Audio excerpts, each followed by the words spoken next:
This young man is Sano Haruto, a hunter with a class nicknamed Managopher, and as you can see, he's also part of a party raiding a dungeon. But the problem is, even though he's a hunter, Haruto acts like a support with the sole ability to buff others with mana.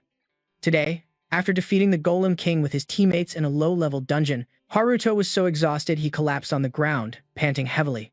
But before he could even catch his breath, another man from the party approached him and said with an annoyed tone, "Hunter Sano, during this purge today, you didn't contribute much, did you? So why are you getting up to help dismantle and clear the way?" Haruto obediently agreed and quickly got to his feet. The other hunters looked at him, some with curiosity, others with contempt. They started gossiping about him, not even bothering to lower their voices. Isn't he the type who has a critical attack ability? Why does he only know how to stand back and support? Oh please, he doesn't have many skills, but in reality he has an endless supply of mana, didn't you know? He can create infinite mana. The other guy was so shocked he shot up, exclaiming, "Wow, that's basically the strongest skill there is, isn't it? How is that strong? Mages can also absorb mana from healers, and it's only when fighting bosses that you need a large amount of mana like today, otherwise, he's useless." The other guy continued to mock him, his tone dripping with a contempt that he couldn't hide. No wonder he's been raiding dungeons for 5 years and still hasn't reached level 30. These conversations Haruto heard every word of. It would be a lie to say he wasn't angry, but he was actually used to being whispered about behind his back like this. But no matter how low level a hunter is, they still possess abilities far beyond those of ordinary people. Therefore, Haruto was already stronger than most of humanity, and he also possessed an incredibly resilient will. So despite what others gossiped about him, Haruto swore that he would never give up. Everyone always assumed that his skill was only about creating mana and transferring it to his teammates, but in reality, his ability was much more special than that, and Haruto had never revealed it to anyone. He possessed a unique skill called copy and paste. Just like now, after picking up that rice ball, a virtual window appeared in front of Haruto with a message. "Do you want to copy the target?" Along with the keyboard shortcut Ctrl+C, after pressing it, another rice ball fell from mid-air, just like magic. This was his special ability, Ctrl+C and Ctrl+V, which allowed him to copy and duplicate targets. It was an ability he had never heard of before, so after discovering he had this skill, Haruto had very high hopes when he awakened as a hunter. However, he quickly realized this ability was useless, because any duplicated items he created would disappear the moment they left his hands, as if they were illusions. Therefore, he couldn't copy money, nor could he sell the equipment he duplicated. Sadly, copying equipment was also restricted by level. For example, since he was at level 29, he couldn't copy an item from a level 90 hunter. Haruto's ability to create infinite mana, in other words, his nickname of Mana Gopher, was actually just him infinitely copying the small amount of mana he possessed. The copied mana wasn't disappears and can be transferred to other hunters. Haruto had also tried using this method to copy skills, but the process required a bunch of miscellaneous conditions. For example, he needed to land the finishing blow on a high-level monster, which were all practically impossible conditions to meet. Haruto was extremely dejected. If he could just gain a few more levels and copy some equipment, he could have joined any hunt he wanted, but Haruto just couldn't seem to reach level 30. While furiously munching on a rice ball to vent his frustration, Haruto scrolled through the news on his phone and he saw a trending article with the headline, "The longsword Kalizia has arrived in Japan." Haruto's eyes immediately lit up. The longsword was a weapon that possessed 2 special skills and had a defense-enhancing effect. The reason this longsword became the only special item of its kind was because it possessed its own level. The moment the sword is used, the wielder's level would jump to 200. And on top of that, it was incredibly sought after because anyone who reached level 30 could use it. Even though he hadn't reached level 30, the moment Haruto saw the longsword, he began to fantasize about the future. If he could copy this sword and become a level 230 high-rank hunter, then hunting high-level monsters would no longer be a problem. Haruto immediately made that weapon his #1 priority. According to the information in the article, the longsword was on display in Japan for the next week, but its durability was only at 10, so even if it were copied, it could only be used for a few more hunts. Because of that, it was no longer suitable as a weapon, so the decision was made to exhibit it around the world to make money. For Haruto, this was a golden opportunity. If he could just touch the sword one time, durability wouldn't be an issue. He could copy it and use it permanently. Now the most important problem was accumulating enough experience to reach level 30, and so, Haruto went back to hunting.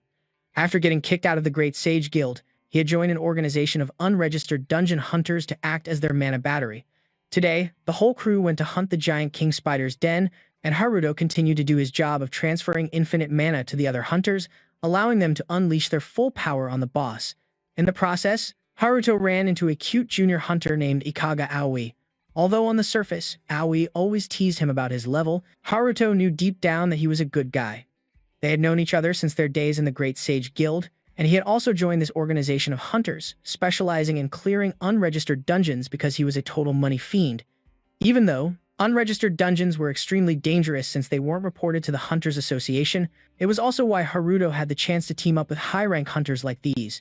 He and Aoi barely had time to catch up before they had to get back to the job at hand. The dungeon boss, the King Spider, was right before their eyes. He even had a proper name, Alessa, a level 80 monster. The instant he saw it, Haruto felt a terrifying sense of danger. He had a feeling that a single swipe of its leg would be enough to send him to the afterlife. Haruto couldn't help but gulp nervously in tension. Seeing this, Aoi took the opportunity to poke fun at him. "Senior, you're just a spectator. You're not the one fighting, so what are you so scared for?" After saying that, Aoi's tone shifted to a serious one, reminding him, "This monster is actually pretty easy to take down, but we still need to pay close attention. Because once you get caught in these spider webs, all your movements will be sealed." Aoi also reminded him to be careful with the eggs in the nest, because if they provoked its children, the spider would become even more aggressive. A king spider that enters a berserk state is much more terrifying than other types of monsters. Nika Kanaga, a hunter with the mage class in the group, who was as ugly in personality as he was in appearance, suddenly yelled, "Why do you have to explain so much to a tourist like him? Are you a tour guide or something? We don't have enough time. Don't do such useless things anymore."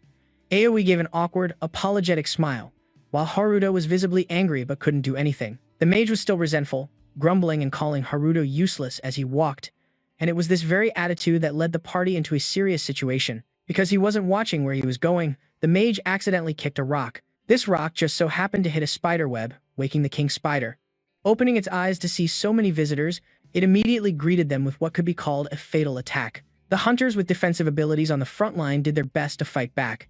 They had originally planned a surprise attack while the king spider was asleep, but now they had no choice but to fight. Their party had already assigned roles beforehand, so after the initial shock, everyone quickly calmed down and got into position. Their perfect teamwork made the progress of taking down the monster go quickly. The new Haruto watched from the side, extremely satisfied. He felt that if everything went smoothly, after this monster was defeated, he could leech enough experience to level up to 35, no joke. When cornered, the king spider suddenly backed away. The tank at the front quickly realized its intention to shoot webs and yelled for everyone to get behind the pillars to avoid the attack. The mage wanted to take this opportunity to redeem himself, so he stepped forward to show off his skills. His ability was fire magic, which was perfect for burning the spider webs. However, the opponent was a level 80 king spider, not as easy to deal with as some a mere common spider. His fireball was actually blocked by a spider web. His pride wouldn't allow it to happen, so he continued to gather mana to prepare for an even stronger attack. Wait, Haruto noticed something was wrong and shouted a warning. "You idiot. What if you break its eggs?" The team's tank also realized the problem, but it was already too late. The fireball spell had left the mage's staff, and while the spider was still standing there, its fragile eggs were all shattered by the magic. The situation quickly spiraled out of control. At this rate, the spider would soon go berserk. They couldn't fight back anymore, and the one to pay the price first was none other than the mage, who was hit by a web shot. "Senior, get behind the pillars." Aoi shouted anxiously to Haruto while running. "When that thing enters its berserk state, it'll shoot webs everywhere." The mage was tightly bound by the web, unable to control his staff or cast any more magic. Watching the king spider getting closer and closer, he panicked, first begging it to spare him, then loudly telling it to get lost. But of course, none of it worked, because right after, an extremely loud scream was heard inside the spider cave, estimated to be over 160 decibels. Then, Haruto, unable to run away in time, was also hit by an attack and got tightly wrapped in a web, to the point where he couldn't breathe. Haruto cursed under his breath. To ensure his safety, he had only ever participated in low-level dungeons, never expecting that just for the sake of leveling up once, he'd have to face this level of danger. In the blink of an eye, the spider charged right at him, and as its leg came down, Haruto instantly felt a flesh-tearing pain. It was a completely fatal blow, yet for a level 29 hunter, he was still alive and kicking. This could be explained by his own skill, which wasn't entirely a limitation, because even though the items he copied and pasted could disappear, he himself would never vanish. So right before entering the dungeon, Haruto had copied himself, just like in a game. Every time he died, his next copy would be pasted and the old body would disappear. Haruto watched with his own eyes as his old body was torn to shreds by spider silk, and no matter how many times he'd seen it, he still couldn't get used to it. But in the current situation, besides that trick, he had no other way to stay alive. He kept struggling with the monster and himself like this, mainly to distract it. However, the Spider King's power was on a whole other level. Haruto had copied and pasted several times, losing several lives, but still couldn't weaken it. Suddenly, he heard a familiar, trembling voice cry out, "Help me." It was Aoi. He was still alive. Haruto didn't want to just stand by and watch, but honestly, he didn't even know what he himself should do anymore. However, he glanced over and saw the spider charging towards Aoi. If he just abandoned him now, he wouldn't be worthy of the title senior. With that thought, Haruto was instantly fired up, grabbing his dagger and charging forward to slash straight at the Spider King's leg, and then, while tumbling amidst the opponent's attacks, Haruto suddenly received a notification stating that he had leveled up. Although he didn't understand why he leveled up before clearing the dungeon, now the matter of him sending that spider monster to the next life was just a matter of time, because by dealing a little bit of damage each time, copying and pasting a few hundred more times would be enough to accumulate enough damage to destroy it. It was indeed late, because it took Haruto 3 days to successfully defeat the Spider King, after dying and reviving more than 50 times, copying and pasting with all the weapons he brought, plus a few items from his teammates here. Thanks to this battle, Haruto's combat skills had become much more proficient, while the opponent had no healing or recovery abilities. So in the end, it still failed. After defeating the boss, Haruto leveled up rapidly and also received another reward. However, he didn't bother to check what it was, because getting Aoi out of here was more important. But just after carrying him a few steps, Haruto was knocked down by a swarm of spiderlings. Looking at the aggressive level 30 mini-monsters in front of him, he was truly speechless. First the mother, now the children. He himself was fine because of his infinite revival ability through copy and paste, but if Aoi got hit, he would be done for. So in a moment of desperation, Haruto hugged Aoi tightly, using his own body to shield him from the attacks. He squeezed his eyes shut, ready to accept the flesh-tearing pain that was about to come. But just then, a master appeared and took care of the spider swarm. Even though he couldn't see how that person fought, Haruto still knew it was a master, because the skill they used was Hellfire. That was a fire attribute skill and a form of fire magic. At the highest level, the number of mage-type hunters who could use this skill could be counted on one hand, and if Haruto remembered correctly, in Japan there was only one person known as the Magic Swords Woman of the Blue Spear, who was also ranked 5th in the Japanese hunter rankings. "Nanas, are you two the only ones left alive?" Nanas asked. "Yeah, just bad luck," Haruto replied while helping Ao up, after which she carefully observed the dungeon's condition. The spiderlings had hatched, which meant the spider eggs had been broken earlier and the king spider had entered a berserk state, and the high-rank hunters in the group had all perished, yet a low-rank hunter like Haruto was still alive and even had time to save Ao. To clarify what had happened in that unregistered dungeon, Nanas took Haruto to the Japanese Hunter Association for questioning. After a thorough interrogation, he was finally released, but the item dropped by the king spider was to be confiscated to be reported to the higher-ups. Haruto was shocked. The high-rank hunter team had been completely wiped out, and what's more, they had participated in an illegal dungeon raid, and he was part of it. He had paid extra to tag along. Yet Nanas was letting him go so easily. "What more do you want?" she answered coldly. The association turns a blind eye to low-rank hunters using their earnings to join raids with high-rank hunters, especially for the purpose of leveling up. It's only natural for hunters to want to get stronger. And while this might lead to some negative consequences, it's still an effective way to develop a hunter's abilities. Before Haruto left, Nanas also informed him that the item dropped by the king spider he defeated would be converted to cash and transferred to his account within a few days. But he coldly refused and requested that they transfer it directly into Ao's account. Haruto's indifferent attitude made Nanas very suspicious, because it was a large sum of money that few hunters could refuse, especially a low-rank hunter like Haruto, who needed resources to get stronger. She felt that he was definitely hiding something, but she couldn't figure out what it was just yet. After leaving the interrogation room, Haruto revealed a cunning smile. How could he possibly not want the item dropped by the boss? It's just that, before Nanas confiscated it, he had already copied and pasted countless duplicates into his inventory. To understand this, we have to go back a few hours, to when Haruto had just successfully defeated the monster. The item he received was the giant king spider's adhesive. According to the system's description, this item had a powerful adhesive property just like the giant king spider's silk. Haruto couldn't help but feel disappointed, because this thing was basically just superglue. He couldn't believe he had risked his life just for this useless item. While he hadn't yet found a use for it, Haruto went ahead and made copies just in case. After the process was complete, he took out the original giant king spider's adhesive to examine it again, but this time, it suddenly vanished right from the palm of his hand. Haruto looked around in shock, and then a system notification immediately popped up to clear up his confusion. The giant king spider's adhesive has been merged with an existing skill. The Ctrl+V skill has been upgraded. This notification was even more shocking, because this was the first time Haruto had ever heard of his pace skill being able to be evolved. He had always thought it was just a simple skill with a limited use, never imagining it could be upgraded. It seems the item dropped from that king spider was compatible with the pace skill. This means if he finds an item compatible with the copy skill, it can also be upgraded. Then, after evolving, Haruto's pace skill unlocked 3 new skill options. First, he could copy a target and then paste it for a desired duration. Second, he could paste the target anywhere for a certain period of time. The final option was that he would not be stuck by the giant king spider's webs. Haruto thought the other options were just useless junk, but they turned out to be quite useful. He decided to test the first option right away. Now, the cloned object wouldn't disappear even if it left Haruto's hand, which was considered his biggest breakthrough yet. A full minute had passed, and the spider cocoon was still there. Haruto couldn't hide his excitement. He would create as many copies as possible. 30 minutes, 100 years, or even 1,000 years, it wouldn't disappear. After testing his new ability, Haruto became even more thrilled, feeling like his life had turned a new page. From now on, he would become filthy rich, a hunter living at the top of society. He had also leveled up, so now all he needed to do was copy and duplicate the longsword Kalisha, and everything would be set.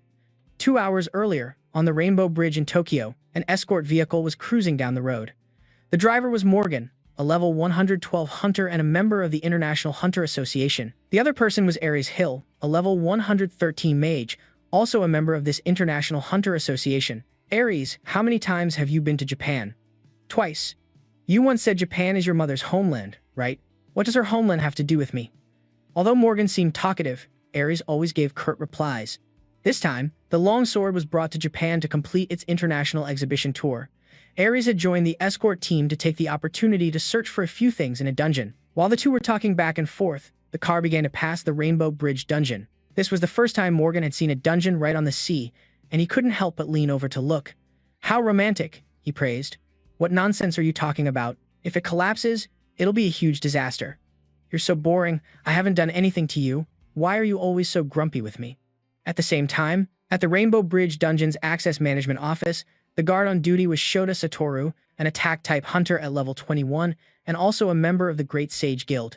Satoru kept yawning, complaining that managing the dungeon was too boring. His colleague next to him saw this and reminded him, "You monkey, take your job seriously.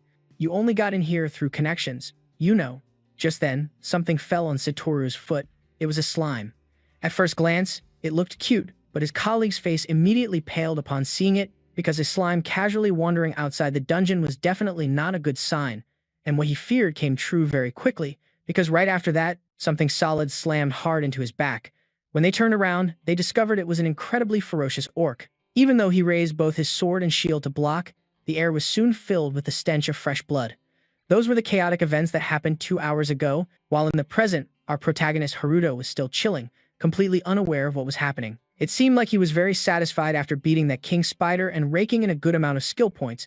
Just a little more and he would reach level 50. Hunters, who surpass level 50, can more easily join dungeon raid parties, because aside from dungeons for a low-level dungeon for beginners, the mid-tier monsters in it are all over level 50. However, in mid-level dungeons, hunters can gain more experience points and rewards, and over time, rare items might also drop. That's why hunters from level 50 onwards can level up quite easily.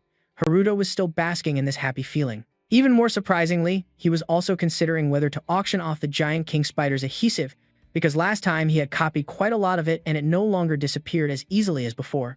Then, suddenly, the sound of thundering footsteps echoed. Haruto turned his head to see a group of people rushing toward him from the opposite direction. "Make way." They hastily pushed him aside. What terrible luck! Why did the dungeon suddenly collapse?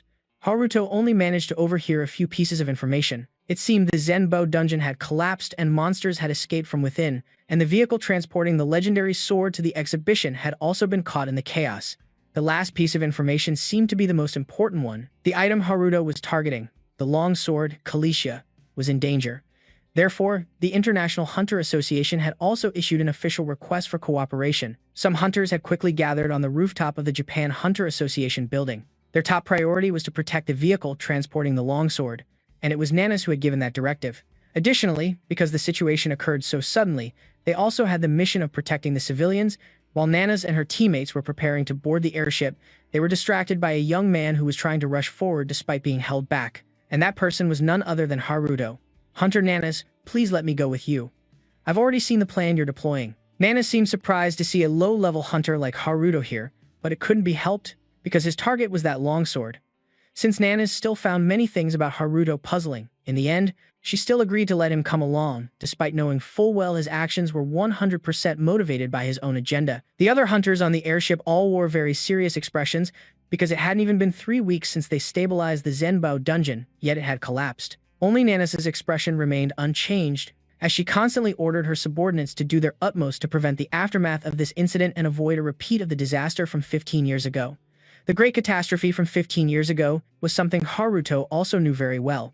It was a shocking event that occurred simultaneously all over the world, a dungeon break on a scale comparable to a natural disaster. That year, the world was plunged into fire and smoke after a full-scale monster assault with countless casualties. Just recalling it now sent shivers down everyone's spine. The underlying reason it happened was that when monsters in a dungeon are not subjugated regularly, they gradually grow stronger, causing the dungeon to become saturated and eventually collapse. At that point, the monsters would escape the dungeon and slaughter innocent people, creating a living hell on Earth. People call these events dungeon breaks. It was in the disaster 15 years ago that Haruto lost both his father and his mother. He had never told anyone this, because he himself couldn't believe it. But during that event, he saw a supernatural being from another dimension. It was that very being that cursed him with his copy and paste ability. That creature had called this curse a gift and said only one thing, which was 20 years. He also didn't know what it wanted, whether it was the skill's duration or his own lifespan. Even at this very moment, the grains of sand in the cursed hourglass were still falling. Back then, that creature appeared because of a great disaster, which means when it appears again, history will repeat itself with another catastrophe. From now until the deadline it gave Haruto, there are only 5 years left. But now that he knows how to level up his skills, he can absolutely become the strongest hunter and find a way to stop that disaster, while also removing this curse from his life. However, to accomplish such lofty goals, Haruto first needed to successfully replicate the longsword Kalesia.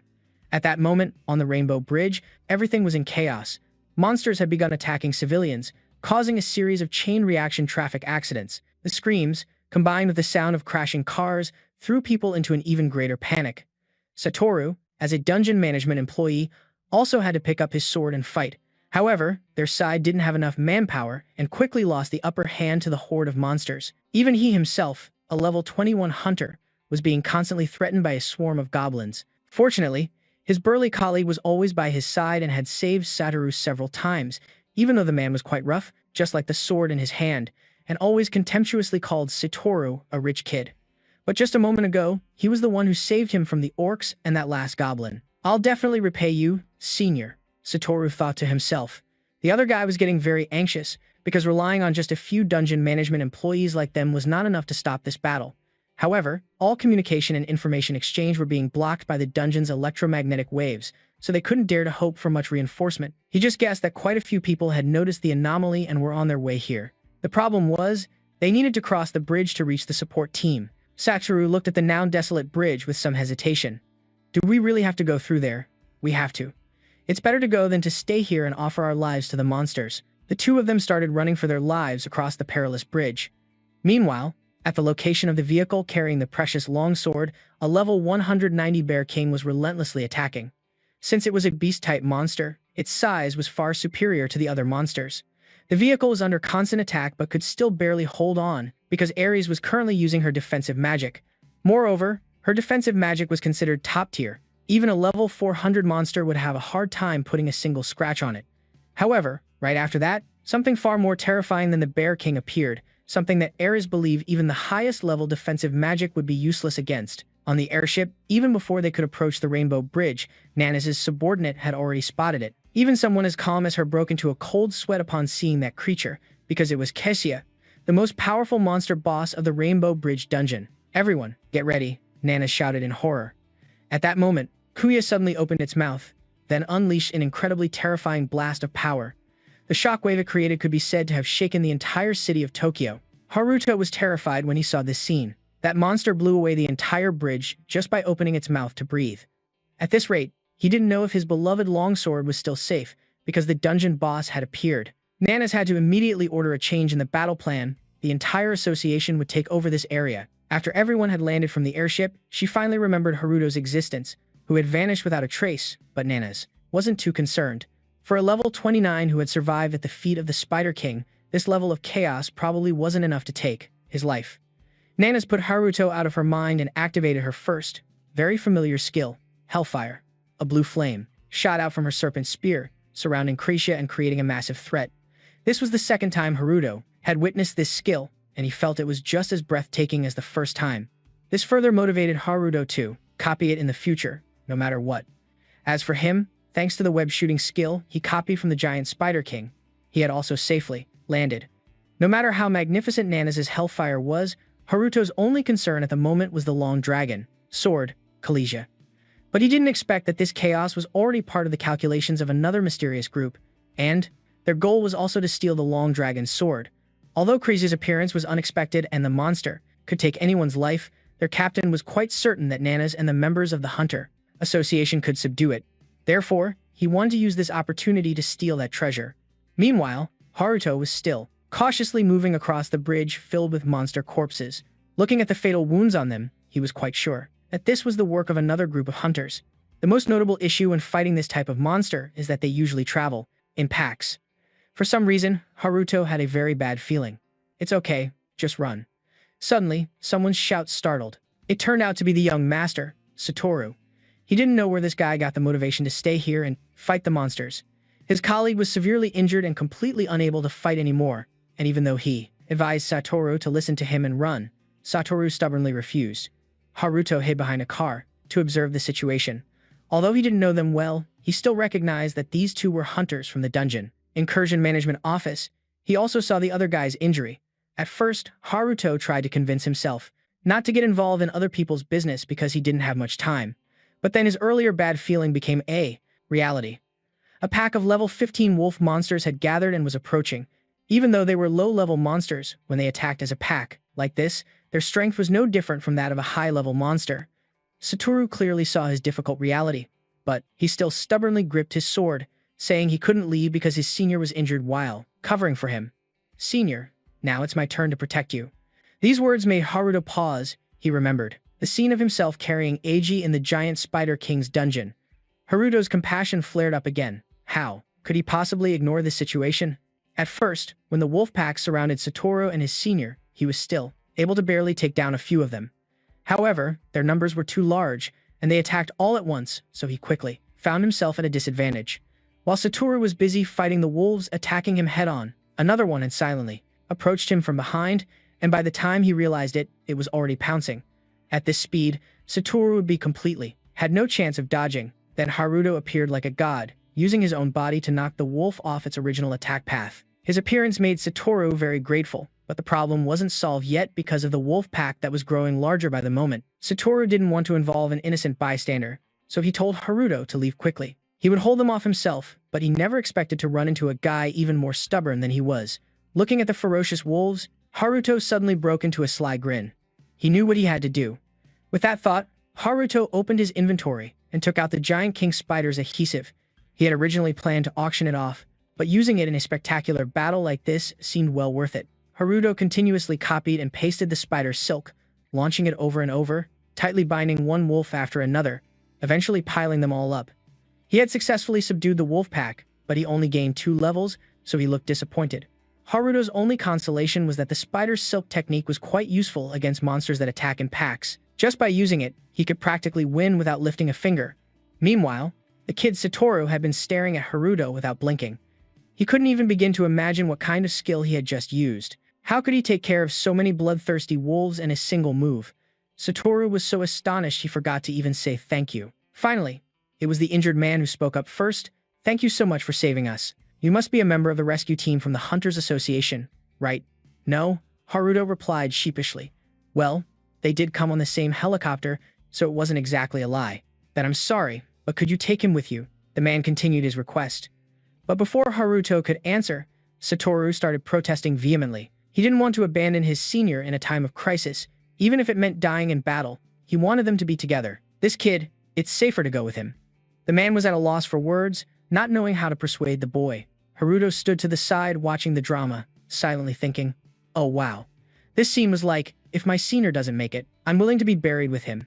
However, he couldn't agree to the man's request, because after all, he only knew how to copy and paste. Taking the boy along would only put him in more danger. Haruto had no other choice but to open his inventory and take out a medium-grade healing potion for the injured man. Even if you can't fight, I guarantee this potion will help you recover enough stamina to move to another location. You shouldn't linger here any longer. The man seemed astonished, even asking Haruto in return, "Why would you give me such a valuable item?" "Because you have to survive and return with your junior," Haruto replied, speaking as much to himself as to the other man. And the image of him now, through Satoru's eyes, was insanely cool. In his view, Haruto was now no different from a hero. Therefore, he decided to bow a full 90 degrees in gratitude as a sign of his utmost respect. "My name is Shota Satoru, and ranked Dungeon Guardian. Please, at least remember my name. One day, I will definitely repay you for saving my life." Haruto was about to leave, but these words made him pause. Instead of one day, he felt Satoru might as well repay him today. So, Haruto asked him to help find the transport vehicle, the long sword of the International Hunter Association. But because he was hopelessly bad with directions, Haruto's target was the vehicle carrying the sword, which was still being attacked by the king bear. Ares was exhausted from continuously casting defensive magic, so she decided to put it to sleep. Moji teased her for being a hunter who always used non-violent methods, saying she was no different from a priest. But this time, before they could even start bickering, a new threat arrived. Moji, with his sharp reflexes, quickly drew his sword and sliced a hidden weapon in half that had just been thrown at them. He had also predicted that someone would try to take advantage of the chaos to steal the long sword. However, when the opponent revealed themselves, even the ever-calm Ares' expression changed. The mysterious group of thieves attacked the moment they appeared. Not to mention their strength, their sheer numbers alone overwhelmed the two of them. But Moji still maintained his chill demeanor. Even though he was just an escort, the power of a hunter over level 100 was not to be underestimated. In fact, after blocking the first blow, Moji even wanted to charge in for a counterattack. Ares was so scared she lost her composure, quickly shouting to stop him, but it was too late. Moji suddenly collapsed to his knees, blood endlessly flowing from the corner of his mouth. He himself didn't know how he had been hit. Ares rushed over. "They're using some kind of item to prevent mana absorption for a period of time. If you keep fighting, you'll die." The mage here is quite sharp. The leader on the other side spoke up, but it seemed less like a compliment and more like a taunt. "We're not underestimating you. This is just how we do things." "This is how you do things," Ares found it ridiculous. "Using a poisonous item strictly forbidden by the International Hunter Association, and you don't even hesitate to use it on other people. Fine, if that's the case, I'll make sure you regret this."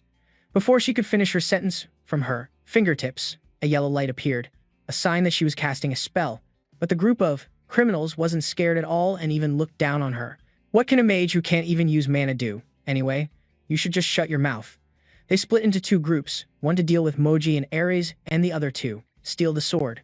But just then, because Ares' magic had been nullified, the king bear woke up, immediately, using its claws to sweep away all obstacles in its path.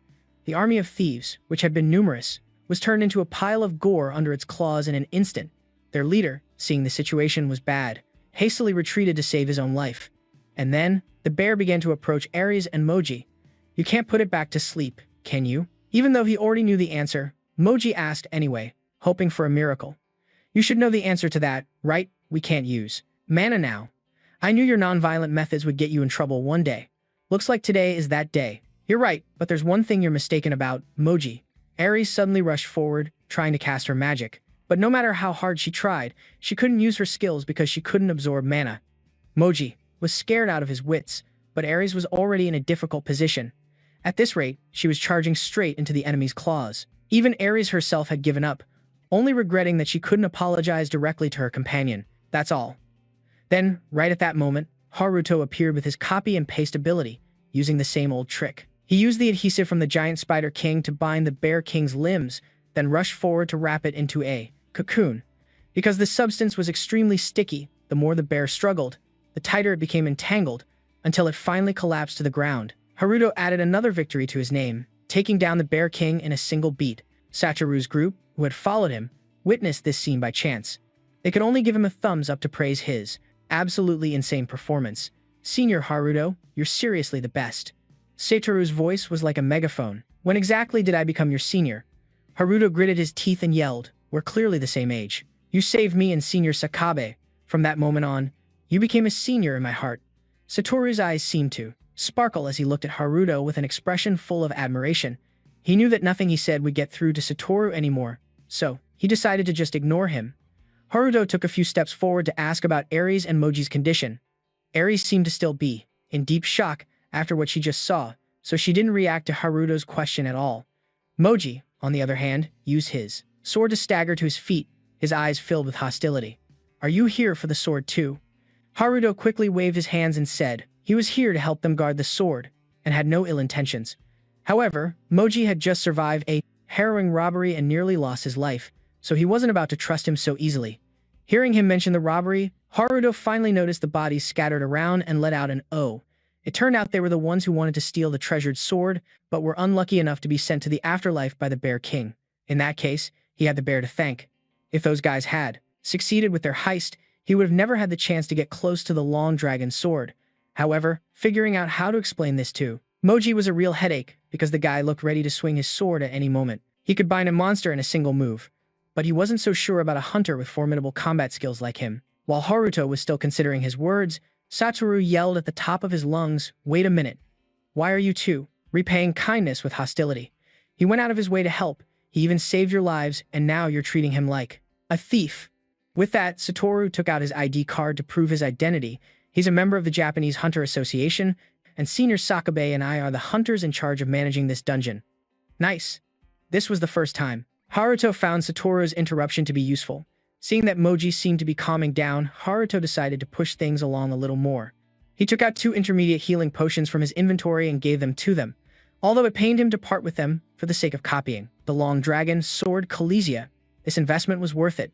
Both Moji and Aries looked at the potions with incredibly complex emotions, especially Aries. She kept glancing from the Bear King to Haruto, and it was unclear what was going through her mind. Just then, several more helicopters appeared overhead. It seemed the rescue team from the 5 guilds had arrived. Satoru was grinning from ear to ear, thinking they were finally saved, but Sakabe seemed less certain about it. Because in reality, not every hunter was compassionate enough to go around saving people, for example, like the people from the Great Sage Guild, for instance. At the same time, Nanas, the leader of the hunter squad, was still fighting the monster Seizia.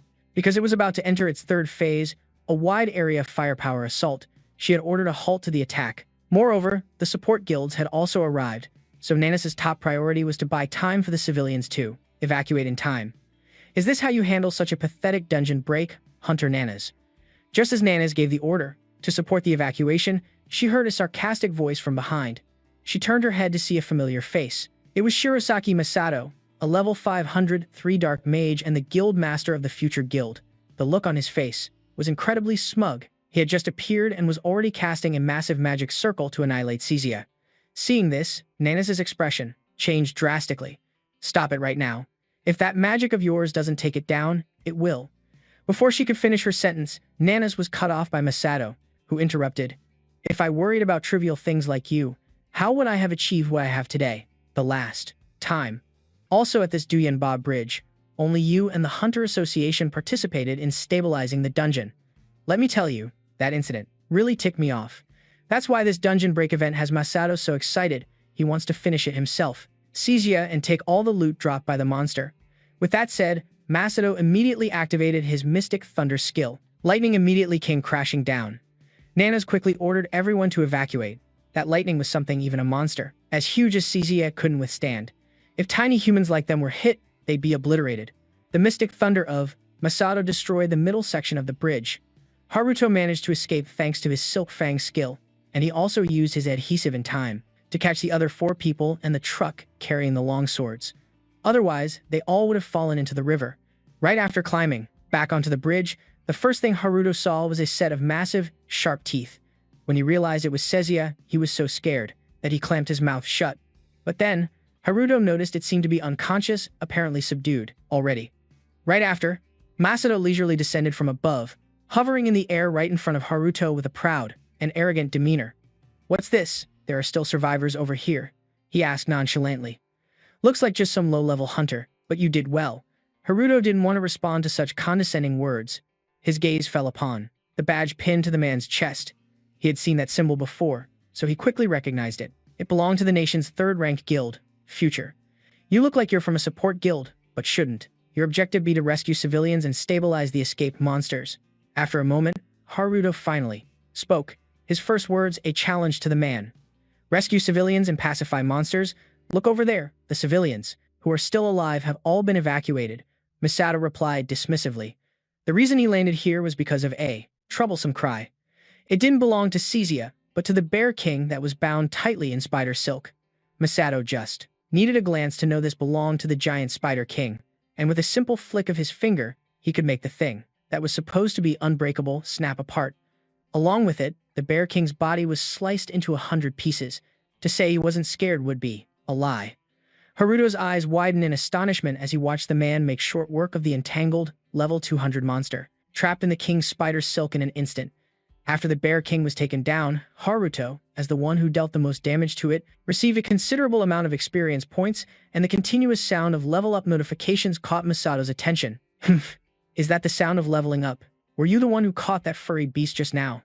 Sorry, did I accidentally steal your kill from you? Masato's tone was dripping with contempt, and he didn't even bother to hide his disdain as he mocked Haruto out loud. The reward for landing the finishing blow on the Bear King was a bear claw, which Masato tossed towards Haruto as if giving charity, saying he didn't need it, so he was giving it to him. Even though the other party was a level 503 hunter, Haruto still couldn't stand his arrogant attitude. He opened his mouth, about to talk back, when Nana's appeared looking anxious. Seeing that Haruto was still alive and well, Nana's let out a sigh of relief. It seemed her intuition was correct. The recent series of dangerous events couldn't take Haruto's life. As for Masato, after seeing that the two knew each other, he automatically assumed that Haruto was a member of the Japanese Hunter Association, which made him find the boy even more of an eyesore. The rescue team is guiding the civilian evacuation. You should head over there now. If that dragon wakes up, it will launch a series of wide-area attacks. Nana's couldn't be bothered with that jerk, so she turned to warn Haruto. He found it hard to understand. While Kuya was unconscious, wouldn't it be better to just finish it off? But Nana's just shook her head regretfully, saying that it was impossible, because boss monsters, or field bosses, are classified by their ability points, and when their life energy, or HP for short, drops below 30%, they activate their special move. This special move has two forms, Berserk and Wide Area Attack, both of which cause the field bosses to start attacking indiscriminately. Low and mid-tier field bosses usually enter that Berserk state. In that situation, you just need to be careful with them, and the Berserk state doesn't necessarily have separate phases. However, a field boss of Kuya's rank has a very high amount of HP, so it can activate both special moves, Berserk and Wide Area Attack, which means subduing it must also be done in multiple phases. Phase 3 begins when the field boss perceives a threat to its life. It's rumored that they will unleash incredibly ferocious attacks, like an atomic bomb, powerful enough to completely destroy everything in the vicinity. Right now, this Kuya is in Phase 3, absorbing mana from the surrounding area and erecting a protective barrier. During this time, no matter how powerful the attack, it will be useless. Therefore, the only option is to quickly evacuate the civilians to avoid casualties. Just as Nana's finished speaking, Kessia suddenly opened its eyes. She clicked her tongue in exasperation. This monster woke up even sooner than she had imagined. Masato, however, remained extremely confident, wanting to turn Kessia into his own personal reward item before the shockwave could even be launched. Hunter, I believe you can survive this shockwave too. Nana's phrased it differently to warn Haruto to be careful, but Masato just found the whole thing laughable. How could he possibly survive? If you really kicked the bucket, don't go blaming us. After all, a low-level hunter dying in a dungeon is just like a civilian dying in a traffic accident. With that said, both Masato and Nana's charged towards the monster, leaving Haruto all alone. He silently stored the Bear King's claw in his inventory. His mind now. He had only one thought, the guild master of the future guild, right? I didn't originally plan for this, but it looks like I'll have to. Take him down before you do. You bastard, Shirosaki Masato. Just watch me get my revenge for what you've done. Just then, Haruto pulled Satoru and Ares up, then said he had a favor to ask of Moji and Ares. Their lives were all in danger because Caesar had entered its third phase. To save everyone, the only way was to take it down before it unleashed its area of effect attack. Haruto wanted to be the one to do this, and the prerequisite was that he needed the longsword, Kalisa. Haruto also swore on his honor that he would return it to its proper place after defeating Caesar, but to be honest, this mission was not going to be easy, especially when facing someone as stubborn as Moji. He felt that the idea of Haruto defeating Caesar was impossible, and that he was just making up a story to steal the sword. Ares also refused his request, but it was because unlocking the transport vehicle required an immense amount of mana, and right now, both she and Moji couldn't use mana as they had been poisoned by those robbers. Moji was stunned to hear what Ares said, because it was no different from saying that if she had enough mana, she'd be willing to open the transport vehicle and let Haruto borrow the sword. Coincidentally, mana was something he had in spades. After all, his dungeon alias was Monaji F. Sir, and with his skill of infinite mana regeneration, Haruto caused an abundant flow of mana to course through Ares' body. By herself, she broke the seal on the transport vehicle that was hanging suspended by that spider silk, and Haruto quickly dashed toward it. Watching his retreating figure, Moji was still confused. Ares, why did you do that? If you go soft on him and something happens, what then? Don't worry. Earlier, he only restrained the Bear King. He didn't kill it. Moji sighed deeply. Just that alone was enough to sway you? So naive. At that moment, Haruto had thrown open the transport vehicle, but then another unexpected thing happened. The captain of the sword-stealing gang from earlier suddenly appeared behind him. It turned out that after his initial plan failed, he had been secretly following Haruto and waiting for this moment.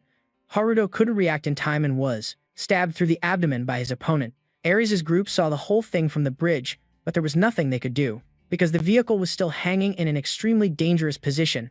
After being run through by the sword, Haruto immediately fell to the bottom of the vehicle. That scoundrel followed him, his filthy hand reaching for the case, holding the treasured sword. But just at that moment, the spider silk holding the vehicle snapped, because its owner had been killed, causing it to be nullified. The vehicle immediately lost its support and fell straight into the river. Of course, with his main character plot armor, there was no way Haruto would die in such a pathetic way. Just like previous times, he had already made a copy of himself, waiting for the moment he took a fatal blow to activate it and save himself. The thief was startled when he saw Haruto appear behind him once again, and jumped in fright, and before he could even react, Haruto had drawn his sword and run it through his chest. I'm the type who holds a grudge. I always repay my debts, and if someone attacks me, I will absolutely strike back. Those were the last words the thief heard before he collapsed. After all that trouble, Haruto finally managed to get his hands on the Calysia longsword he had dreamed of for so long. Haruto eagerly tried to copy it, but the system sent a red alert, stating that his level was too low to perform the copy. This item, Haruto felt like he'd been slapped hard across the face. Was the system messing with him? It was clearly stated that at level 30 he could equip the longsword, but he was already level 50. Before Haruto could even react to this, from behind him, a voice rang out. That was a close one, kid. I almost brought shame upon the face of the Blood Tower Guild, you know. Haruto didn't even have time to turn around before a long gash was cut across his back. It turns out that Bastard was still alive. The reason was that he possessed a pretty decent healing skill. The longsword in his hand was once again snatched away by his opponent. Sorry about that, but I'm the type who holds a grudge and never tires of revenge. To ensure you never see tomorrow's sun, I'll use this dream sword of yours to finish you off. As soon as he finished speaking, he stabbed Haruto hard with the Calysia longsword once more. This time, he hadn't managed to copy his body in time. Haruto felt his consciousness fading away. But he's the main character, after all. A main character can't just have his story end here, right? Sure enough, a system notification popped up right after, stating that the Calysia longsword had merged with its wielder, and its abilities were being copied and absorbed. Haruto immediately felt his mind clear up again. Although he didn't know what that merge meant, he then absorbed the sword's passive skill, which increased his defense by 35%. After that, Haruto also gained its first unique skill, Lifesteal, and its second unique skill, Berserk. Additionally, since Haruto's HP was now below 25%, the longsword immediately activated its protection mode to defend him. Simultaneously, the second unique skill, Berserk, was also forcibly activated. At that same moment, the monster Kuya also began its area of effect attack. The situation was so dire that even that guy Misato couldn't maintain his Chiyu high form any longer. Nana's was still struggling to fight back, but the power gap between them was too obvious. Just then, an immense power surged up from the bottom of the river, and before either Nana's or Misato could even process what it was, Kuya was sliced in two by that power. The monster had been defeated, and the purge was now complete. That night, the news on TV was all about the monster breakout at the Duyanbao Bridge. Although there were casualties and significant damage, the Hunters Association and the various guilds successfully brought the situation under control within 2 hours. The Dungeon Access Management Office was being heavily criticized by the public for its lax procedures. At the headquarters of the Japan Hunters Association, everyone looked grim and tense. To break the silence, Fuwatoku, the chairman of the association and a priest-class hunter, had no choice but to speak first. Everyone, now is not the time to be wearing such sour faces. We need to review and discuss how Kuya was taken down. I heard that the association purged the Duyanbao Bridge dungeon 3 months ago. So why did this situation occur? The one who responded next was Takochigu, a level 701 swordsman and the guild master of the Mao's Guild. Just because it was purged doesn't guarantee it won't happen again. This time, it was Shota Makoto, a healer class hunter at level 67 and the guild master of the Great Sage Guild, who spoke. After Makoto voiced his opinion, the entire room immediately erupted into an uproar. Everyone thought he should keep his mouth shut because a large part of the responsibility for this incident also belonged to the guild. The Council of Sages for not managing the dungeon properly. They also grumbled and threatened that after this matter was resolved, they would definitely submit a report to transfer the responsibility of managing the Bridge of Whales to another guild. Nanas was also present at the meeting, but the noisy arguments seemed to have nothing to do with her, because she was busy wondering if Haruto had managed to escape the disaster, because she still hadn't had time to see him again.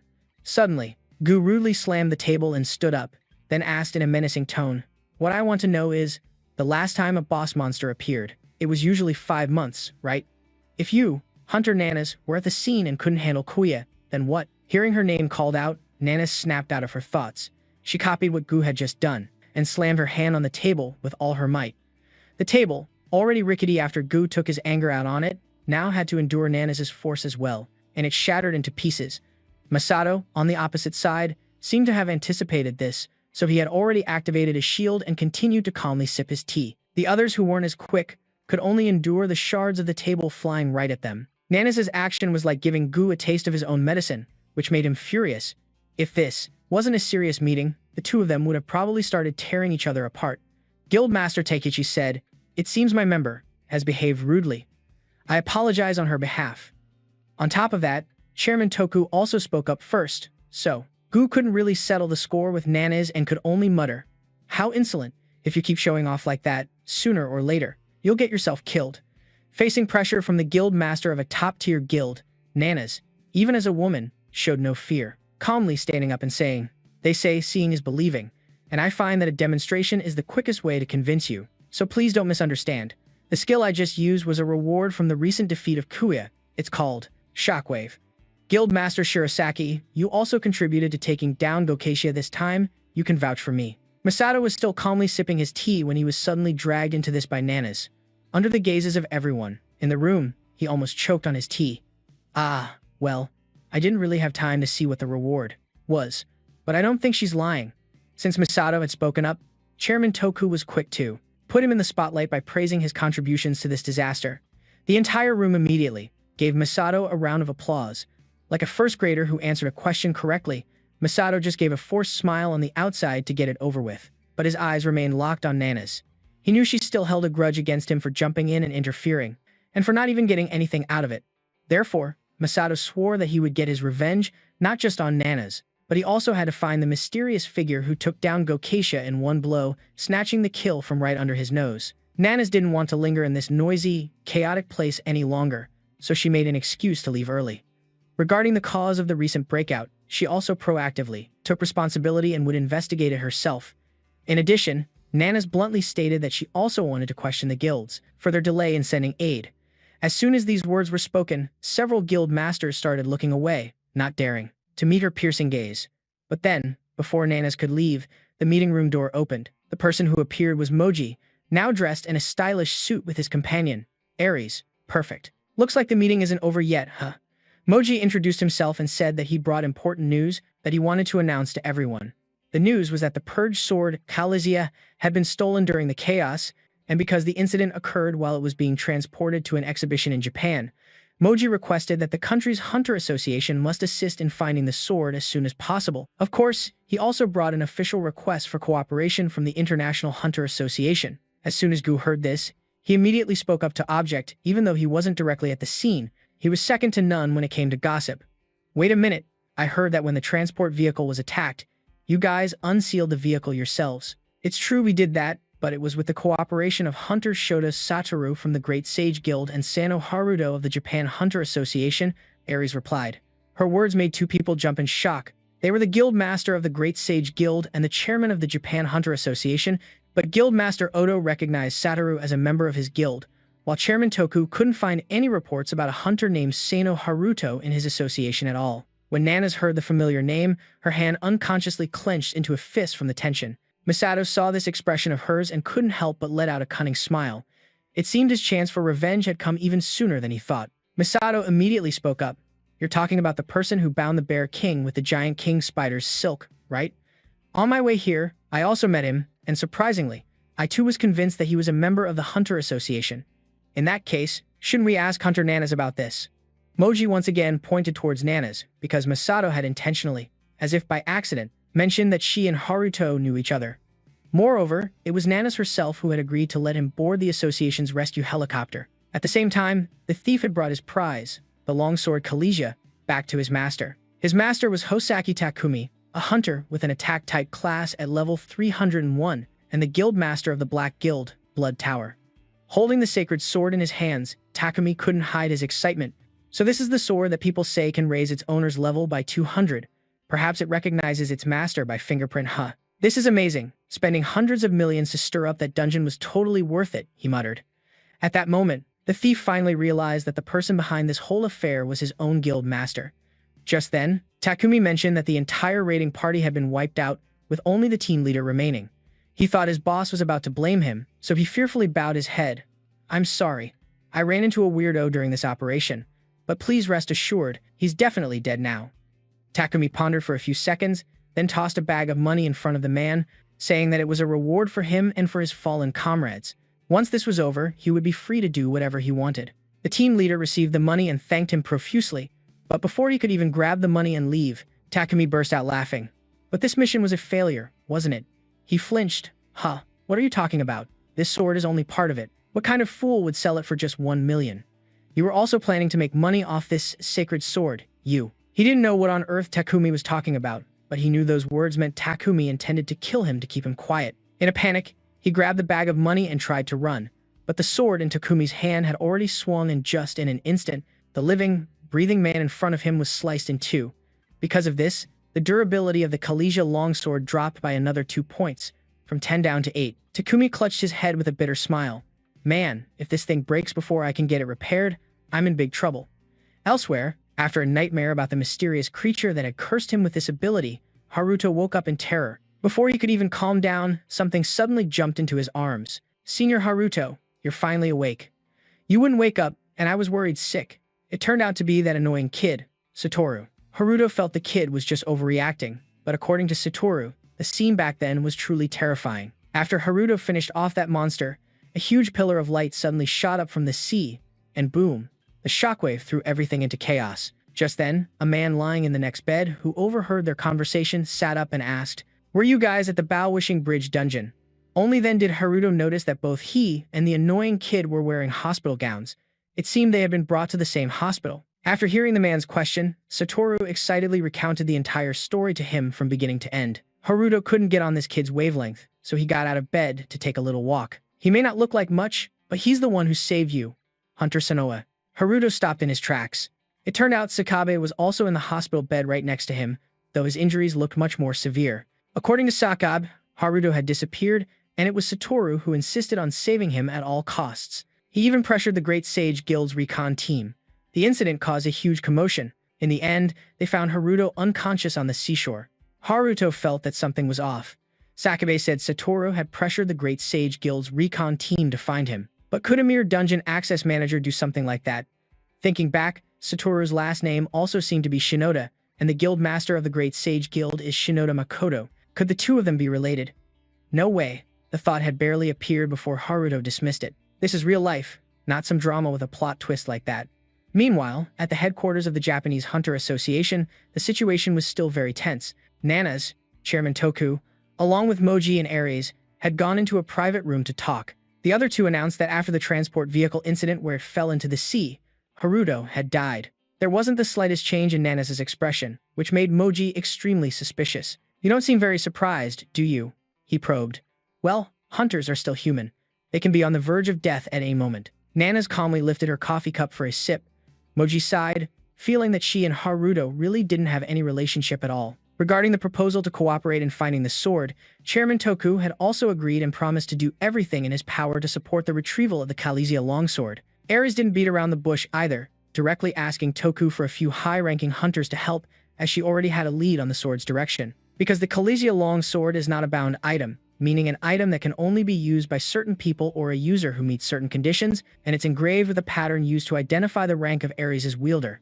Can sense and track that pattern, and she also knows that someone used this sword about an hour ago. Hearing this, Nanas frowned slightly, There was no prior information that they could investigate and track using that other mark. It seems this was the real reason they agreed to lend Haruto the sword. Ares continued, the most important issue is the sword's durability, which was down to a mere 10 units. Because someone just used it, that durability has certainly decreased. If this continues, it will definitely disappear from this world. Oh, so the only clue is to find your mother? Ares, you went missing during the Great Catastrophe 15 years ago, right? Nana suddenly spoke up, and her words left the two people across from her completely stunned. How do you know? Nana's held up the file she had been flipping through, which was a classified dossier on Moji and Ares. Do you think I became a captain just by luck? We also know that Precious Sword is a memento from your mother. As Nana said this, Ares suddenly shot to her feet, her previous arrogant demeanor gone. She bowed 90 degrees and earnestly pleaded with Nanas, Hunter Nanas, please help me retrieve my mother's memento. After leaving the chairman's office, Nanas' mind was filled with thoughts. She felt that Moji and Ares were still hiding something. Furthermore, she didn't believe what they said about Haruto because she knew he wasn't the type to die so easily. Suddenly, Nanas heard someone call her name. Turning around, she saw it was the guild master of the Great Sage Guild, Makoto. Not one for small talk, he must have sought Nanas out for a reason. And what Makoto wanted to say was to invite her back to the Great Sage Guild. After hearing him out, Nanas could only sigh and let out a sarcastic smile. The number of dungeons is increasing daily, yet the major guilds that are supposed to manage them are off, establishing their own private companies. They only care about their personal pleasures, focused on making money from the dungeons. As for this recent breakout, if it's traced back to the Great Sage Guild's negligence, the entire guild will have to take responsibility. That's why I won't be coming back. Besides, there's still a lot to do with the association, Dad. Now here's the big twist. Who would have thought Nanas is the guild master's daughter? Makoto knew she would react this way, so he just chuckled. Actually, I have something else I wanted to discuss with you. Before you leave, you should stop by the Central Hunter Hospital. The Central Hunter Hospital was where Haruto was recovering, and right now, he had snuck up to the rooftop to check his status. Regarding the dragon sword Kalisha, although he couldn't replicate the sword itself, he was able to absorb all of its abilities. This turned out to be a much better deal, because if Haruto had copied the sword, pulling it out in every fight would be impossible to explain. On top of that, the sword's unique skills are incredibly useful, especially that Berserk skill, which activated at the perfect moment. However, it activated right before he kicked the bucket, so he had to endure soul-crushing pain. But thanks to it, Haruto was able to finish off Kezia, that terrifying monster over level 400, in a single blow.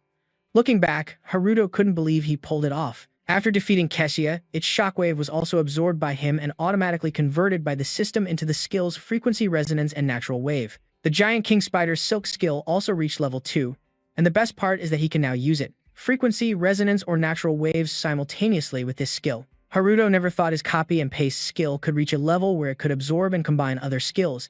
It was truly a blessing in disguise. After absorbing the Sacred Sword, he officially became a high-rank hunter at level 276, which was truly miraculous, because just a few days ago, Haruto was a good-for-nothing who couldn't break past level 30.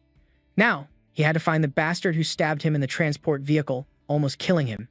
Just as he was thinking about this, Haruto suddenly heard a familiar voice, loud enough to pierce his eardrums. Why do you have to make people worry so much? I told you to run away immediately if the situation looked dangerous. Haruto recognized it was the hunter Nanas, a person who was always so cold and yet she was making such an expression. Haruto quickly hid to the side to eavesdrop on who she was talking to, and as a result, he then heard an even more familiar voice. It's your fault, sis. It's your fault for not properly stabilizing the dungeon correctly. Nanas was so angry she was speechless, while Haruto was shocked by the scene before him because the person arguing heatedly with Nanas was none other than Satoru. More importantly, he even called her sis. Come to think of it, both of their surnames were Shinoda, but he never expected them to be actual siblings. Nanas and Satoru had a huge argument, and it was then that she remembered Haruto. So, is Hunter Sano safe too? Where is he? How should I know? Go find him yourself. Hearing his name, Haruto instinctively tried to run away because he was afraid that Nanas was here to settle the score after discovering he had faked being a member of the association and tried to steal the sword. So, Haruto decided to turn and run, but before he could take 2 steps, he ran into a chest as hard as a rock, nearly breaking his nose. Looks like you're still alive and kicking, Chang-ha, you sword thief. The person standing in front of Haruto was Moji. The 3 words, you sword thief, he even emphasized especially, which was enough to show the extent of Moji's fury. Moji immediately grabbed him by the collar and slammed him hard against the wall. He was furious that Haruto had successfully led him by the nose with his fake association member identity. Haruto really wanted to explain that it was all just a misunderstanding, but Moji gave him absolutely no chance to speak. Back then, they all saw him get stabbed by that thief, but now he was alive and well without any signs of serious injury, so he assumed that he was an accomplice of that bastard. The situation got even worse when Moji, with a gaze that seemed to be on fire, began to draw his sword. Just then, Ares appeared to stop him, but to no avail. Moji didn't intend to use a skill, but he wanted to make the guy who tricked him pay dearly. Haruto really didn't want to activate his skill here, but he couldn't just stand still and take the hit. And the skill he used this time was frequency resonance. The moment the tip of the sword was about to touch Haruto's fingertips, it suddenly shattered into 100 pieces. The commotion just now caught the attention of both Nanas and Satoru. They ran over just in time to see Haruto use this move. Nanas recognized it at a glance. The move was just like Kriju's shockwave. To say she wasn't surprised would be a lie. Not to mention how Haruto could even use this skill. His completely different aura compared to the day the disaster happened was enough to make her see him in a new light. The perspective shifts with the appearance of another character, Arisa Sara. She's a member of the girl group. But her life is completely different from the other members, because after the show ends, instead of taking the company car, she drives her own luxury car home. As she was leaving the parking garage, Sara nearly crashed into another car blocking her way. She got so mad that she rolled down her window and then started yelling, "Are you blind? Where are you looking when you drive?" The person inside the other car got out, carrying a massive suitcase. It was Takumi, the guild master of the Dark Guild. The moment she saw him, Sara went silent. Takumi slowly walked over, slammed the suitcase onto the hood of her expensive car, and then stuck his head through the window. Did the show go well? Now, shall we head into the dungeon? If she wanted things to go back to normal, she had no choice but to obey. On Haruto's side, after Nanas stepped in to resolve the situation, Moji finally decided not to settle the score with him. Although still fuming, the four of them, Haruto, Nanas, Moji, and Ares, began to follow the trail of the sacred sword. But when they arrived, all that was left was a scene of devastation. "Looks like we were too late," Ares said sadly. "Does that mean we have to wait until that person uses the sword again?" Nanas asked. But before Ares could answer, Haruto remembered something and exclaimed, "Ah, the Blood Tower. I just remembered. The culprit who tried to kill me mentioned that name. He said he came from the Blood Tower Guild."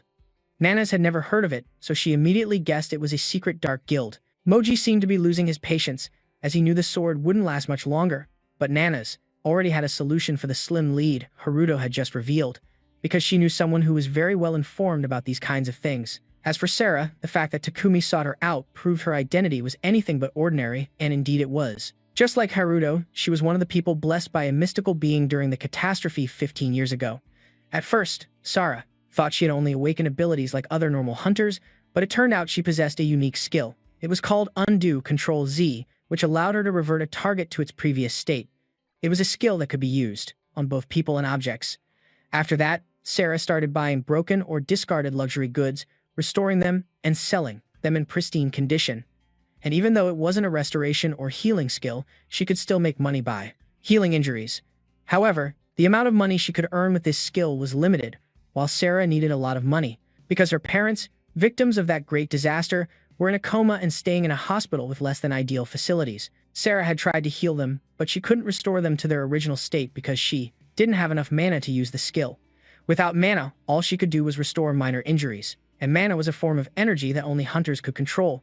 Therefore, to get some mana, Sara risked her life entering dungeons with hunters from a very young age, acting as a porter and errand runner, and when needed, a healer. But for someone like her who hadn't awakened a hunter class, entering a dungeon was like walking into a tiger's den unarmed. It was always fraught with danger.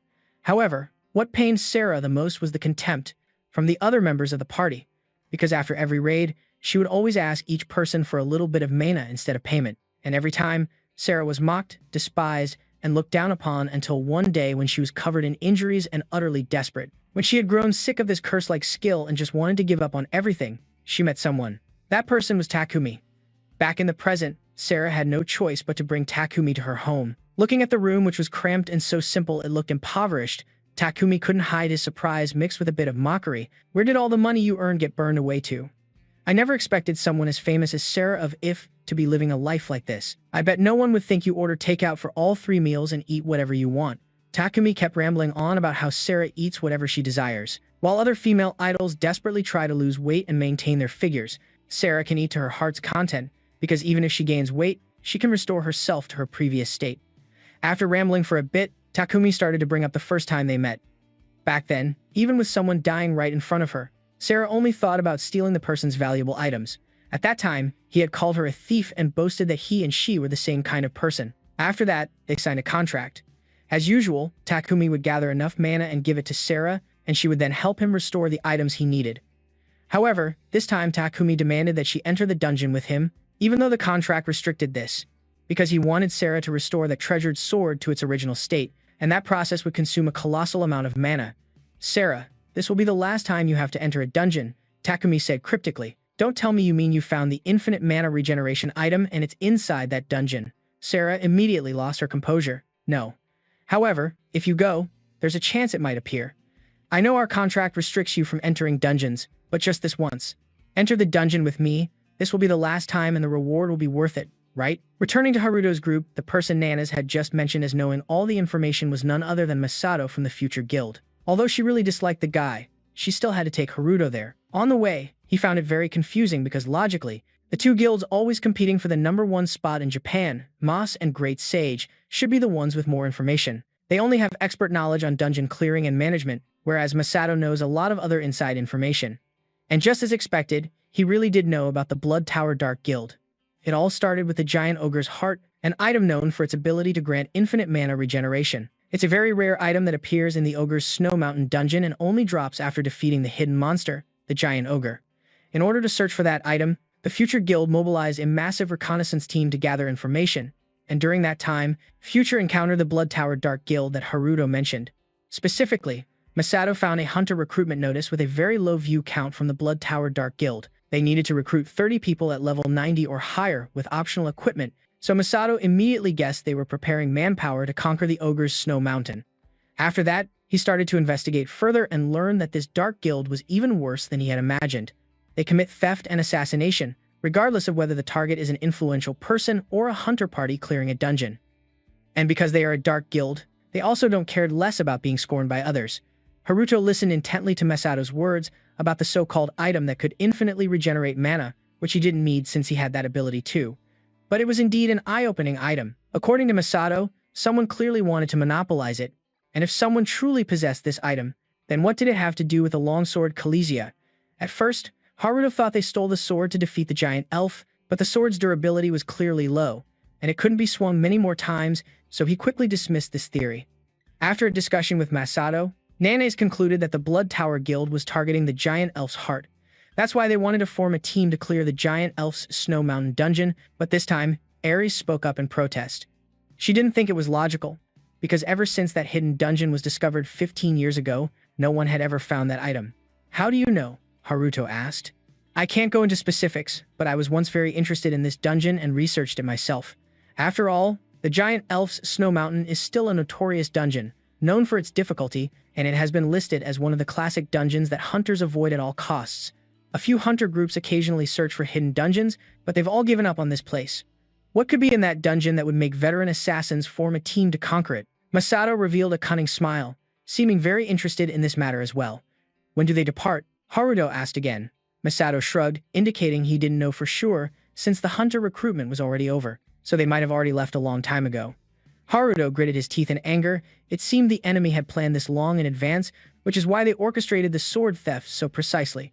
Since there wasn't much time left, Nanase demanded they head to the giant elf's Snow Mountain immediately. Coincidentally, the Future Guild had a specialized assault team that could depart right now. When she mentioned this team, Masato's expression immediately changed. "Who told you that? We don't have one. But I heard that the Future Guild has an on-call assault squad, and that squad is on par with the Hunter Association's assault team, right?" Masato shook his head repeatedly. This girl really could dig up anything, but he didn't want to get involved in something that didn't concern him. Besides, inside that dungeon, the weather was extremely harsh, so why would he have any reason to send his own troops into a place like that? And then, by some twist of fate, Nanase still managed to force Masato to dispatch his troops, and what's more, he himself had to go with her. Right up until the moment they faced the army of level 40 stone golems, Masato still couldn't understand why he was in this god-forsaken place. These stone golems weren't actually that strong, but they had to destroy their cores to finish them off for good. If not, they would just keep regenerating, which was quite troublesome. Masato's troops fought valiantly, but the enemy kept regenerating, so he still had to step in himself. Masato's magic was no joke. He He could stand in one spot and use his wand to make all the stone golems explode, causing their life cores to fly out. His soldiers just had to smash those cores before the stone golems' bodies could regenerate. Haruto had, witnessing this whole scene, I have to say that even though Masato seems arrogant and unlikable, his power is truly impressive. Honestly, it doesn't hurt to let him be the hero for a bit, as long as those stone golems are dealt with quickly. According to Ares, after entering the elf's Snow Mountain dungeon, they have to eliminate as many stone golems as possible, because that's the condition to encounter the mid-boss, the Snow Mountain Golem. According to her previous research, this dungeon is a sensor-type dungeon, different from a normal one, which is usually divided into zones like a mob zone, a mid-boss zone, a main boss zone, or a final boss zone. In a normal dungeon, if hunters know the way, they can go straight to the final boss area. However, in a sensor-type dungeon, the condition for the next area to appear is a formula, like a plus. B plus C equals D, which means they have to finish farming the mobs to unlock the mid-boss area, and so on. And if even one of the necessary conditions isn't met, the remaining areas won't appear. Ares suspects this is due to the influence of the Great Disaster from 15 years ago, which messed up the dungeon's processes, so that's also the reason why the hidden dungeon inside the elf's Snow Mountain has never reappeared until now.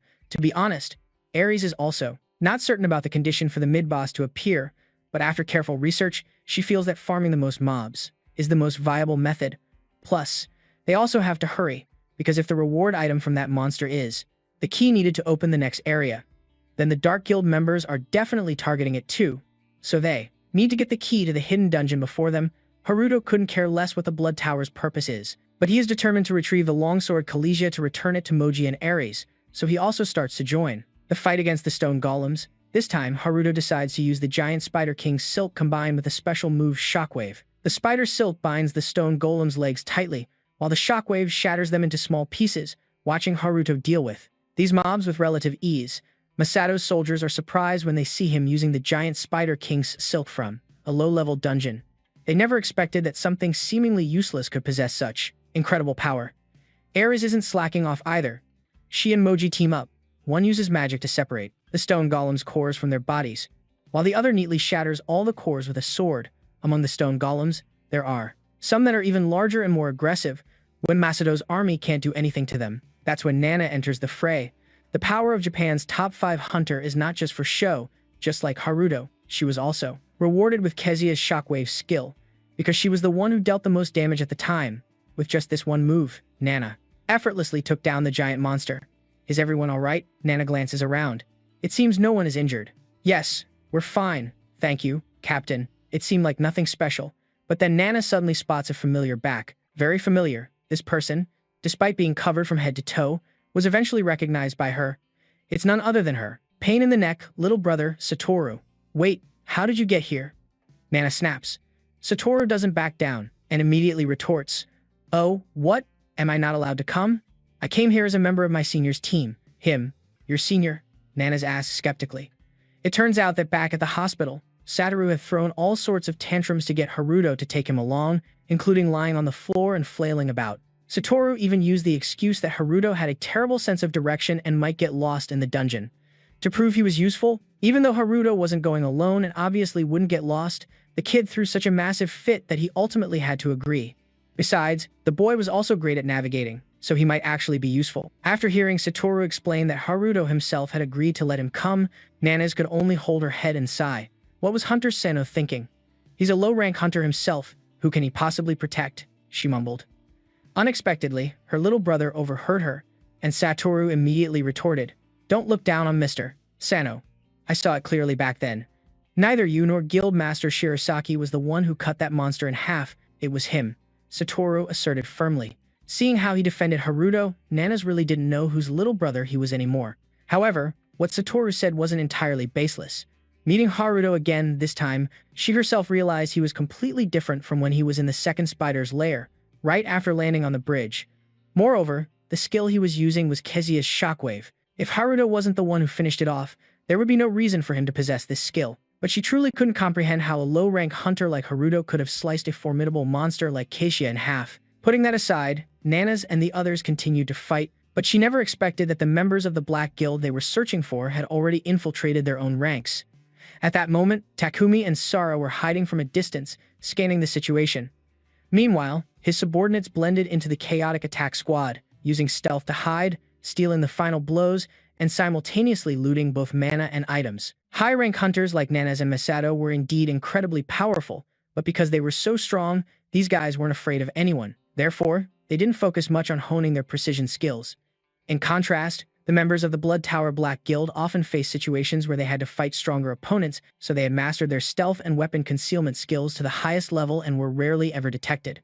Takumi was truly worthy of his title as the guild master of an organization full of cold-blooded assassins. His method of clearing dungeons was both effortless and efficient. This was also the guild's primary modus operandi. He and Sarah just had to stand by and wait, as the mana farmed by Takumi's subordinates was all transferred to the device in her hand. It was a mana generator, a luxury item. To fill a single mana bar, one had to defeat at least 100 minions. However, to restore the long sword Kalesia, that amount of mana was still not enough. To do that, they had to defeat the boss monster of a hidden dungeon. Although a hidden dungeon had never appeared before, Takumi had heard from many people that there was an incredibly strong barrier inside it, and the only sword that could break it was the longsword Kalesia. Sarah seemed skeptical, wondering where Takumi got this information, but he couldn't be bothered to answer. To him, Sarah's only job was to restore the sword. "Don't ask so many questions," he said. Sarah could only sigh. "It's been a while since I've been in a dungeon, so I'm a little nervous. But your strategy this time is so stealthy and... how despicable." After hearing this, Takumi's expression immediately darkened, and Sarah, seeing this, quickly tried to backtrack. "Don't mind what I said. As long as the contract is in place, I don't care what you do." In truth, she didn't like Takumi's scummy methods at all. But to save her parents' lives, Sarah also wanted to get her hands on that infinite mana regeneration item. Down below, the situation was growing increasingly tense, and Haruto was starting to lose patience because the number of stone golems they had wiped out had reached 200, but the condition to unlock the next area was still unclear. Suddenly, he noticed a stone golem core that was completely different from the others, and out of habit, Haruto was about to copy and paste it, but the core in his hand suddenly shot away, burrowing straight into the ground. The ground began to rumble and shake. Masato landed right behind him. "It's starting." "Huh? What's starting?" Haruto asked, confused. "The extermination of the stone golems is complete. Next, the intermediate golem will appear." The golem from the heart of the mountain has arrived. This intermediate golem is level 150. It appeared in an extremely ferocious state, immediately attacking as soon as it identified its enemies, and because it was so massive and its boulder attacks were relentless. Nanas' strike team was having a hard time. Even Haruto, who was no longer a low-level hunter, was being completely overwhelmed. In this situation, of course, high-level hunters like Masato had to step up. A single strike he unleashed split the giant golem in front of them into 1,000 pieces, instantly revealing its life core. But before his subordinates could even celebrate, the creature quickly regenerated before they could even deal with its core. Masato attacked again, but this time the result was the same as before. Failing to seize the opportunity twice made him furious, but Haruto came up with a plan. What if, at the exact moment Masato separated the opponent's core, he then used the Spider King's silk to immobilize it? Wouldn't that work? They quickly gave it a try, and Haruto actually managed to catch the core with his spider's silk, but the silk was quickly buried under the large rocks that were regenerating the golem's body. The giant spider's silk didn't work as he had hoped. While Haruto was racking his brain for a solution, he suddenly heard a shout, "Hunter Haruto, get back." Haruto retreated instinctively almost at once, and then Nanas unleashed her ultimate skill on the monster. This was the third time Haruto had witnessed her hellfire, and every time it was just as impressive as the first. The entire giant golem was engulfed in a stunningly beautiful blue flame. Nana said that melee attacks were useless against this thing. They had to melt it. Masato, having had his spotlight stolen, couldn't hide his annoyance. "I know that. That's why I was trying to think of another way. Otherwise, we'd be coughing up blood, trying to melt all these remaining rocks." Haruto looked around. They had defeated over 200 stone golems, and the number of rocks that had broken off their bodies was immense. He remembered that before they set out, Ares had warned them about how terrifying this intermediate golem was. It was the most troublesome and terrifying part of the sensor labyrinth. The way the sensor labyrinth worked was that it revealed the next area when certain conditions were met, and the next area that unlocked would change depending on the previous one. When the condition for defeating the regular stone golems was met, the core of the intermediate golem would appear, with the rest of its body forming from the remains. The stone golems would gather and regenerate into the body of that intermediate golem, meaning they would have to fight with the rest of the stone golems they had just struggled so hard to defeat. The usual outcome for previous hunter parties was complete mental exhaustion, or even the entire party being wiped out. Compared to a normal dungeon, this intermediate golem was as difficult as a final boss. It was then that Nanas came up with an idea, the same method she had just used, which was that if they couldn't break the core, they had to melt all the stones so it had nothing left to regenerate with, but the rocks, making up the golem's body were truly numerous. Nanas melted them, consuming a lot of mana, and quickly became exhausted. The problem was, while her flames were still burning fiercely, the intermediate golem suddenly vanished, only to reform, right behind Nana's. She once again used her hellfire on the opponent, but maintaining this was too draining, and not a good strategy. Haruto understood this clearly. He wanted to use the power of the longsword Kalizia, but if he did, Ares would notice immediately. But if they maintained this stalemate, they would never be able to destroy the core. In this deadlock, suddenly, Haruto remembered something he tossed in his inventory and never used. It was the Bear King's claw that Masato had thrown to him, on the Bridge of Groans. This treasure item granted 2 skills. First, the ability to hold any target in place for a certain period of time, and second, the ability to approach any target and inflict damage upon it. Haruto smiled in satisfaction. This was it. The key to breaking this stalemate was right here. He immediately used his copy and absorb skill. The first skill was loaded into Control V, allowing Haruto to bind the target more tightly when using the giant King Spider's silk, while the second skill was loaded into Control C, allowing him to pierce the target, absorbing 15% of its HP and MP. After acquiring the new skills, Haruto eagerly charged forward, hoping everything would go exactly as he wished. Meanwhile, Nanas was still sticking to her plan of melting the golem's body. Moji and Ares both looked quite concerned, because no matter how skilled a hunter Nanas was, if she kept unleashing hellfire like that, her mana would soon be depleted. Under the effect of the blue flames, the golem's body began to disintegrate. Nanas once again used her hellfire to add to it, but this time it backfired. The golem went berserk and charged at her, wanting to counterattack. The hellfire was no longer effective, which meant Nanas's mana had reached its limit. However, before the intermediate golem could even touch Nanas, it was tightly bound by Haruto's spider silk. This time, he used an exceptional amount of spider silk, wrapping it tightly into a giant cocoon. Nanas, saved in the nick of time, was overjoyed and shouted Haruto's name. At that moment, Masato couldn't hide his astonishment. His reaction was just like everyone else's. They couldn't believe the giant king spider's silk could be this effective. Seeing him dazed, Haruto shouted a reminder. Guildmaster Shirosaki Masato, please attack again. Being called by his full name, Masato was startled. Huh?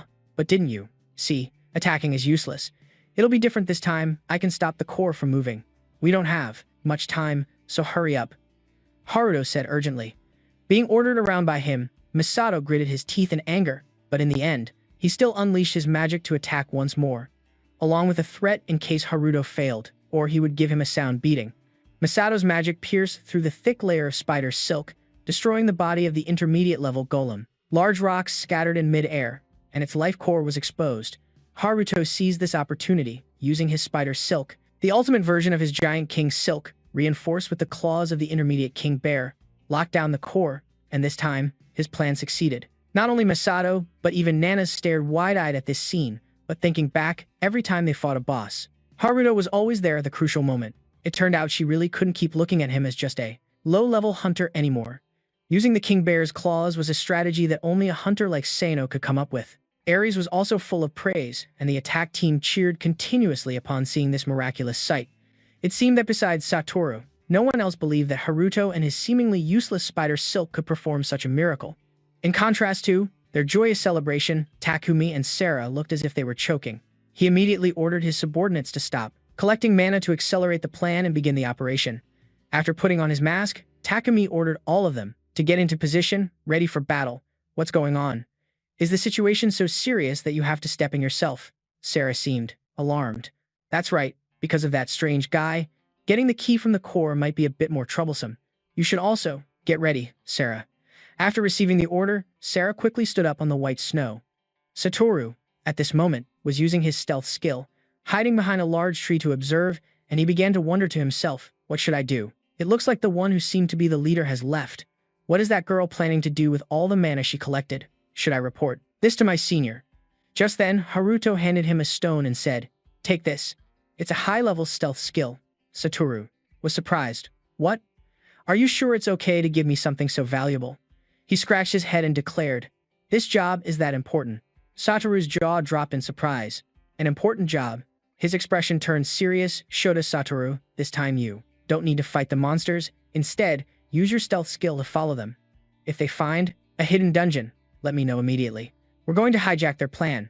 Remembering his words gave Satoru more courage. He thought of Haruto once more and reassured himself. That's right. Nanas and Guild Master Masato are over there. And most importantly, Senior Sano is here too. His voice rang out in surprise. I'm the one who has to destroy it.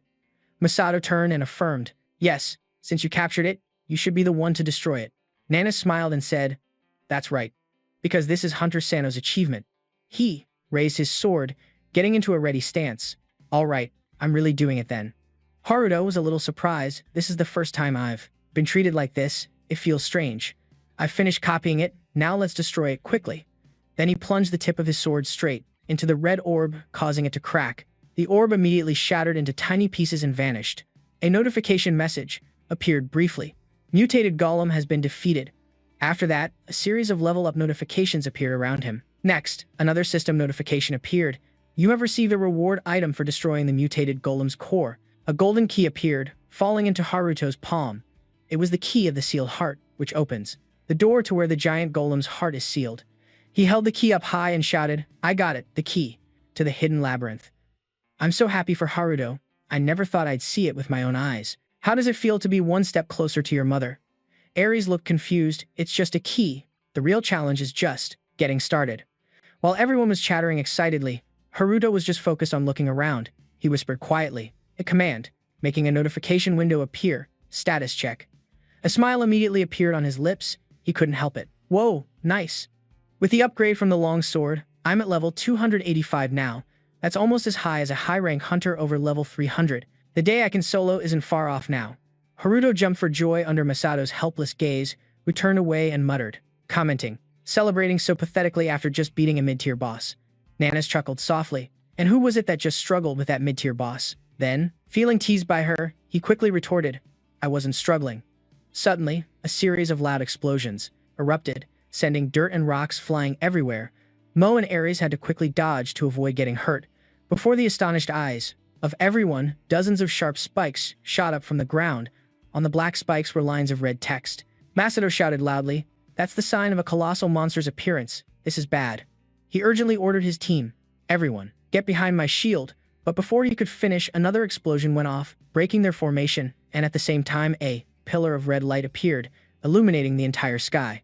After the chaos came a deathly silence as several people had been killed. A man slowly walked out, speaking. It was expensive, but the power is undeniable. It's true that money can buy you anything. Just have to throw away a bit of conscience. The man speaking was Takumi. It's as easy as flipping my hand. He let out a breath, constantly muttering, productivity, productivity. Suddenly, another decisive sound rang out, catching his attention. Found you. The notification window appeared again at incredible speed. Web weaving. A series of huge threads appeared in front of Takumi, and from within them, Haruto charged out with his sword. Give it back, he shouted as he charged forward bravely, Kalish's dragon longsword. Suddenly, he spat out a mouthful of fresh blood. Takumi gloatingly launched an attack on him. You might have stopped the explosion with those webs, but that wasn't the only trap I prepared. He furiously struck Haruto's stomach and sighed. You almost ruined my entire plan. He mercilessly threw Haruto far away, sending dirt and rocks flying terrifyingly, and shouted, Hunter Sano. She immediately raised her weapon, and a surge of blue power erupted around her body. Prison blast. Ares didn't have time to think. He rushed forward. No, Nanas. But she was held back by Mo. Stop. You'll get hit too. A blue vortex aimed straight for Takumi, who was standing not far away. This vortex was so powerful it cracked the ground wide open. Suddenly, Nanas coughed, spitting a mouthful of blood onto the ground. She planted her spear into the ground and collapsed, coughing dryly. Masato looked over and hurriedly ordered, Hunter Sonoda. What's wrong with Nanas? Use a healing skill, quickly. Rushing to her side, he panicked and shouted, Guildmaster Shirosaki, don't use mana. She quickly explained to him, the gas prevents mana absorption. It was probably released at the same time as the pillar explosion earlier. This is a cowardly strategy they use to neutralize high-rank hunters. She couldn't help but wonder.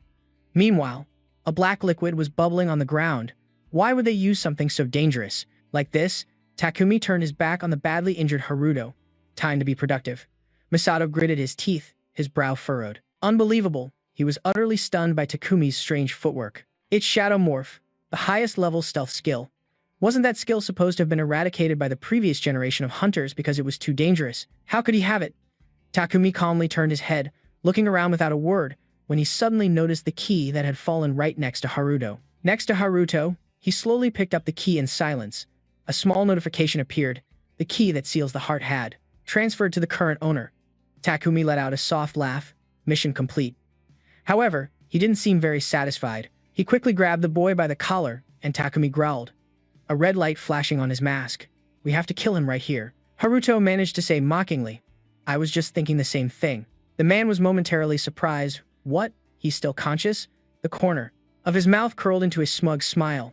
Well, it's a good thing the one who stole the longsword is a piece of trash like you. A bunch of threads shot out and wrapped around Takumi. To his surprise, the threads gradually grew thicker and denser, swallowing his scream. Ah! A notification panel appeared along with sharp spikes protruding from the threads, using giant spiders' silk. Activating the skill, one claw of the Bear King, and jagged, sharp fangs protruded along with the tightly wrapped threads, just like a giant monster. Takumi's followers began to panic. What? Leader, that skill. Isn't that the skill he used to defeat the mutated golem? Maybe we should get out of here too. Haruto slowly walked forward with his sword. Your mistake was touching my longsword. His voice rang out calmly. Release the giant spider's silk. However, his expression quickly turned to surprise. Where Takumi should have been, there was no sign of him at all. He appeared from within the shadow, sighing softly. Whoa, that was a close call. That's the first time I had to use a skill like that. Takumi shouted loudly like a psycho. If there wasn't a shadow in there, I would have died for nothing. After almost getting killed by such a lame skill, I finally understand why the hunters I've killed died with such regretful expressions like that. But anyway, you're going to die here today. A brilliant light suddenly radiated from Haruto. Hey, you know, my nickname, right?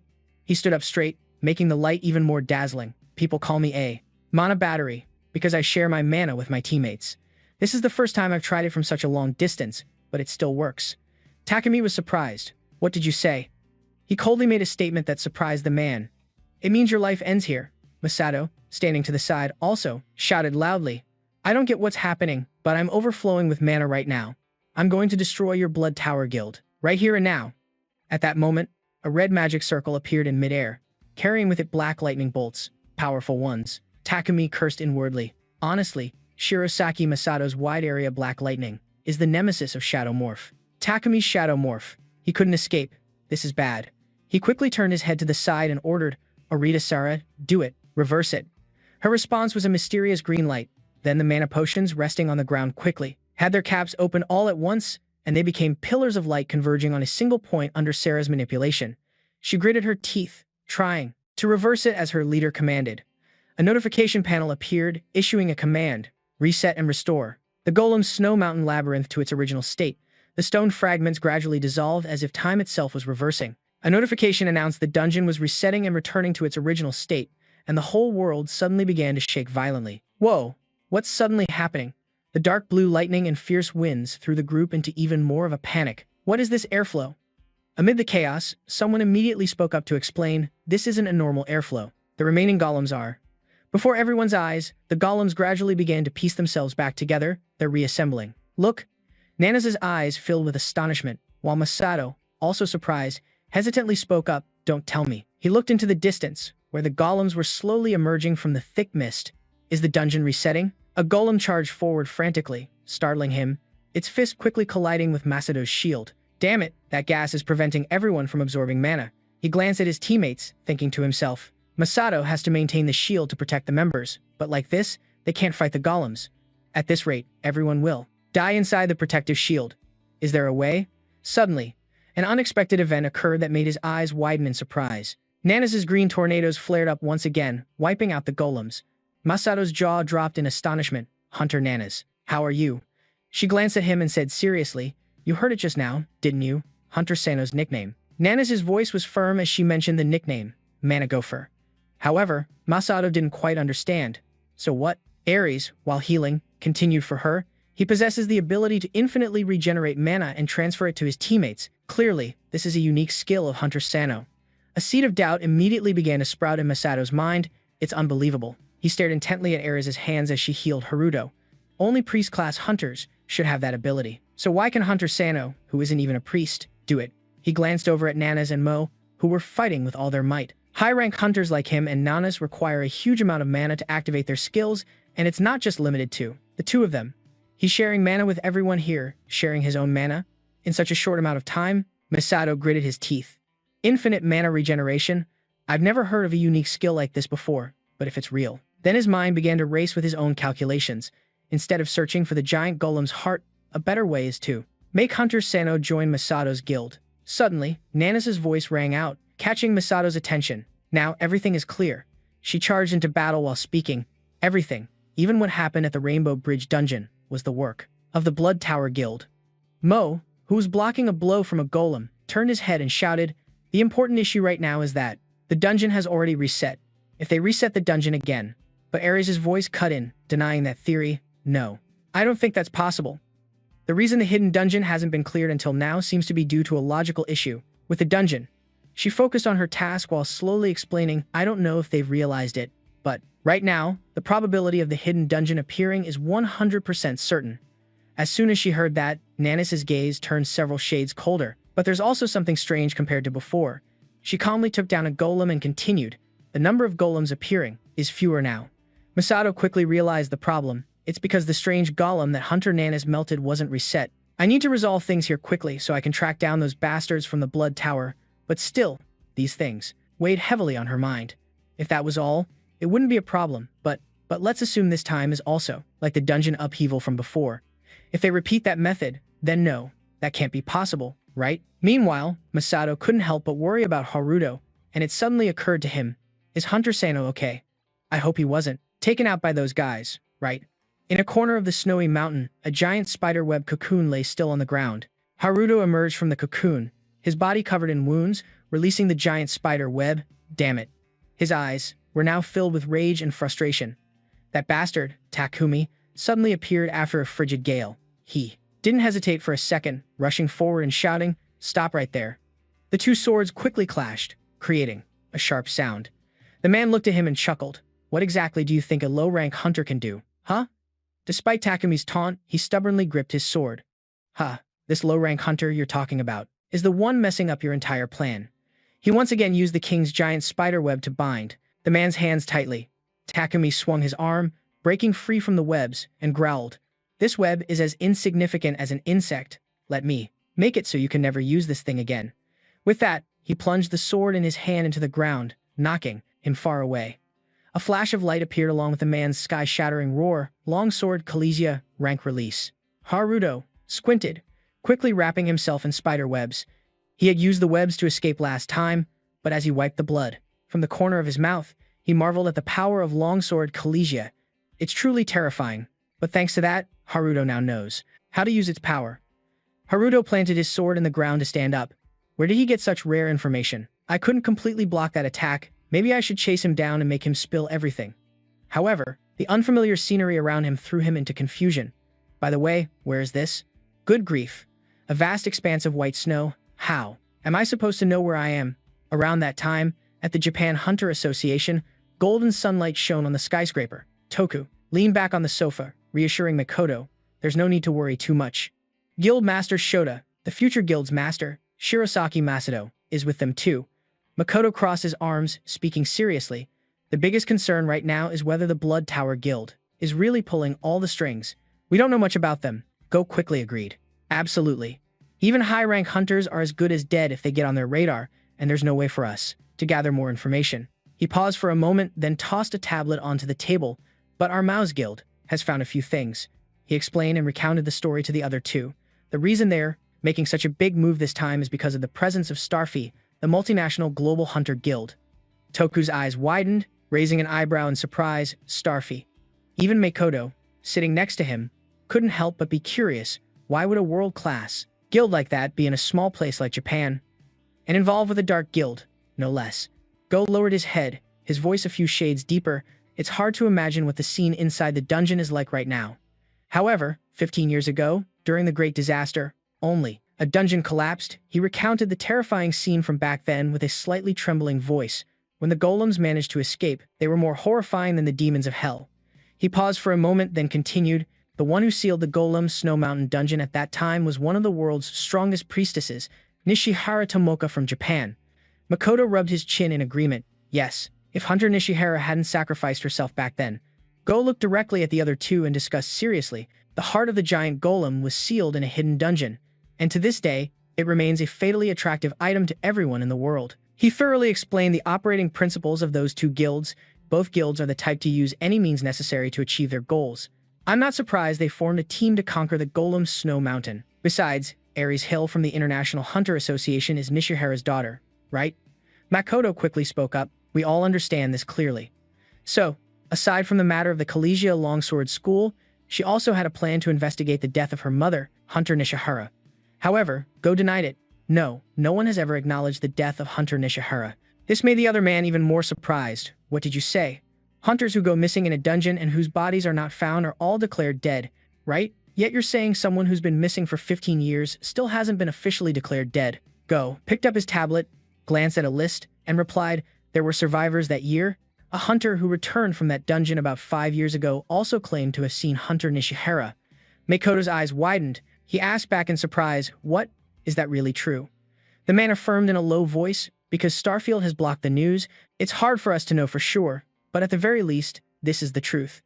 The interesting thing is that in that dungeon, there are countless. Suddenly, a young man burst through the door and shouted, Sir, Chairman, something's happened. Go turned his head irritably. What is it? We are in an important meeting.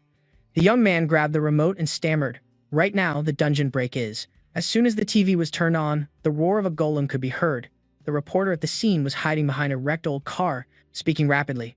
Do you all see this? A dungeon break is currently in progress. His voice grew more urgent in the face of the current chaotic situation. Right now, it's happening right in the city center. This whole area is filled with panicked screams and the sound of crumbling buildings. The moment Ghost saw it, he couldn't help but grind his teeth in anger. Those are the golems from the Golem Snow Mountain dungeon. Impossible. Could it be that the dungeon that was just recently conquered has collapsed? What the hell is going on? Meanwhile, inside a dungeon, a group of people was trying to cross a blizzard. Sarah looked at Takumi, who was clutching a piece of paper in his hand without saying a word.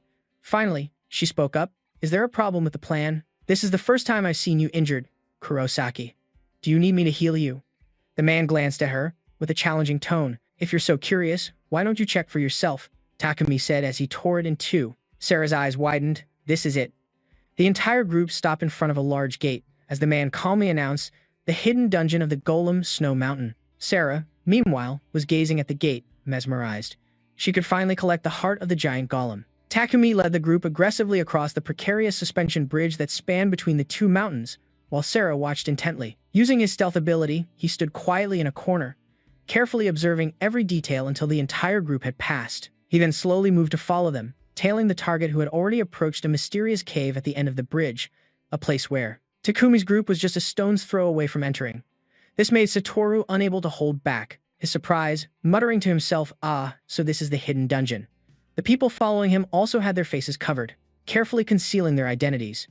After taking a few steps, they felt that something wasn't quite right, and reached out to gently examine the barrier. Suddenly, a sense of unease grew within him, and he immediately reported to the guild master. There's some kind of barrier here. Hearing this, the guild master also slowly approached, lightly touching the barrier and thinking to himself, Starfield truly lives up to its name as a world-class guild. Their information is unbelievably reliable. A memory surfaced in Takumi's mind, and he thought, this must have been sealed 15 years ago by a great mage and the strongest hunter, Nishihara Tomoka. Moreover, it was something he had always cherished with a lifelong desire to obtain it. The giant golem's heart from the hidden dungeon. Just thinking about it, his eyes narrowed with determination, and then he suddenly called out to everyone. Next, Takumi didn't forget to instruct them. Prepare to break the barrier carefully. Don't let your guard down and stay alert of your surroundings. Everyone obeyed, responding crisply, understood. After giving his orders to the group, he turned to the woman and commanded, Sarah, revert the long sword field's settings. However, before Sarah could even react, his gaze turned sharp, and he frowned, saying, Wait, it seems a little rat has been sneakily following us. These words only confused her more, leaving her standing there bewildered. From his position, Satoru heard every single curse word from him, which made his heart nearly leap out of his chest as he thought, what an idiot, daring to use stealth to tail the blood tower blade. His face turned pale, completely drained of color from fear, and he gritted his teeth, thinking, Senior Haruto, he's in big trouble. Without another word, Takumi aggressively charged towards the source of the sound, shouting, You're really ticking me off. The Weeping Rabbit of the Snow Mountain, a golem that lives near the mysterious narrow tunnels of the Snow Mountain, a level 30 golem. A rabbit-shaped monster that is always hungry and aggressive. Defeating it yields a mana stone. This couldn't help but surprise Haruto, who exclaimed, "Huh? I didn't know there were other monsters besides golems in here." Just then, he saw it get punched.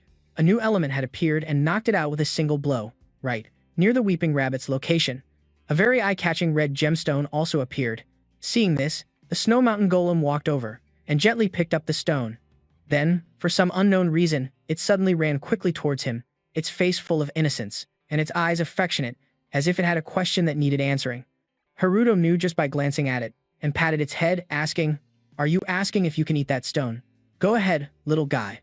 After receiving permission, the golem of the Snow Mountain popped it into its mouth and chewed happily, making him let out a sly chuckle. "I've already copied it anyway." At this point, Haruto clenched the treasure in his hand and marveled. Who would have thought that the core of a variant golem would have this ability? The core of a variant golem can create a golem by pouring mana into it. Skill 1. Create a level 1 golem. Exactly as the user imagines it, the second skill can create a level 1 transformable golem armor, and the third skill allows sharing of reconnaissance and scouting abilities with the created golem. The higher its level, the farther the user can control the golem. His joy at this moment was so immense that his smile became twisted and distorted. I was a bit disappointed when I realized I couldn't absorb any skills with copy and paste, but this item is also fantastic. If the core can create a single golem, then what happens if I copy and paste it? Haruto's face beamed with a wide, toothy grin, thinking to himself, now I can easily create an entire army of golems. This is absolutely amazing. It means from now on I can enter dungeons without needing a party. But the way it was looking at him left him a bit baffled. The Snow Mountain golem can reach level 10, can freely change its shape and form, and shares its senses with its master. Moreover, Haruto was a bit concerned, since it was only at level 1. I wonder how big it will get when it reaches level 10. If it gets too big, that could be a problem.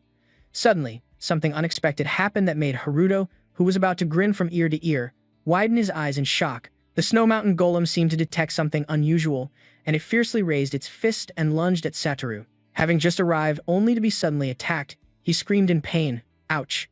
At that moment, his eyes suddenly turned towards Satoru, his face filled with shock as he yelled his name. Just then, Satoru, who had just been suddenly attacked by the Snow Mountain golem, was so scared that tears streamed down his face. Just like that, Satoru looked at Haruto as if he were a life raft and jumped directly onto Haruto, wailing, "Wah!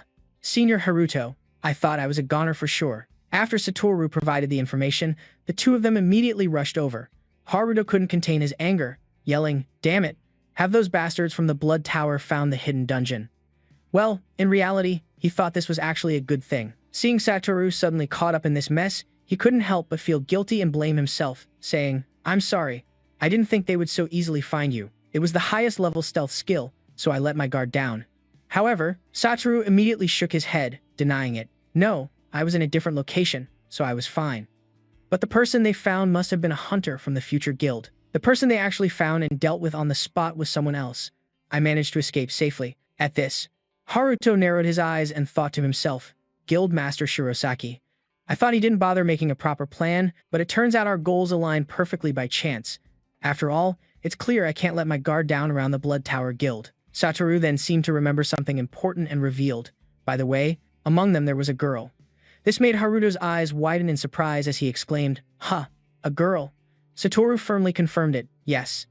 It seemed like she was concentrating mana into some bottles and started doing something, and then the dungeon was reset in that very moment. He had gripped his sword tightly, but he was trembling with fear and didn't dare to rush out, so now he felt extremely ashamed, saying with a choked voice, "I thought about stopping her, but you told me not to act. To be honest, it's because I was too scared. I'm sorry." Seeing him so dejected with tears welling up, Haruto patted his head to comfort and praise him. "It's okay, you did a great job." Satoru sniffled for a moment, then suddenly remembered an important detail and quickly recounted it. That's right, that girl looked very familiar. He had seen her somewhere before. As he said that, his gaze suddenly became a bit wary and suspicious. He asked with curiosity, "And by the way, is it okay for that thing to keep following us like this?" Haruto knew full well what he was worried about and simply replied nonchalantly, "Don't worry. That's my subordinate." Hearing this, Satoru's eyes lit up. He spoke with full admiration. "Huh. A golem is your underling. Does that mean you can control all golems? Senpai Haruto, you're amazing." Very quickly after that, they moved to a hiding spot to observe from a distance. Satoru still kept reminding him, the hidden dungeon is just across the bridge, but those people over there are hiding and guarding everywhere. If we make a rash move, we'll get caught immediately. At this point, he fell silent for a moment, then suddenly proposed with a serious face, Satoru, go get Hunter. Nana's and Guild Master Shirasaki here. This left him bewildered, and he immediately asked, huh? But that means you'll have to stay here alone, senpai. Besides, you know the enemy has the long sword. But Haruto just calmly patted the Snow Mountain Golem's head and replied nonchalantly, you don't need to worry about me. I have a way to monitor their every move, from here. In the end, he had no more arguments and had to agree dejectedly. I understand, if you say so, Senpai Haruto. Before Satoru left, he carefully handed him an item with instructions. Take this too, which made him ask with curiosity, is this the core of a transformation golem? At that moment, seeing Satoru as excited as a child, he couldn't help but shout, is it for this golem? This startled it, making it glance at him. Just as expected, Haruto just gave him a few more important instructions. From now on, it will be your subordinate. You like it a lot, right? Don't be fooled by its appearance. Its combat ability is quite high, so it will be pretty useful. He was so happy he could cry, asking in disbelief. Again, just to be sure, Senpai Haruto, are you really giving me such a valuable item? This made him feel a bit exasperated as he replied, I guess so. Then he swallowed the words he was about to say. It's valuable, sure, but I have a whole bunch of them. Just like that, in a flash, Satoru seemed to gain a new motivation, excitedly running off and declaring strongly, thank you so much, Senpai Haruto. I'll make sure to bring her and the others here as soon as possible. Haruto couldn't help but laugh at his demeanor, thinking in disbelief. He's a member of a big guild, but he's pretty naive. Huh. It's probably because Hunter Nanas has shouldered most of the responsibility. Getting back to business, he had also secretly identified the right moment. And now, it's time to create a new subordinate. No sooner said than done, using the core of a transformation golem to create a new one. During that crucial moment, Haruto was always watching carefully, because he figured that if it could create a golem based on his imagination, then he would give it a little mana. Finally, after a period of waiting, this golem began to undergo a powerful transformation, while Haruto remained engrossed in his observation. Just a moment later, the system issued a notification. Transformation Golem Core, Skill 3, can share reconnaissance and scouting abilities with the created golem. He couldn't believe it, his eyes widening in amazement, joyfully, exclaiming to himself, wow, this thing is top tier. With its reconnaissance and scouting abilities, the golem quickly flew to the place where Takumi was. As for Haruto's task, it was just to focus and observe carefully so as not to miss any important details. Through the transmitted images, he could vaguely make out a girl next to the guy, and then he realized it was that girl. Satoru wondered, what is she doing with the Kalesia longsword? Faced with this series of strange actions, Haruto couldn't look away for even a second, fearing he might miss something. Soon after, Arita Sarah's action came to an end, leaving her looking bewildered, her eyes wide in contemplation. On top of that, the system issued a notification, Ctrl+Z, restoring the durability of the Kalesia longsword to its original state. Then, the information window for the longsword appeared, a sword forged from the soul of the dragon Kalesia. It requires level 30, adjusts the user's level to 200, and automatically applies, combining upon use. Unique skill. 2. A passive skill. Increases the user's defense by 35%. Unique skill. 1. Bloodthirst. Absorbs 15% of the target's stamina, vitality, and mana. The passive skill. Unique skill. 2. Berserk. Automatically activates when the user's HP drops below a certain percentage. All of the user's stats and level are doubled, including the user's exact level. Duration. 1 minute. Cooldown. 1 day. Just then, a moment later, the durability was displayed at 6%. However, that number quickly blurred as significant fluctuations began to appear.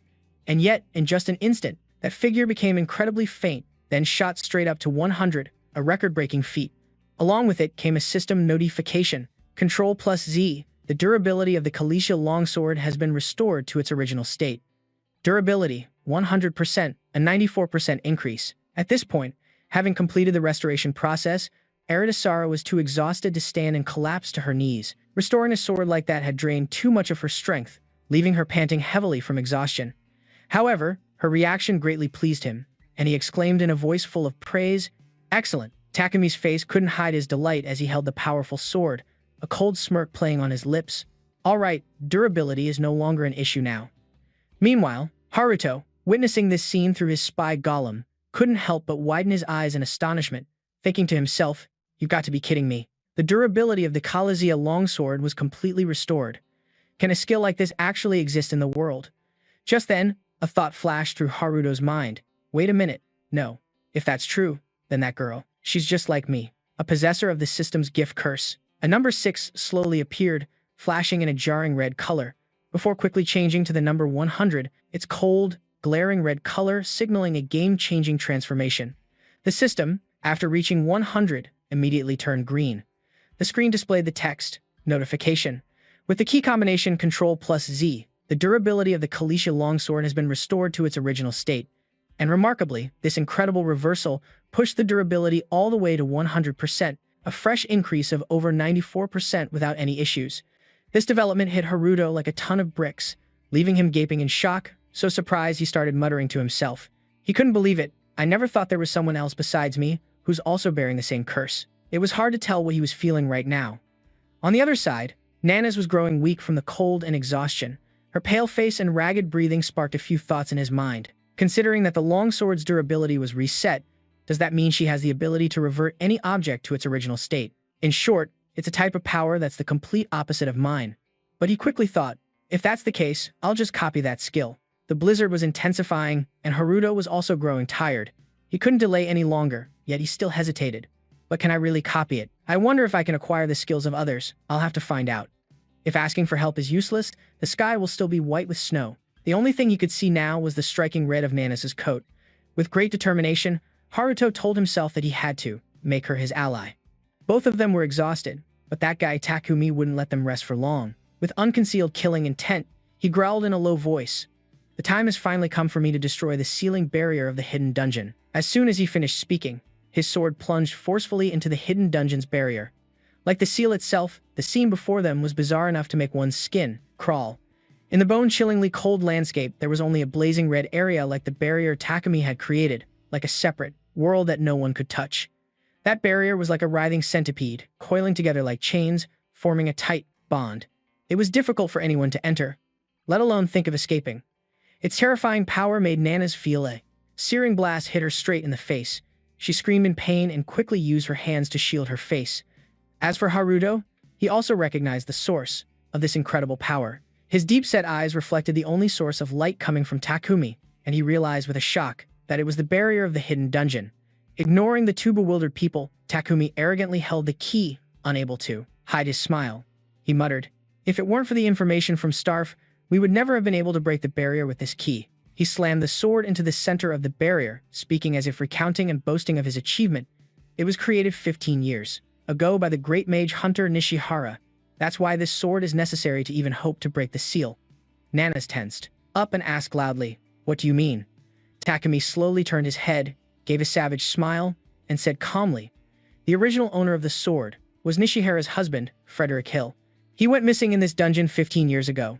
The hunter Nishihara established a barrier that could only be broken by her husband's sword, so that all other people would have no way to enter." Everyone was stunned by this information. Really? Nana's, and perhaps Haruto as well, both thought the owner of the long sword is the world's top-ranked hunter, the sword master Frederick Hill. His wife is the great mage Nishihara Tomoka, and their daughter is Miss Ariso. So that's why she was so obsessed with that sword. Takumi couldn't care less what the two of them were thinking. He was in a great hurry to break this barrier seal. He plunged the sword forcefully down into the barrier, shouting, "All right, let's break the seal. Now." With that, he yelled, "Long sword Kalija, release your power." At the same time, he poured all his energy into opening the barrier. The barrier immediately unleashed a suffocating torrent of magical energy. The earth and rocks seemed to be swept up by that immense power, shattering into pieces. That deathly red color felt like a sea of blood, drowning all the faint life around it. The small birds that had bravely endured the cold blizzard were now incinerated by that searing red glow. Both Haruto and Nana's instinctively hid behind a large nearby rock, using its weight to brace themselves. Haruto squinted to avoid being blinded by the light, cursing helplessly in his mind. A level 1 golem can't withstand this assault. If the durability of the long sword Kalizia hasn't been restored, it shouldn't be able to release this much sword might. But he didn't have time to think much, as the barrier was already opening. The chain-like barrier trembled violently for a moment, as it too struggled to withstand the attack from that power. The scene was like a torn page from a comic, because the other side of the barrier was like another world, dark and deep, like a sealed jar, with no visible path or end in sight. The towering Takumi suddenly seemed small before this spectacle. Unusually small, but being an arrogant and conceited man, he just sneered and muttered, "I never expected the entrance to the hidden dungeon to be a spatial projection." She must have been in agony. Well, I don't care. After 15 years, the hidden dungeon of the Golem Mountain has returned. With that, he shouted, part command and part morale boost. "Everyone, it's time to hunt for the heart of the giant golem." As soon as he finished speaking, they all silently stepped into that dazzling dimension, gradually vanishing as if signaling a perilous journey ahead. Haruto was so worried he bit his lip, unsure of what to do. Should I follow them? He thought impatiently, silently cursing Satoru. How long are you going to make me wait? Meanwhile, in southern Italy, at an S-rank dungeon, the scene was chilling to the bone. The thick, metallic stench of blood hung in the air. Blood, corpses, and the cold, dark dungeon created an atmosphere so deathly it was nauseating. The last surviving soldier was barely breathing, using the last of his strength to grit his teeth and say, "You could have just killed me. Why did you have to take everyone else's lives?" His opponent casually flicked a finger. He showed indifference and inhumanity in every gesture, and spoke in a flat tone as if it were a trivial matter. "If I did that, I'd be a murderer." His voice was deceptively innocent, but if the entire squad is wiped out, people will just think it was a dungeon accident.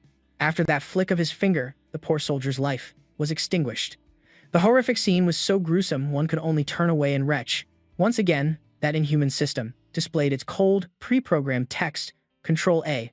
When the skill user dies, the skill will be transferred to the next user. In short, this was an ability that grew stronger by stealing the lives of others, and this man had just absorbed the full power of those poor soldiers. He let out a grunt, trying to assimilate the immense flow of power. Instantly, a glowing red mark on his neck became more distinct, and his entire body radiated a disgusting aura, his face slowly warping into something inhuman. It was all as if pre-programmed. Control A, all has been selected. Those unfortunate soldiers were like obsolete inventory, packaged up with just a single Control X command, cutting all selected targets. They, all of them, vanished, as if they had never been there, as if they had never existed. Human life was so pitifully cheap in that moment. A steady sound broke the silence. A blonde demoness with a bizarre appearance clapped her hands, her cold voice ringing out. "It seems the Control A skill has improved, hasn't it? The scale has certainly expanded compared to just erasing them one by one." The man replied emotionlessly, "The only annoying part is that I have to take the target's life to stop the curse from killing me. But what really ticks me off is that no matter how many times I use the skill, it never evolves. It's driving me insane." The demoness stepped closer and chided him. "Didn't I tell you before? The skill won't change until you reach the target. The only skill that can be acquired and upgraded without killing an enemy," she paused for emphasis, "is Control C." The mysterious man said in frustration, "We've been searching for that guy for 10 long years and haven't found a single hair." "Does Control C even exist?" he asked hopelessly. The blonde demoness gave a cunning smile and explained, "It's a little different in our dimension. I'm certain this world has one person holds it, and Control F is for finding those with the Control C skill. Right?" The other guy calmed down, pulled up his hood, and muttered, "Now that you mention it, what about Control Z?" The other person replied, "Based on the information we've gathered, currently within the Blood Tower Guild, there's a report about breaking the ceiling barrier created by Hunter Nishihara. Both of these guys have the Control Z ability. Revenge is important, but remember to secure the giant golem's heart. This is an item that helps those who possess cursed skills unleash their optimal power." "Understood," the other person replied, and the two of them vanished into thin air. Meanwhile, inside the dimension, the Kurosaki party was slowly exploring. After walking for a while, Masato started his usual irritable act. He yelled, "What the hell? Did we rush all the way here just to see a snowy wasteland like this? There's not even a trace of a fight. Are we going the wrong way?" he asked suspiciously. The clever Haruto replied, "They haven't been gone for long. Your intuition is really reliable." As those two guys vanished without a trace, the others began to analyze. Based on the situation in the cave, it seems there are no monsters here. Since there's only one path, we'll catch up to them soon. They started to pick up the pace. As they ran, Nanas asked Ares, "Can you guess where they got their information?" Ares didn't answer right away. She hesitated. "This is just my personal guess, but their backer is probably Starfield." Her face gradually grew serious. Nanas reacted as if she'd been shocked, shouting, "Starfield." And this inadvertently made everyone worried, including Haruto, who turned around. She asked in disbelief. The #1 international guild in the world. They're working with the Blood Tower? Aries spoke awkwardly. I think the reason might be because of my mother. Haruto overheard everything and had a realization. So this is the root source of the information the Blood Tower obtained, the Rainbow Dungeon, and stealing the Long Dragon Sword. He started piecing the facts together and worriedly realized they had planned everything. He timidly glanced at Aries, thinking to himself, so their target is. Maybe not, but if it really is. He was very conflicted. Haruto came to a serious conclusion. Their target isn't the transforming golem's key, but you yourself, Aries. Masato started urging them on. Hurry up. If we grab one of the Blood Tower Guild members and force them to show themselves, it'll be faster. He was also quick-witted. He realized, if Starfield is backing them, then the fact that Kai can use the teleportation technique and the other things that are left. He gritted his teeth and muttered, we'll catch him and make him confess everything himself. Everyone picked up their pace, including the clumsy golem who now also roared, wait for me, and started running with a rumble. Masato approached Satoru and asked curiously, I've been noticing for a while now. What's that thing you're leading around? Satoru replied cheerfully, it's a subordinate that Senior Haruto gave me. Nanas asked curiously, why did you give Satoru such a valuable item? Haruto was caught off guard and stammered, huh? Well, because it's valuable, I gave it to him. Giving him a bodyguard is the only way to be sure. He didn't notice, but a faint smile unconsciously appeared on Nanas' lips. Suddenly, beneath his feet, a surprising source of light emerged. Haruto was taken by surprise, not understanding what was happening. The unexpected had arrived. Right under their feet, a golden magic circle had opened up, incredibly tempting, and it was a trap. In an instant, everyone disappeared into that dazzling yellow light, except for Haruto. Haruto reacted immediately. He shouted, Satoru, Nanas, and quickly rushed past even Sano. With a worried face, Haruto called out his little brother's name, Satoru. All four of them were drawn into the circle. At the spot where Satoru's group had vanished, a golden light flashed and enveloped Haruto, leaving him utterly astonished. In the blink of an eye, they landed right on another magic circle, and he crouched to touch the ground with a thud. Nanasa immediately stood up and shouted for Satoru, while Haruto scanned the area, yelling for Guild Master Shirosaki. He raised his sword defensively, glancing back and shouting, what's going on? We were supposed to be right behind them, but suddenly, they vanished. Suddenly, a loud roar echoed, and Haruto immediately whipped his head around. A massive monster appeared before him, its eyes ferocious, charging straight at him with bared, sharp teeth. Facing the monster's wide-open maw, Haruto screamed internally, damn it. Where did that thing come from? While he was still stunned, Nanasa had already charged forward resolutely with her long spear, shouting the name of her skill, Dance Blade, as she slashed down. The monster's head was instantly severed from its body, and its massive frame crashed to the ground, sending up a cloud of dust as blood gushed out. Haruto, still shuddering, asked, why is there a dinosaur-like monster in the Golem Snow Mountains? Ares knelt to examine the monster's corpse and replied, this place feels like we're in a completely different world. She looked at everyone with a determined gaze and said, it's definitely a multidimensional dungeon. The group was shocked, shouting in unison. A multidimensional dungeon? Above the rocky ridges, strange birds soared through the blue sky, while down below, amidst the tall trees, stood Haruto's group. Stunned by the scene before him, he blurted out, what is this? Nanasa, however, spoke up to challenge Ares. That can't be right. I heard all the multidimensional dungeons were cleared out during the Great Catastrophe 15 years ago, weren't they? Ares explained to her, yes, my mother sealed all of them. However, it seems to have reopened for some reason. She continued to explain, the hidden dungeon of the Golem Snow Mountains was also one of those that were sealed. The magic circles placed within these dungeons are what allow them to link to countless other dimensions. Picturing terrifying monsters being summoned, Ares concluded, when the circle activates, a teleportation gate to another world opens, and it's possible we've been transported to an extremely dangerous dungeon. Hearing this, Nanasa seemed to understand. Stroking her chin, she said, so that's why Hunter Nishihara set up a protective barrier around this place. Ares added, my mother also theorized that the Great Catastrophe from many years ago was actually the rampage of a single multidimensional dungeon. Haruto asked with a worried expression, if that's the case, then where were Satoru and Guildmaster Shirosaki teleported to? She answered him, they were likely transported to another dimension. She then spoke seriously to the three of them. If we clear this dungeon, we'll be able to get our hands on the heart of the giant golem, which would be a blessing in disguise. Hearing that, he gripped his sword hilt tightly and said, in that case, let's get moving. Haruto tensed up and looked forward. Just then, numerous dinosaur-like monsters came crashing through the trees towards them, and he broke into a sweat. Tesk, this isn't going to be easy. Nanasa took a breath and assumed a fighting stance. The scene changes to the heart of a city center. where skyscrapers lay in ruins, engulfed in smoke and flames that billowed into the sky.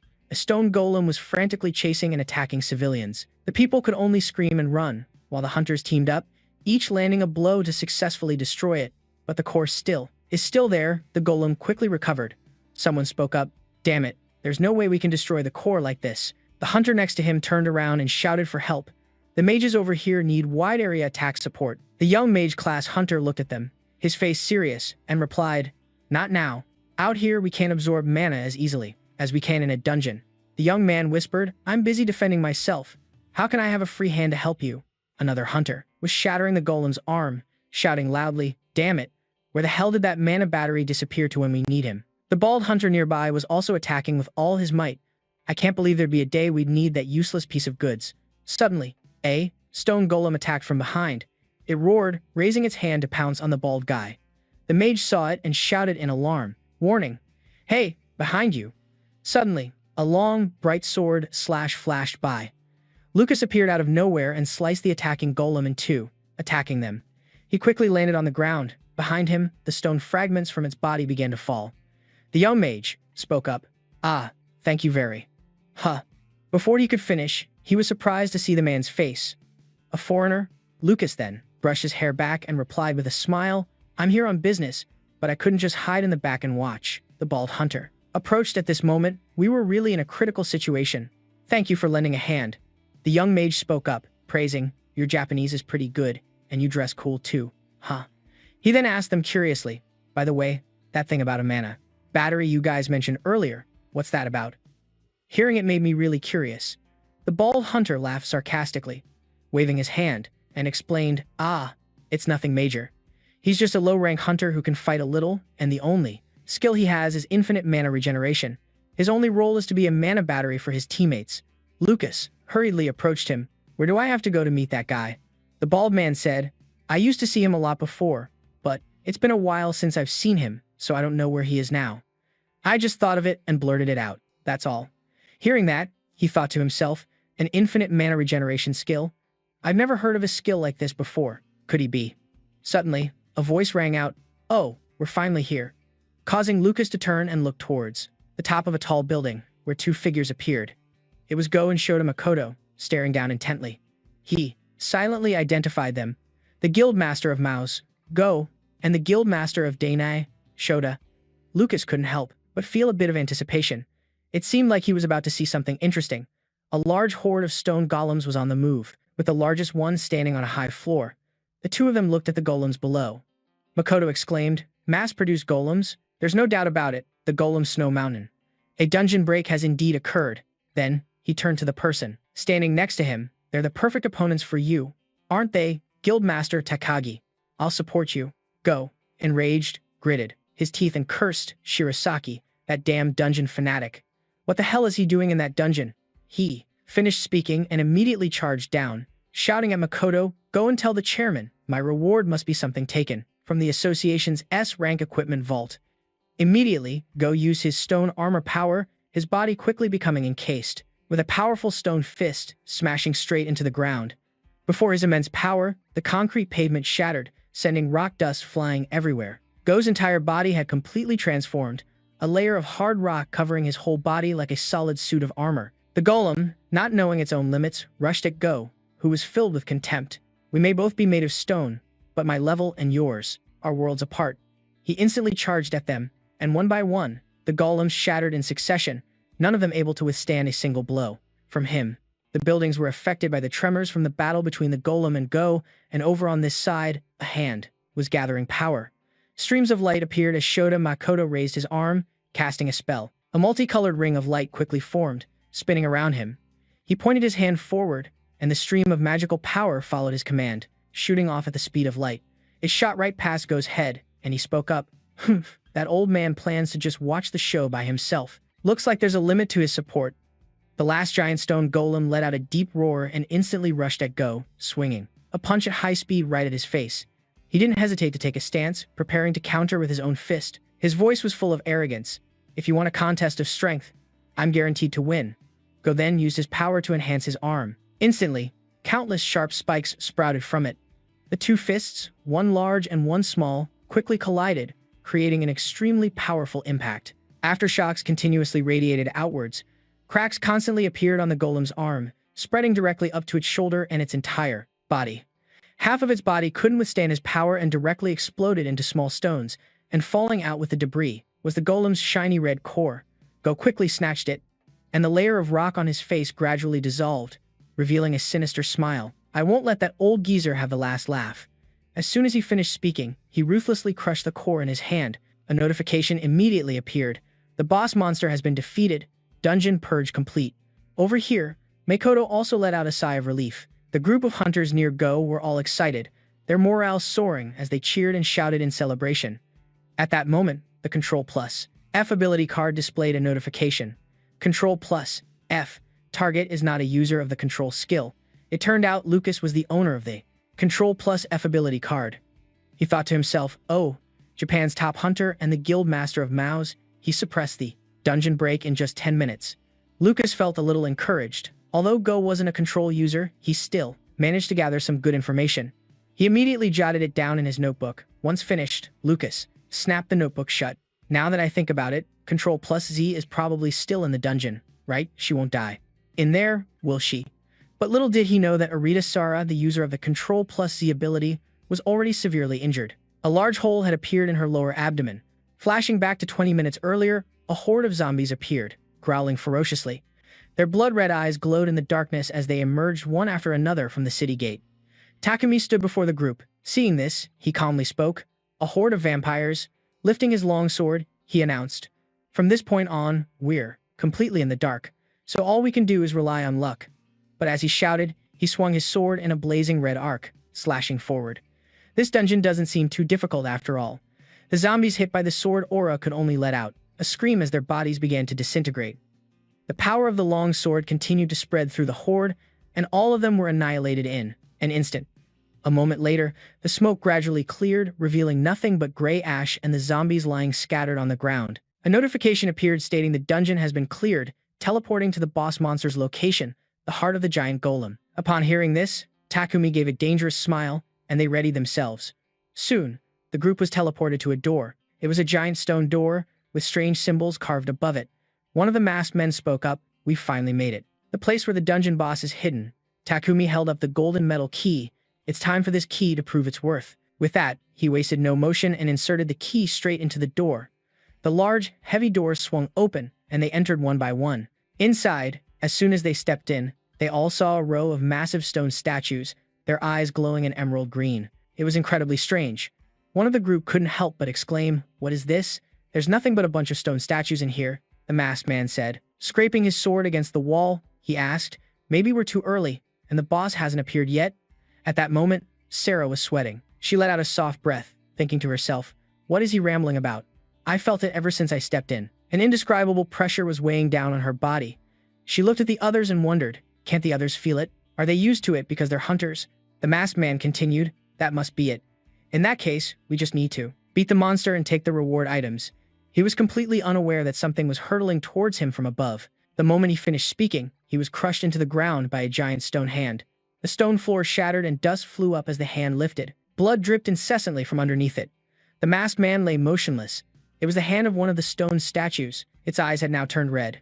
The ground was clearly imprinted with the shape of its hand and the unfortunate masked man. Another masked man who witnessed this screamed in fear, "Holy crap, the statue is the boss monster? Wait, does that mean the other statues too?" Immediately, the other statues began to move, quickly surrounding them.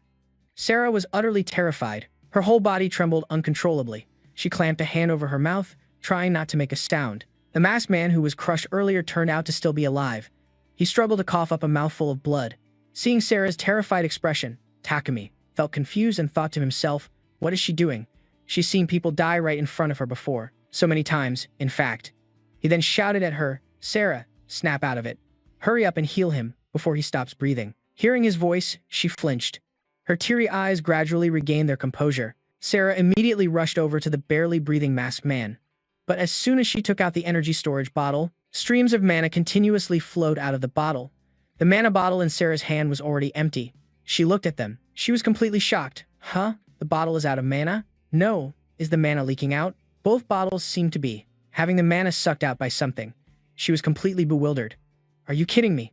The seal on this mana bottle. Even a top-tier mage couldn't break it. What is happening? All the mana is flowing in one direction. Sarah started to sweat. Looking at where the streams of mana were flying, she couldn't help but feel tense. Where is it all going? A statue raised its sword high. It swung down at the group. One man, unable to run, prepared to accept his fate, while another crawled away, screaming in terror. Takumi was swinging his sword wildly. Seeing this, he roared, "Don't just cower, fight back. No matter how big it is, it's still. They're just golems." With that, he swung his sword at one of the statues, and stone fragments flew from its stomach, out. Then Takumi said to a masked man, "Use mines for high-level monsters." He replied, "I already tried, but neither my stealth skill nor the mines would activate." Suddenly, a dark shadow lunged at the masked man. A chill ran down his spine as the statue's stone sword struck him instantly. Takumi jumped back, cursing loudly. Damn it! But when he looked in another direction, he couldn't help but shudder in horror as a masked man was being held tightly in a statue's hand. It squeezed with immense force, causing his blood to gush out. Then it threw them down one by one, in front of Takumi, leaving him speechless. He gritted his teeth in anger. "Are you mocking me? If they all die, without a single one left," Takumi growled, his eyes filled with rage. "Our effectiveness. I'm about to lose my mind." He was so tiny standing before the stone statues as he screamed, "You damn piles of rocks! Your size is your biggest disadvantage." Raising the sword in his hand, Takumi shouted, "Long Dragon Sword Kalisha, release ability."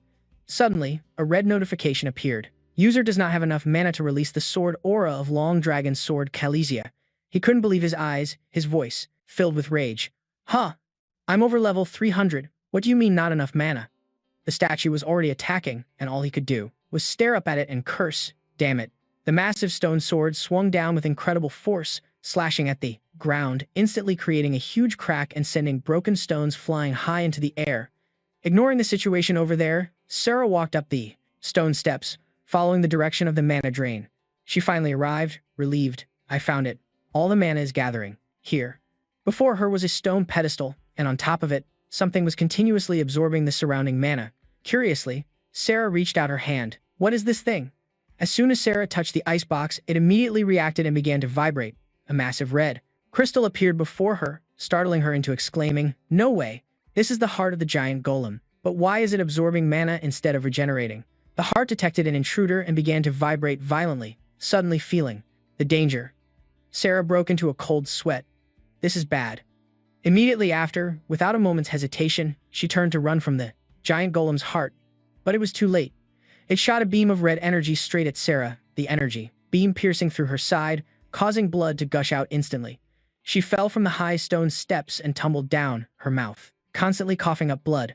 A statue noticed Sarah lying nearby, raised its stone sword high, its two eyes glowing red. It swung its sword down towards her.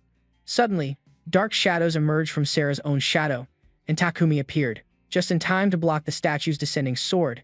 The immense weight of the sword pressed down, forcing Takumi to spit out a mouthful of blood. With one hand, he took out a small vial, and a notification window appeared. High-grade healing potion, Hunter's Association. When used, it restores 80% of the user's HP, MP, and damage resistance. Optional, in case of emergency, it can be used on the affected area to preserve its condition. Takumi used it directly on the unconscious Sarah. After that, he knelt down and hoisted Sarah onto his shoulder. A sudden notification appeared. The giant golem's heart has awakened and is beginning to initiate a boss battle. Takumi's jaw dropped. Huh? That's the... Looking ahead, the stone door was slowly closing. He grew anxious. Damn it, is the door closing? I have to use Shadow Step to get out of here right now. Black smoke swirled endlessly from Takumi's feet as a red notification popped up, warning the user of insufficient mana. To execute Shadow Step, he screamed in despair, "Are you kidding me? Where did all my mana go?" In this critical situation, Takumi had to sprint with all his might, but by the time he was close to the door, it had almost completely shut, leaving only a tiny gap just big enough for one person to squeeze through. He screamed internally, "Damn it, the door. At this rate, neither of us will make it out." Takumi ignored his bleeding wound and lifted Sarah high. With his last bit of strength, he threw her straight through the stone door. Sarah flew out and landed sprawled on the ground. Sarah struggled to get up, her whole body trembling, and stammered, "Why?" Takumi gave Sarah a confident smile. "As long as you're still alive, you can restore everything back to its original state, right?" The door slammed shut in front of her, and behind him, a statue was charging at him. Tears streamed down Sarah's face as she managed to curse. Are you an idiot? I'm not a hunter. I can't absorb mana. So how could I reestablish anything? Sarah fainted, and in her delirium, she blamed herself. I shouldn't have come here. If I die in this place, what will happen to my parents?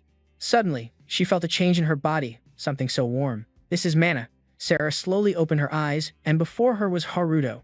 Still dazed, Sarah couldn't clearly see who it was, only a blurry figure. Who was that? Haruto saw her eyes opening and called out, Are you okay? Sarah looked at him and thought, this is the person who shared mana with the hunter Nana. Haruto was currently healing Sarah, and she could feel her entire body being filled with mana. If I had this much mana. Haruto focused on transferring mana to her and said, if you have enough mana, you'll be able to reestablish your body, right? Sarah was surprised that Haruto knew what she was thinking. She wondered, how does he know about my skill? At that moment, a loud voice shouted, Are you kidding me? We chased them all the way here, and now we can't. Open the door. Huh? Ares calmly walked to the door and told everyone, if there's a hunter fighting inside then. Outsiders can't open the door. We could use a key to force it open. However, I'm sure none of you have forgotten that there's only one key, right? Masato, the guild master of the future guild, cursed angrily and said, What a cruel twist of fate. If we had known, we would have defeated that resurrected mutated golem before coming here. Speaking of which, he turned to look at Sarah, who had now woken up, and asked, Who's this girl? She seems to be a high-rank healer from the Blood Tower Guild. Ares told him she was seriously injured but has fully recovered thanks to Hunter Haruto's mana. When we get back, we'll need to investigate further. I've already restrained her with some hunter equipment. Hearing this, Masato was still not appeased. In fact, he got even angrier, saying, That's assuming we can even get out. If there's no dungeon purge, we'll be trapped in here forever, won't we? Ares didn't want to make Masato even more furious, but he had to state the facts. That's highly likely. Masato was so enraged now that he didn't even bother cursing, just stood in a corner muttering, So this is the reason so many people have gone missing in this dungeon. Haruto felt helpless seeing him like this. He heard what was said but also worriedly calculated, what should I do now? Should I show them the key I created with my skill? Open inventory, current items. 4 giant spider silks times 10. 1 Kalisha longsword. 4 king bear claws times 10. 5 transforming golem cores times 10. 1 key to unlock a heart times 2.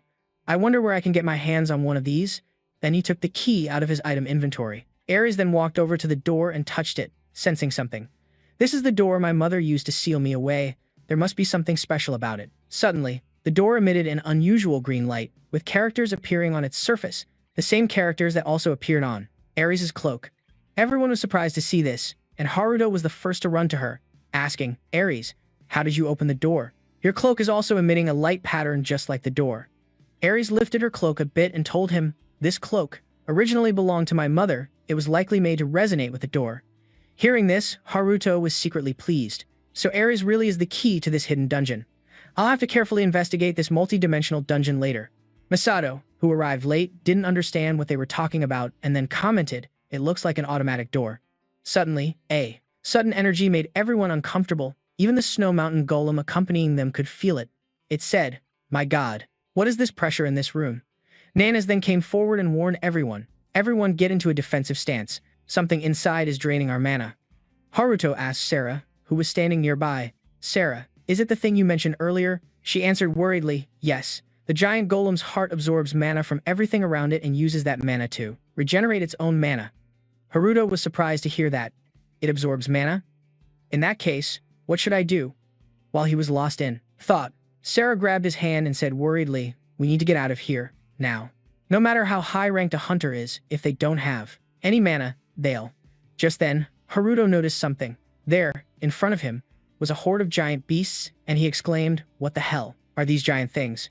Before he could even process it, Nanas approached Haruto and said, Hunter Sano, I need some mana. Okay.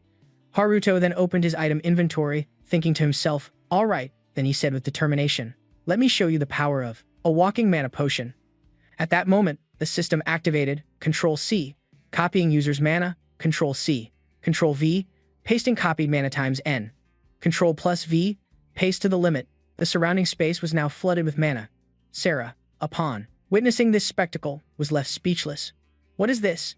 The entire dungeon is covered in mana, even while it's being absorbed so rapidly. She then looked over at Haruto with an astonished gaze. This person Hunter Sano, if I combine my skills with his, I might be able to help my parents return to normal. Nanas, while charging towards the horde of beasts, said, "We're not short on mana. This is more than enough to take down these stone statues." She swung her scythe, and one of them was immediately sliced in half. Masato summoned his power and said confidently, "As long as we have enough mana, you're all just a bunch of useless rocks." He struck down with a black lightning spear, and the ground around a group of statues immediately collapsed. Masato was thrilled. "A whole group, huh? Perfect. I've been going crazy with frustration this whole time in this dungeon. Now I can finally vent on you lumps of rock." Masato's power was so immense that it covered a vast area of the dungeon, and statue after statue was shattered. Someone shouted, "There he is." Sarah looked around at the sound of the voice and saw an injured person leaning against a corner of the wall, still breathing. The person was wounded in the abdomen and had lost an arm. Sarah froze. From a distance, she thought about using her skill, when she suddenly noticed something unusual. The long sword, Kalisha. Haruto had now walked up to the guy, standing there thoughtfully for a moment. Then he picked up the long sword to examine it, thinking to himself, "I finally got it back. I knew it. The durability has been reset. This girl is definitely a cursed skill holder. I'm going to copy that skill." With that thought, he glanced over at Sarah, startling her. "But right now, I have to test this first." Saying that, he touched Takumi's head. Control C. C. Copying target's true illusion skill. Copy failed, because the target's level is higher than the user's. Haruto thought to himself, "I wasn't wrong. Even with the extra level from the longsword, I'm still not high enough level. The target holds intense hostility towards you. In this situation, you have two options to acquire the skill. Option 1, eliminate the target and absorb the skill. Option 2, forcibly absorb the skill. This can only be performed when the target's HP is below 15%, and this option will make the target unable to use the skill." Haruto was a little surprised to hear that. "Huh. If the target considers me an enemy, I can just kill them to take the skill? If that's the case, then no, wait a minute. Looking at him, his HP is already below 15%, so I can just absorb it without having to kill him? Forcible absorption, huh. I'll be using this a lot in the future for defensive purposes." Masato walked over to Sarah and asked, "You're a healer, right? Go heal him." But just enough to keep him from dying. Sarah activated her ability. As she healed Takumi, Masato stood by and said, "We have a lot of questions for him, so it would be a problem if he escaped." Sarah looked back at Haruto, who nodded for her to proceed with healing the guy. Sarah then began healing Takumi's arm. It grew back in an instant. Haruto was shocked, thinking to himself, his severed arm regenerated immediately. This is skill 1910. Thanks to the healing ability, Takumi finally came to. Sarah asked him, "Hey, what are you smiling about?" Takumi looked up and said to her, "See, neither of us is dead." Seeing that Takumi was awake and still talking like that, Sarah stopped caring and walked away. The guy was then bound in handcuffs by Nanas, who said, "You'd better not try anything funny. The only reason you're alive is because of Guildmaster Shirosaki, not me." The guy ignored her, always thinking he was superior, and taunted back, "If we make it out of here alive, it'll be thanks to me." Then he looked around and said, "This dungeon is just getting started." With that, Takumi tried to make a run for it, but Nanas slashed at him with her sword. Just then, Satoru appeared out of nowhere, shouting, "Sis." He was being pursued by a light from the gem on the gate, and the Snow Mountain Golem appeared to block the light for Satoru. Flashing back 30 minutes, at the multi-dimensional Dry Bones dungeon, Masato was using his black lightning to strike the stone statues in the dungeon. Hit by the black lightning, the statues shattered, crumbling to the ground. The Snow Mountain Golem, which was accompanying Satoru, excitedly ran over. Satoru was surprised. "You want to eat the mana stones?" Masato saw this and turned to say, "You can have them all. These rocks aren't worth much." Hearing this, the Snow Mountain Golem dove in and began eating the mana stones. Then, its body started to change. Snow Mountain Golem, level 2 Golem, 25%, can level up to 10, and can change its form, flexibly. At level 2, it can share senses with its user. Level 2. Satoru saw this and excitedly patted its head, saying, "Whoa, your little subordinate leveled up." As he touched the Snow Mountain Golem's body, stones suddenly began to transfer from it onto Satoru's body. He suddenly shouted, "My little subordinate, what is this?" Back in the present, Satoru's body was also enveloped by the Snow Mountain Golem, protecting him from the attacks. Haruto witnessed this with wide eyes. That errand boy fused with Satoru, did it level up in such a short time? Masato thought to himself. No matter how I look at it, this scene looks exactly like Guildmaster Mouse's stone armor skill. So this is how that transforming golem core levels up? I'll have to study it more carefully when I get back. Masato created a protective barrier, shielding himself from the attacks in the dungeon. Suddenly, an attack strong enough to graze his shoulder got through, making Masato a bit uneasy. Ares was also on the defensive, reminding Masato, future guild master, be careful.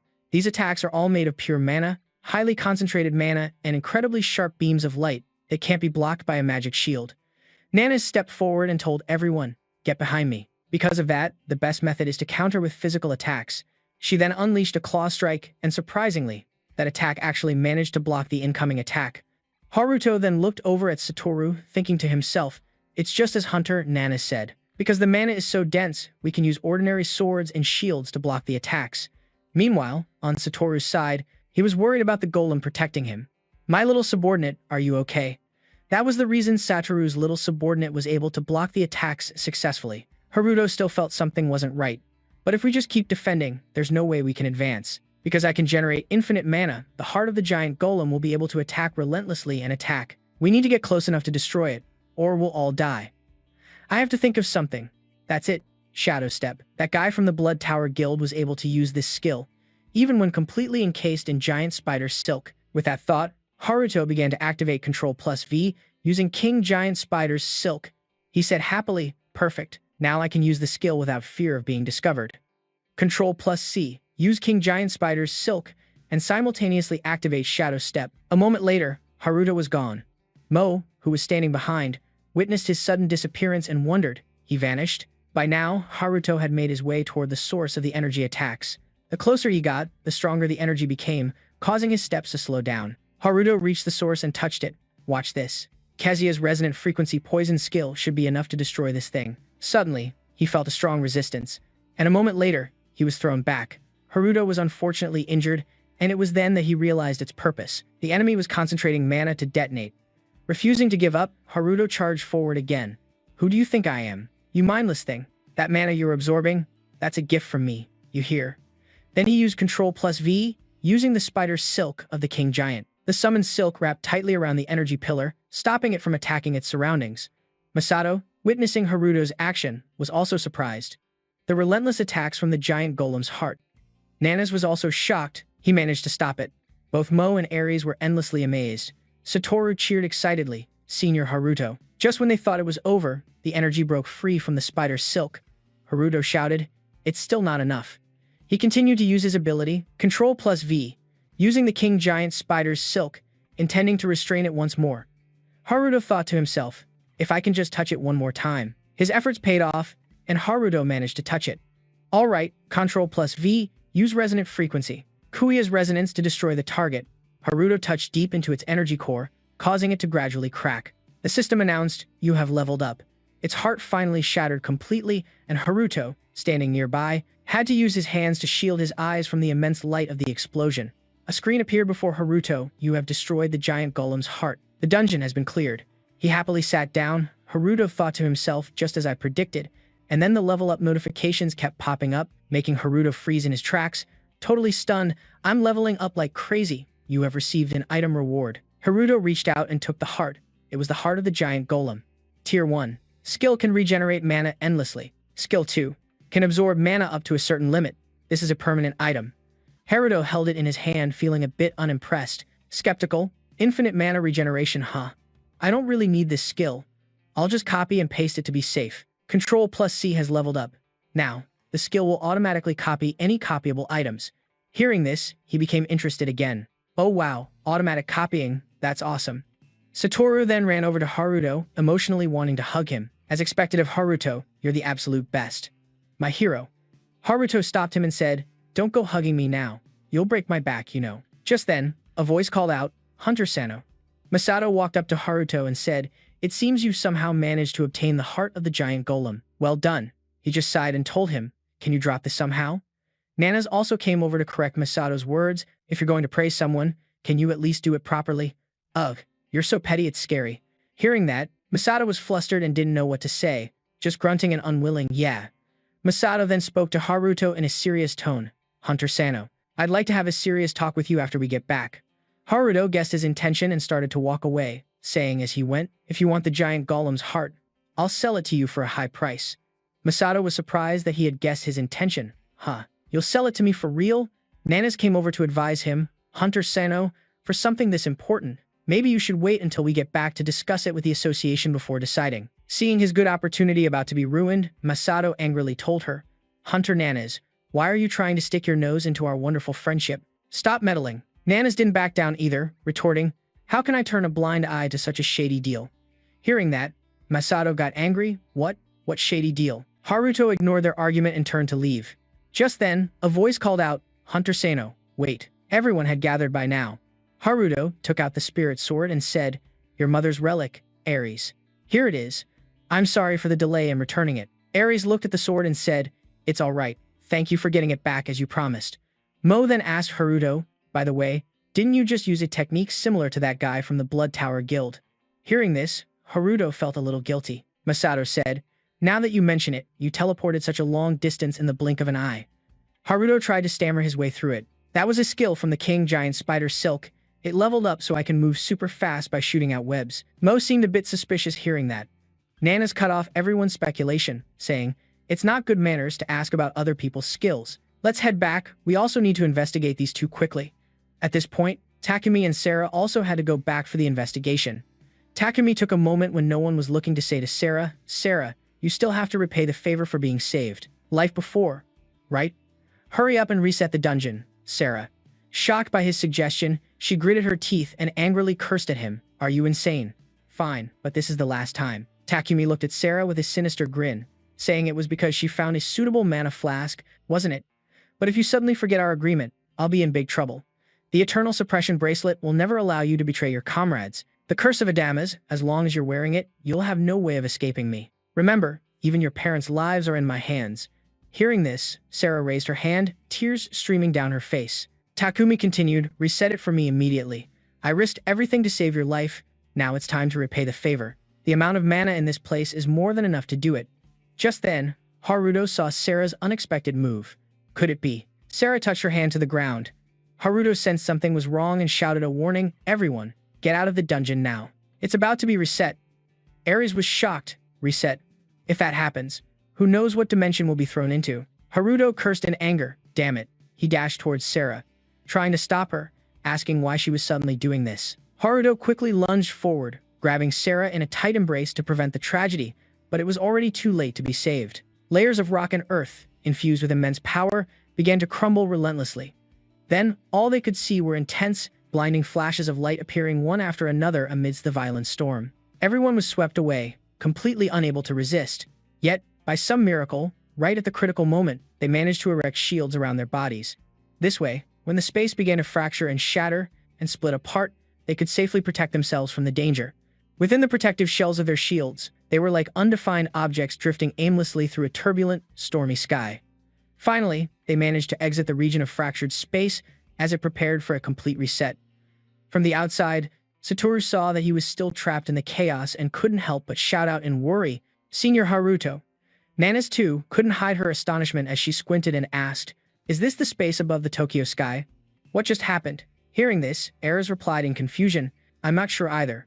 Right now, the more important thing is. But before she could finish her sentence, a voice called out from behind them, Nanas. Makoto, seeing his daughter was also present in this chaotic place, frowned and asked, why are you here? This made her a little surprised and she stammered in response, huh? Dad? No. I mean, Guildmaster Shota. His appearance also left Misato stunned, exclaiming, where did Guildmaster Shota come from? Makoto simply replied nonchalantly, I should be the one asking that. Did you all safely conquer that dungeon? A look of surprise flickered across his face as he wondered aloud, but is this everyone? Where are the others? Hearing this, his expression suddenly darkened. He gritted his teeth, at a loss for words. That is. As for Nanas, she looked toward that distorted space with worried eyes, thoughtfully murmuring, Hunter Sano. Meanwhile, back in the dungeon, Takumi suddenly demanded in a cold voice, what's the meaning of this? The dungeon still hasn't reset. Seeing Haruto fall to the ground, she had to quickly make up an excuse. He pushed me, so the reset process was interrupted midway. Hearing this, he didn't immediately blame her, but instead gave a cunning smile and replied, well, that's fine too. At least the others have been kicked out of here, and it seems the restriction has been reset. Then, stepping forward, he declared with a triumphant laugh, as long as I get the giant golem's heart, everything will fall into place. Haruto couldn't contain his anger and screamed at him, shut up. After that, he quickly cast Giant Spider Silk, but the system reported an error. Control+C, Control+V cannot find the item. Haruto suddenly felt dizzy hearing these words, his eyes widening in astonishment as he silently exclaimed, "Huh, what do you mean it can't be found?" Sarah was also on the verge of tears, wanting to deny it all. It can't be. So that means the target that was reset wasn't the dungeon, but him. Indeed, he didn't believe these words either, just casually thinking, "Is it kidding me? My body's memory hasn't changed one bit." Still, Haruto wanted to prove it to himself by opening his status window. Soon after his information appeared, Haruto Sano level 1 HP 15 out of 15, MP 20 out of 20, job proficiency level 1, skill proficiency level 1, basic defense level 15. Haruto couldn't believe his eyes and thought in a daze, level 1? That means I've returned to my original state from when I first awakened. So what about my skills then? It didn't stop there, as the system continuously displayed Control+C level 1, Control+V level 1, one unidentified item available, which made him even more devastated, wondering, could things get any worse? My skills have returned to exactly how it was before leveling up. Then, a notification popped up. An unidentified item has the potential, making Haruto even more confused as he thought to himself, what's this? However, in that very moment, a splash of blood suddenly sprayed out. Gat Takumi had taken advantage of his dazed state and gloomy mood to strike directly, acting brutally, causing Haruto to collapse in even more pain. Seeing him in this state, the man became even more delighted, laughing with triumphant glee. "Look at that confused and bewildered expression of yours. Your level has clearly been reset, just in time to meet your maker." In that critical moment, Haruto still tried to calm himself down, thinking, "Calm down. That cursed skill is still here. That unidentified item available in the inventory. If that's me from before I got that skill, then the best thing to do is feign weakness to strike when he's off guard." However, something unexpected suddenly happened when the sound of two swords clashing loudly rang out. It turned out, the person Haruto thought had already left had appeared just in time, blocking a sword strike for him. Seeing his appearance, Takumi became even more frantic, taunting sarcastically, "Hey, you're that low-level hunter from the International Hunter Association, aren't you? Still here?" Haruto couldn't help but be horrified, panicking as he shouted, "Mo, why?" However, his expression was resolute, as if he wanted to protect him with all his might, and he earnestly pleaded, "Hunter Sano, run. Just leave him to me. What you need to do is get out of here right now." For someone as righteous as Haruto, he paid no heed and directly refused. "You can't do this." This touching and righteous display of brotherhood made the man sneer coldly, full of sarcasm and mockery. "You insolent bastards." Hearing Mo's words, Takumi suddenly felt slighted and asked mockingly, "Are you looking down on me, when the level gap is this obvious?" After that, he immediately put pressure on him directly and growled, "You, someone who isn't even qualified to fight me, what are you going to do?" But however, even though he didn't want to admit it, this guy's power was truly too great, causing Mo to be unable to hold his ground any longer. The sword in his hand shattered as he took another slash. Just like that, he became powerless, struck down by the man, and sent flying backward, completely unable to defend himself. Yet, Takumi had no intention of letting him go and immediately lunged forward, saying viciously, "Nice try running. I was planning on kicking you all out of the International Hunters Association anyway." The look on Mo's face turned to panicked despair as he thought, "Too fast. I can't dodge it." If this slash landed, he would surely be done for, but Haruto recklessly leaped out to take the hit for him. After that fatal slash, he could no longer stand and collapsed into a pool of his own blood. Mo stared blankly at him, speechless. "Why?" But Haruto just struggled to reply. "He's your prey, you don't need my help, so get out of here now." However, Takumi once again swung his sword down, shouting viciously, "You talk too much, die." Mo watched this happen with his own eyes, horrified, and collapsed to his knees, watching as Haruto was brutally cut down. The man was so savage that Haruto's body was left completely mangled, to the point that Sarah had to cover her mouth in terror, letting out a sob. At last, Takumi had achieved his goal. Holding the heart in his hand, he said with satisfaction, "Just as I thought, once that guy gets reset, all of his items will return to their original places." Then, his vicious gaze fell upon her, and he said excitedly, "Sarah, now I'm the only one you can rely on, right?" Seeing Sarah trembling in fear as she looked at him, he casually mocked her. "Don't put on that face. He only hit a dead end because of the reset skill you gifted him. I'm sure in his next life he'll be very grateful to me. Thank you for ending my suffering, because you've lost everything." The moment he finished his sentence, a familiar voice rang out, followed by a slash. "That's right, thank you for killing me." Takumi cried out in pain, clutching his wrist in shock, not yet comprehending what was happening. The searing pain from his wrist caused him to fall, dropping his sword and clutching his wrist while screaming loudly. From out of the light, Haruto calmly emerged, smirking coldly. "And here I was worried you'd spare me." Sarah, who had been choking on her sobs, was so shocked by this that she stopped crying, and Mo gaped at him in horror, as if he were seeing a ghost, completely unable to believe it. A panicked and terrified Takumi turned and demanded, "What is this? I just killed you with my own 2 hands." He then quickly retrieved his sword, his mind filled with confusion. What kind of skill is this? He charged recklessly toward Haruto like a madman, screaming, "You bastard, what the hell are you?" But Haruto was a step ahead, immediately activating his binding skill and unleashing giant spider webs. Even now, Takumi was still arrogant, shouting condescendingly, "You moron, did you forget my phantom shift technique?" However, he never in a million years expected that his phantom shift technique had been displaced and was now unusable. The look on Takumi's face went pale as he heard this, and he screamed frantically, "What? Damn it, Sarah, reset the dungeon again." Unlike last time, Sarah resolutely refused his demand. She didn't want to. Takumi, entangled in the spider webs, continued to scream curses at her. "You damn rat, have you forgotten the Adama's pact? If you don't want to die, then hurry up and do it." Tears streamed down her face once more as she helplessly complied with his command. A glint appeared in Haruto's eyes as he thought to himself, "I've been wondering why she takes orders from a guy like him." Then, after watching closely, he finally understood. It turned out to be because of that bracelet, and without another word, Haruto dashed straight towards her. Sarah looked at him, surprised. As he appeared in front of her, she froze in astonishment. Then, without a word, Haruto directly grabbed the bracelet on her hand. In addition, he also used the skill, Control-C, activating Kuya's unique skill, Resonance Frequency. In just an instant, the bracelet completely shattered. Tears streamed down Sarah's face endlessly as her eyes became vacant and hollow. Seeing his plans ruined, Takumi screamed furiously, "Stop it, you bastard. I'll kill you." Shadow Step Art. He screamed helplessly, cursing, "Damn it, why can't I use my skill?" In contrast to his panicked state, Haruto simply replied calmly, "You see." Then, he tightened his grip on his sword, asserting his dominance. "Because the skill you had is now mine." And without another word, Haruto mercilessly sent him to the afterlife, his final resting place, an end he truly deserved. The wicked Takumi had finally received his just desserts for everything he had done.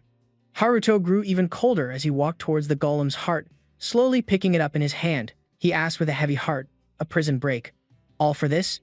Sarah unconsciously watched, forgetting to cry as she heard his words, "How many lives have you taken?" Hearing this, she stood stunned and bewildered, not knowing what she should do. She saw Haruto use Control-C once again, activating Kuya's unique skill, Resonance Frequency. Then, he questioned her coldly, "Someone like you doesn't deserve to possess this." He then crushed it in front of everyone as a system notification sounded. "You have destroyed the Hidden Dungeon's reward item." Then, surprisingly, it added, "Congratulations, you have obtained a unique item." Haruto looked at the diamond in his hand with a look of astonishment. Just then, a system notification appeared. "The golem's snowy mountain hidden dungeon has been cleared." The large door slowly swung open, and the people outside immediately peeked in. "Oh, the door is opening. Does that mean someone cleared the dungeon?" They entered one by one and spread out to search. "What's going on? Is anyone here?" A hunter quickly spotted Haruto and shouted, "Ah, Hunter Sano." Hearing his name, Haruto turned his head to look at them. The hunter approached and asked, "Aren't Guild Master Shirosaki and Hunter Nanas with you?" Haruto replied, "We got separated during the fight, but don't worry. I'm sure the two of them are together somewhere." They were immediately stunned to hear that. "So, Hunter Sano, you cleared this dungeon all by yourself." As they spoke, they glanced to the side, where a man completely wrapped in bandages lay motionless on the ground.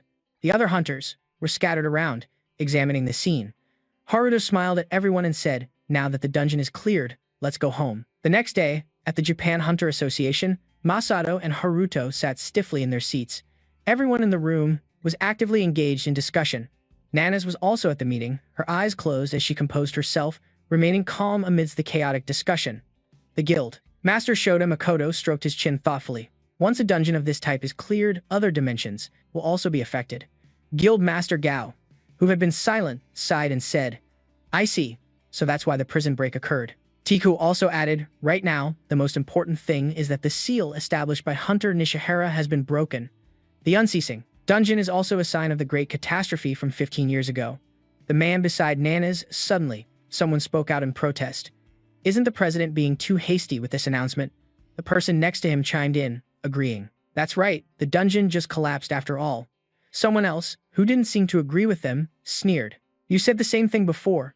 The provoked man angrily retorted. What did you say?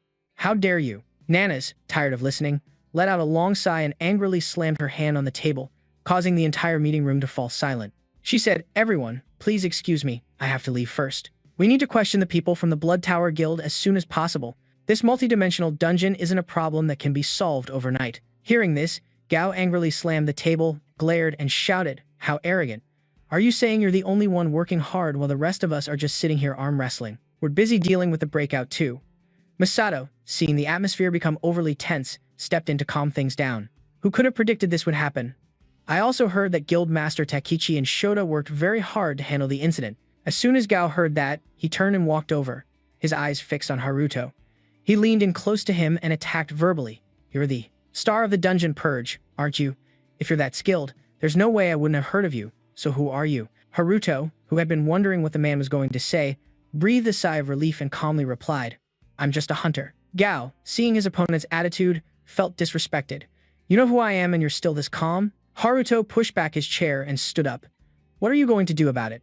Seeing a mere kid dare to stand up to him one-on-one, the man seemed a bit stunned. Haruto said calmly, Not only did we purge the dungeon with the fewest possible casualties, but we also discovered the dangerous multidimensional dungeon. I thought an achievement like that would deserve some encouragement, right? I didn't expect to be criticized, am I wrong? Guildmaster Masu Takeuchi. Gao was furious, veins popping on his forehead. He raised his hand, now covered in stone armor, and threatened, You've got a real interesting way of talking. You know who I am and you still dare to show that attitude. Masato, seeing things were getting out of control, immediately shot to his feet. The people around them saw his arm and took a few steps back. Hey, are you really planning to use stone armor in here? At this point, Gao wasn't paying attention to anyone, arrogantly showing off his power. Suddenly, someone called out to him in a stern voice, Guildmaster Takeuchi Gao. Glancing towards the speaker, Toku clasped his hands together, his eyes filled with killing intent as he looked at him. If you take this any further, there will be no reward for this mission. As soon as he heard there would be no reward, he immediately retracted his power, his expression returning to normal. Then, he angrily stormed out the door under the gazes of everyone in the room, muttering resentfully, Humph, I'm only doing this for the reward. Haruto had just overheard some rather interesting details. He wondered, stone armor, huh? I wonder if I can copy that skill. Now, at the Hunter Association, in the president's office, their group was summoned for questioning. Toku asked cheerfully, So, about Hunter Sano, right? What organization do you belong to? Haruto honestly scratched his head and replied, I used to be a member of the Great Power Guild, but I recently left for a few reasons. Nanas was a bit surprised to hear this. He was from the Great Power Guild? After hearing his answer, Toku praised him enthusiastically. It's very difficult for a solo hunter with no guild to level up, but you were able to conquer, praised him enthusiastically, saying it's extremely difficult for a solo hunter without a guild to level up, but you were able to conquer. A hidden dungeon of such a high level is truly astonishing. On behalf of the entire association, I want to express my gratitude for your dedication, Mr. Sano. Being praised so lavishly, all of a sudden, Haruto felt a bit awkward. Thank you, sir, he thought to himself. Does the chairman know who I am? Mr. Toku added, I also want to thank the 2 members of the International Hunter Association. You too, do you have any plans? Ares replied cheerfully, Well, right now we're preparing to return to our organization to file a report. Before she could finish, Mo, who was beside her, spoke up. I think I'll stay here for a while. After saying that, he turned to look at the chairman and will be leaving the International Hunter Association. That evening at Haruto's house, while Ares and Satoru were playing happily, Nanas, Mo, and Masato sat on the same sofa, making the atmosphere a bit awkward. Haruto looked on helplessly at the group of people who had just barged into his home. This is my house. What is everyone doing here so late at night? Mo answered, I withdrew from the International Hunter Association and have nowhere else to go, so I'll be in your care. Ares, as usual, was extremely unhappy with his decision. Mo, why did you suddenly decide this? He sighed and shook his head. Ares, I'm sorry, but right now I can't tell you. Satoru, holding the golem, grinned happily. As for me and my little underling, of course we have to stay with Senior Haruto. The golem being squeezed let out a cry, as Nanas coughed dryly a few times and explained, I'm here to relay a request. From Sarah. She shot him a look, as if to say, don't lump me in with them. Haruto suddenly remembered something and asked, Now that you mention it, where are those 2 now? Nana's calmly explained, because Sarah refused to use her skill to heal Kurosaki. He is currently staying and receiving treatment at the hospital. Once he regains consciousness, he will be transferred to a detention center for interrogation. As for Sarah, she is still being held in the association's interrogation room. Until now, she has remained silent and refused to answer any questions, with her only request being to see you, Hunter Sano. Haruto was silent for a long time, lost in thought. Seeing his reaction, Nana's confirmed her own suspicions were correct. I knew it. He's definitely involved with them somehow. Nana's rubbed her chin in thought for a moment, then suddenly remembered. And also, Sarah is a member of a famous girl group. Whoosh. Hearing this, Satoru perked up eagerly. Ah, no wonder she looked familiar. Haruto thought for a long time before finally speaking. I think she was probably forced to sign an agreement and her ability was exploited. I destroyed the contract ring she was wearing, so she probably has no connection to Kurosaki anymore. I'll stop by the association to see her. What's wrong?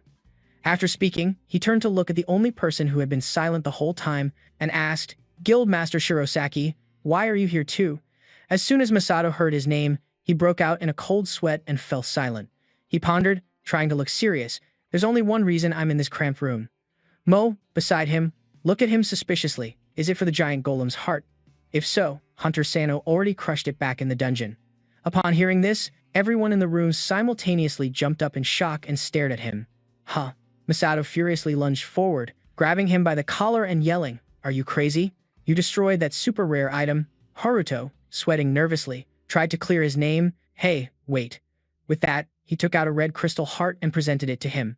The moment Masato saw it, his eyes immediately lit up. Oh, Haruto scratched his head and explained awkwardly. The one I destroyed in the dungeon was just a fake in his mind. By default, if I destroy the copy, it's still considered a fake, right? This time, it was Masato's turn to be stunned, shocked, and horrified. The one in the dungeon was a fake? No way. If that's the case, how could it count as clearing the dungeon? But if not, then what's the real story? Just as he thought, he really... Masato stood up, switching into negotiation mode. 5 billion. You said you would sell it to me, right? The price is 5 billion. Deal. Haruto was startled in astonishment. 5 billion? Nanase slowly explained to him. Hunter, don't be so shocked. This item is worth more than 5 billion. At the very least, the association would pay you 8 billion. Satoru, at this moment, suddenly threw an arm around his shoulder, looking at his phone. Senior Haruto, look at this. In auctions, rare items start at 10 billion. Watching the two of them whispering excitedly, Nanase and Masato were simultaneously exasperated. What are you doing that's so unsightly? Masato gritted his teeth in anger, thinking furiously, why did I even bother coming here? And he promised he would prioritize dealing with me. Seeing him remain silent, he couldn't be patient any longer and offered an astronomical price. Damn it, how about 20 billion? Haruto was startled for a second time. 20 billion. Masato was about to go crazy with anger. He screamed, is that still not enough? Name your price. After everything was settled, when he was alone in the living room, Haruto leaned back on the sofa, smiling. In amusement, I can't believe he actually spent 20 billion to buy it. Thinking this, a mischievous idea popped into his head. What if he took that copied and duplicated giant golem heart and secretly sold it at foreign auctions? The more he thought about it, the more excited he became, quickly grabbing his phone to search. He imagined the scenario and couldn't help but cheer. I'm going to be filthy rich. Haruto was so happy he rolled around on his bed excitedly. But more importantly, after this, I've reached level 300. Suddenly remembering the diamond he obtained, Haruto immediately sat bolt upright. Oh, right. I was so busy with the money that I completely forgot about that item. He held the sparkling diamond to examine it, and the system displayed a message. Item is currently sealed. Break the seal by pouring mana into the item. As soon as Haruto finished reading the message, he smiled. Pour mana into it, a piece of cake. As he poured mana into the diamond, it immediately began to shine with a brilliant radiance like the sun. Then it flattened into a golden triangle with a Roman numeral for 5 in the middle. The system then continued to display another notification. Collecting all the dimensional fragments will create a dimensional key, allowing you to set foot in any dimension. The dimensional fragments have the ability to attract other fragments. The rank and number of dimensions that can be opened depend on the level of the dimensional key. Haruto looked at the triangle doubtfully. A dimensional fragment, huh? If I collect all the pieces, I can create a dimensional key. There are 5 pieces, and I only have 1, so I'm missing 4. But why isn't this item being automatically copied? He tried to use Ctrl-C, Ctrl-V, but the system warned, not applicable to this item. The more Haruto thought about it, the angrier he got, feeling annoyed. It can't be copied? That means I have to collect them all myself? What a pain. Damn it, having a skill I can't even use is so frustrating. Suddenly, there was a knock at the door. He looked up and said, "Come in." Mo opened the door and calmly proposed, "Hunter, there are a few things I'd like to confirm with you." Haruto looked at him and asked in surprise, "Mo, you're still awake?" But the other man didn't answer his question. Noticing that his gaze was a bit unusual, he quickly became wary. And just as he expected, a second later, Mo drew a sword and directly, to scare him, Haruto jumped to his feet and shouted, "Mo, what is the meaning of this?" But it seemed he paid no mind to his words, resolutely thrusting his sword forward. His eyes held a hint of danger and a hint of suspicion as the blade plunged into Haruto's chest, making him scream in pain as blood spurted out endlessly. The scene changes, flashing back 15 years. Europe was in the midst of the Great Calamity, with dragons attacking streets everywhere. One of them was a Drak, around level 500. And although it was considered a low-level member of the dragon race, its combat abilities were on par with high-level dragons. The hunters, after fighting it for a while, dodged the flames spewing from its mouth and told each other, "This dragon has a fire attribute. First, let's hit it with some ice-based attacks." All right, after reaching an agreement, they turned back to destroy it. They unleashed an ice crash, but the dragon's power was too immense, causing the ice to melt the instant it touched its body. A few hunters were even sent flying by its massive wings. They stood back and watched, telling each other in horror, "Not even a scratch. I can't believe an S-rank monster just appeared out of nowhere. We can't handle this on our own." Just then, the dragon spewed fire from its mouth again. A few unlucky hunters standing nearby were incinerated by its flames, and agonizing screams echoed from all around. At that moment, on top of a building, two people were witnessing the scene. One of them turned to flee, yelling at the other to run. "We're not strong enough to face this thing." The world was slowly descending into hell due to the appearance of countless monsters, and I, a newly awakened hunter, had already prepared myself for death. Mo seemed to be rooted to the spot, standing there in a combat stance. The dragon's flames erupted more fiercely, surging up to where he stood. Mo accepted his fate and closed his eyes. Suddenly, a voice called out, "Are you all right, rookie?" Mo was startled and opened his eyes, thinking he was a goner. In front of him stood an incredibly powerful hunter, fully equipped with armor and weapons to destroy any threat. Mo then suddenly remembered that this was the world's top hunter, Frederick.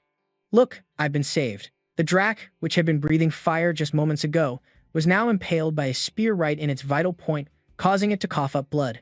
Its blood splattered onto Mo, startling him and making him step back. The Drak had now spotted Mo and intended to attack him, letting out an enraged roar, after which its body swelled with lumps as if it were about to explode. A moment later, the Drak's body actually detonated. The explosion was so powerful that even the hunters standing far away could feel the shockwave. Frederick remained calm, just smiling faintly. Mo, who witnessed everything, was left speechless. "Frederick is amazing." He then looked around but didn't see anyone, unexpectedly. "But he was just here a second ago. There's no one. What's going on?" Suddenly, a woman approached from behind Mo, saying, "Frederick, I clearly told you not to use that move in front of outsiders, didn't I?" Mo spun around in surprise to look at her. He thought to himself, where did she come from? Was she the one who just protected me from the explosion? It turned out Mo had been shielded from the explosion's shockwaves by a dome created by the woman. Frederick then reappeared, saying, "It was an emergency, my dear. That was the fastest way to handle it. There were no other options." The woman walked over to Frederick, checked if he was injured anywhere, and then, without blaming him, said, "You're right, that thing was on the level of a high-ranked dragon. If we had just left it alone, this entire nation would have been destroyed." Frederick then turned to Mo and said, "What you just saw, so you'll keep it a secret?" The rookie Mo was startled and immediately replied, "Of course." Just then, some hunters arrived to check on the centipede. They were stunned to see its body cut into many pieces and said, "This is insane. Who could have defeated this centipede? And to tear it apart like this, too." Mo's group was standing on the other side, hidden by the centipede's head, so the other hunters couldn't see them. Frederick called the woman with him over. "It's time for us to leave, don't you think?" "Yes." Mo, now calm, stepped forward to introduce himself. "I am a newly awakened hunter. My name is Mo, from the Mo clan. Please remember my name." Hearing this, Frederick smiled and said, "I won't forget you." Seeing this, Mo couldn't help but feel overjoyed. Frederick Hill, the top hunter and the wielder of the Death Shift skill. At that time, I could never have imagined that I would encounter that exact same skill after he disappeared. Back in the present, Mo wanted to verify his suspicion. "It's too reckless, but I want to witness it again with my own eyes. Please, if my judgment is correct." Then, Mo was startled and horrified by what happened next. Haruto had appeared behind him at some point, placing his sword on his neck and asking Mo, "What is the meaning of this?" Mo wasn't panicked but simply sighed, chuckling to himself. "I knew it. That hunter really does possess a skill similar to Frederick's." He then said, "I'm sorry, but I really wanted to witness that skill again for myself, at any cost." Haruto angrily asked him, "So you just had to go and stab me with a sword like that?" Before he could get an answer, an unexpected voice spoke up, "Senior Haruto." Satoru stood at the door, trembling as he pointed at the two of them, his face pale as he said, "What just?" Haruto just felt a headache coming on, sighing to himself, "Oh man, why are you still here? This just got complicated." The scene changes to a little later. Mo was bowing his head and repeatedly saying, "I'm sorry, Haruto. I'm truly sorry." Haruto was exasperated with him, saying, "I already said that's enough. Besides, who the heck taught you to dogeza?" Explanation.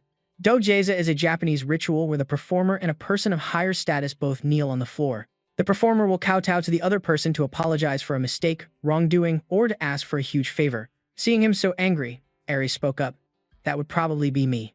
I heard that when Easterners make a grave mistake, they perform this gesture to apologize." Haruto then turned to scold her. "You think you can just kill someone and say sorry and it'll be okay?" Mo was still trying to beg for his forgiveness.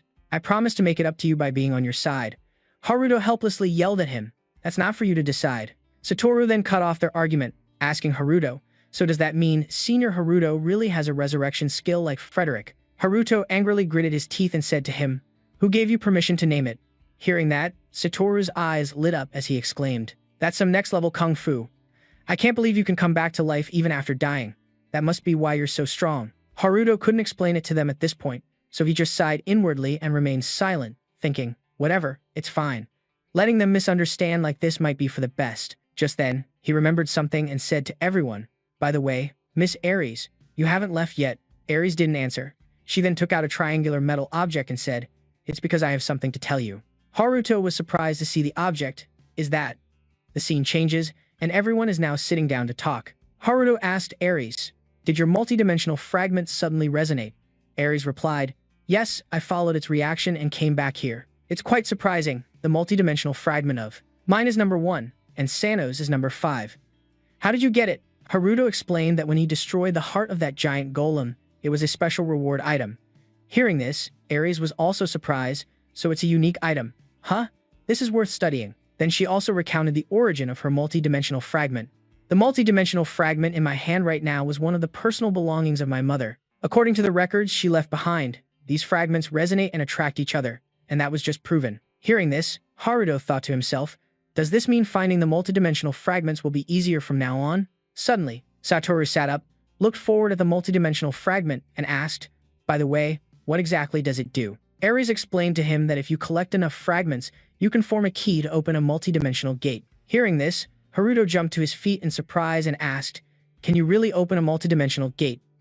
Just like the multidimensional dungeon we discovered, contrary to his surprise, Aries calmly replied, "Yes." She explained that if a multidimensional dungeon like the hidden dungeon of the Golem Snow Mountain exists, then by collecting all the multidimensional fragments and completing the key, opening a gate that allows travel between different dimensions is entirely possible. Hearing her say that, Haruto deduced Aries' purpose. "So you came to Japan not only to find your mother's whereabouts, but also to search for information about the multidimensional fragments." Aries didn't deny it and confirmed, "That's right. Both my father and mother believe they are still alive in some other dimension." Mao sat beside her to comfort her. "I think so too. I can't accept the thought that they would have lost their lives so easily." Hearing this, Satoru pointed out something unusual and speculated, "If that's true, why haven't they returned? Is it because they don't have the multidimensional key? Or perhaps the gate is only one way?" The golem made a sound. Aries voiced her own speculation. "That's a possibility. But it's also possible they have some reason they can't return yet." Hearing this, Haruto wondered, a reason to stay? What could that reason be? It could possibly be a threat even greater than the great calamity of the past. Aries then said to everyone, "Regardless, as long as we have the multidimensional key, we will be able to close the multidimensional dungeons and prevent disasters from occurring." Satoru looked curiously at the multidimensional fragment, wondering, "But how do we turn this into a key?" Just then, the golem suddenly used its finger to push the two multidimensional fragments together. A blinding light burst from the two fragments, startling everyone, who covered their eyes and stepped back. Satoru, trembling as he held the golem, exclaimed, "What the heck was that? I thought I was a goner for a second." It was then that everyone noticed the key on the table. Surprisingly, they had fused together. Ares picked it up and said, "I can't believe it. I thought we had to gather every single piece and then forge it into a key, but it seems they automatically linked together to form the key on their own. Now I'm certain." Just then, Haruto heard a sound. The resonance was even louder than before. These spatial fragments attract each other, and the sound gets louder as the attraction grows stronger. But we must be careful when resonating with the remaining fragments, as it seems those who possess a spatial fragment are no ordinary individuals. Meanwhile, in another place, a sinister man was holding a spatial fragment and said with a smile, "It seems I can finally go home." By now, night had fallen. At the European headquarters of the Starfield Guild, a voice asked, "Missile, what are you smiling about?"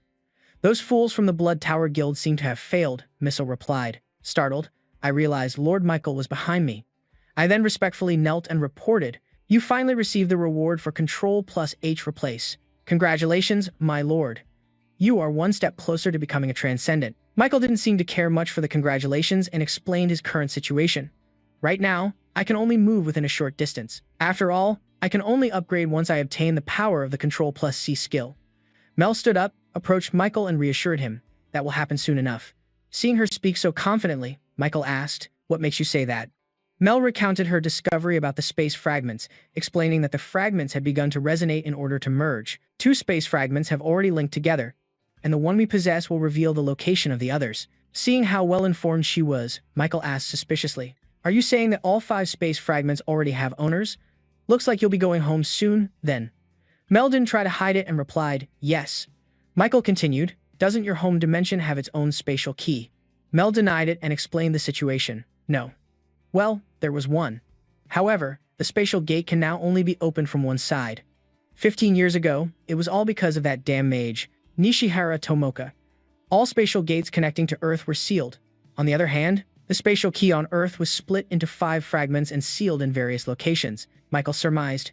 "And if we just collect those fragments to unlock it, the spatial gate will open again." Mel confirmed that was correct. She continued to explain her plan. "First, we'll go to the fairy world, my homeland. We will open the gate leading to the sacred tree Yiso. There, you'll find something similar to that. Control plus C skill gift. If you absorb it, you'll be able to upgrade other skills." Michael was intrigued but remained cautious, asking, "That sounds good, but is that thing really like Control plus C? The first time you saw my skill, you were clearly very surprised." Realizing he had seen through her scheme, Mel faltered, "Well." Michael angrily approached Mel and confronted her. "Did you think I wouldn't figure out your little plan? The world is your homeland, the realm of elves. The sacred tree there was corrupted 100 years ago and is now known as Dark Yiso. The tree that keeps the world beautiful is on the brink of extinction. During the Great Catastrophe 15 years ago, Earth and the elf world connected for the first time, and you elves tried to transfer all that toxic pollution to Earth but failed because Nishihara Tomoka stopped you. What are you really planning? Are you elves still determined to repeat that failed attempt and connect Earth's dimension with your own? And are you using me to do it?" Mel, seeing her entire plan exposed by Michael's questioning, was at a loss for words. "Well," Michael then continued, "but I don't give a damn." Hearing this, Mel looked up in surprise. "What?" Michael then revealed his own plan. "I just want to use you to open as many multidimensional dungeons as possible and absorb as many skills as I can to become worthy of the title Transcendent. Whatever happens to this world is none of my business. From now on, I'll act on my own." Seeing him about to leave, Mel stood up to persuade him. "You can't go now, Lord Michael. You are the head of the multinational guild, Starfield. If you leave without a good reason, it could attract unwanted attention and make people wary. I anticipated this possibility, so I ordered Lucas to implement Plan B. Once everything is ready, we will have enough justification for Mr. Michael to personally make an appearance." Scene change. Right now in Japan's high-level Purple Forest dungeon, there is a level 90 gnoll, a monster that's a hybrid of a goblin and a wolf. Although each individual has low combat power, they are very cunning and act in packs, which makes them incredibly formidable. The pack of gnolls then charged forward, and a worried Satoru turned to ask, "Haruto-senpai, aren't there a few too many of these monsters?" Haruto didn't answer him, but Mo spoke up. "That's right, we should retreat." Haruto was laughing to himself, thinking of a plan. "I've finally set foot in this dungeon. After consulting with Hunter Nanas, there's no way I'm retreating this easily. This is the perfect opportunity to level up my little golems." With that thought, he turned back to Mo and Satoru with an excited tone. "What are you two waiting for? Hurry and get over here." The gnolls let out a terrifying roar, and Satoru was so scared he started trembling and crying. "Senpai Haruto, what are you doing?" The gnolls then charged, attacking the 3 of them. Haruto began to activate his power. Control V, using the modified Golem core to create a Snow Mountain Golem. Control V, using the Golem core modification to create a Golem. Control V, using the modified Golem core to create a Golem. After that, a whole series of Snow Mountain Golems were created and appeared. Haruto couldn't help but be surprised by their vast numbers and exclaimed, "Why are there so many little minions like this?" Mo shared the same question. Did Hunter Sano summon all of these? Haruto just turned back, smiled confidently at them, and said, "One-on-one, or a pack against a pack." Seeing how powerful he was, Mo thought to himself, summoning this many modified golems, just what is the nature of his skill? At that moment, the gnolls also began to attack the golems. One gnoll used its hard, sharp teeth to bite into a golem's head. Seeing this, Satoru worried. No matter how tough the little golems are, the difference in power and level is a bit. Before he could finish his sentence, the gnoll was unexpectedly slammed down by the Snow Mountain Golem and punched in the face, coughing up blood. That gnoll was sent flying dozens of feet away. Then, seizing the advantage, the whole group of golems charged forward, beating one gnoll after another to a pulp. Satoru had initially doubted their strength, but now it was different. Looks like Haruto-senpai could clear this dungeon all by himself with ease. Why am I even here? The Snow Mountain Golem in Satoru's hand also let out a cry of admiration. A short while later, the entire pack of gnolls had been defeated by the Snow Mountain Golems. Haruto walked up and patted one on the head, saying, "Nice. I've finished testing the difference in durability and combat power between the ranks." Haruto then recalled them. Haruto checked his items, current items, 4 King Giant Spider Silks times 10, the Elder Dragon Sword, Kalisha times 5, 4 King Bear Claws times 10, 6 Modified Golem Cores times 10. He looked at the screen, calculating. I don't have enough inventory space to create a golem army, and at their current size, it would take quite a bit of time to make this idea a reality. I wonder if there's a better way. Satoru came over and suggested to him, "If you're thinking about something, why don't you ask Guild Master Shirosaki?" Haruto ignored his words and said, "Why should I ask that guy?" Satoru said cheerfully, "Because he's a total dungeon fanatic, he's bound to know something." Hearing that, Haruto asked excitedly, "Really? Then let's go right away, man. Hurry up." Seeing the two of them, he just shook his head and chuckled softly. All right, I'm coming. I shouldn't have left the International Hunter Association." At that moment, the group was on their way back to the organization when Haruto turned to ask Satoru, who was driving, "Hey, is this your car?" Satoru smiled and said, "That's right. It was a birthday present for my dad." Haruto was surprised to hear that. "I see." Satoru didn't seem to mind, just smiling as he continued, "Not to mention, this car is super useful." Seeing how calm he was, Haruto thought to himself, "Now that I think about it, this kid is the son of Guild Master Shota, the head of that powerful guild. What a rich kid." Just then, Haruto received a call. He answered, saying, "Everything will go smoothly, Miss Nanas.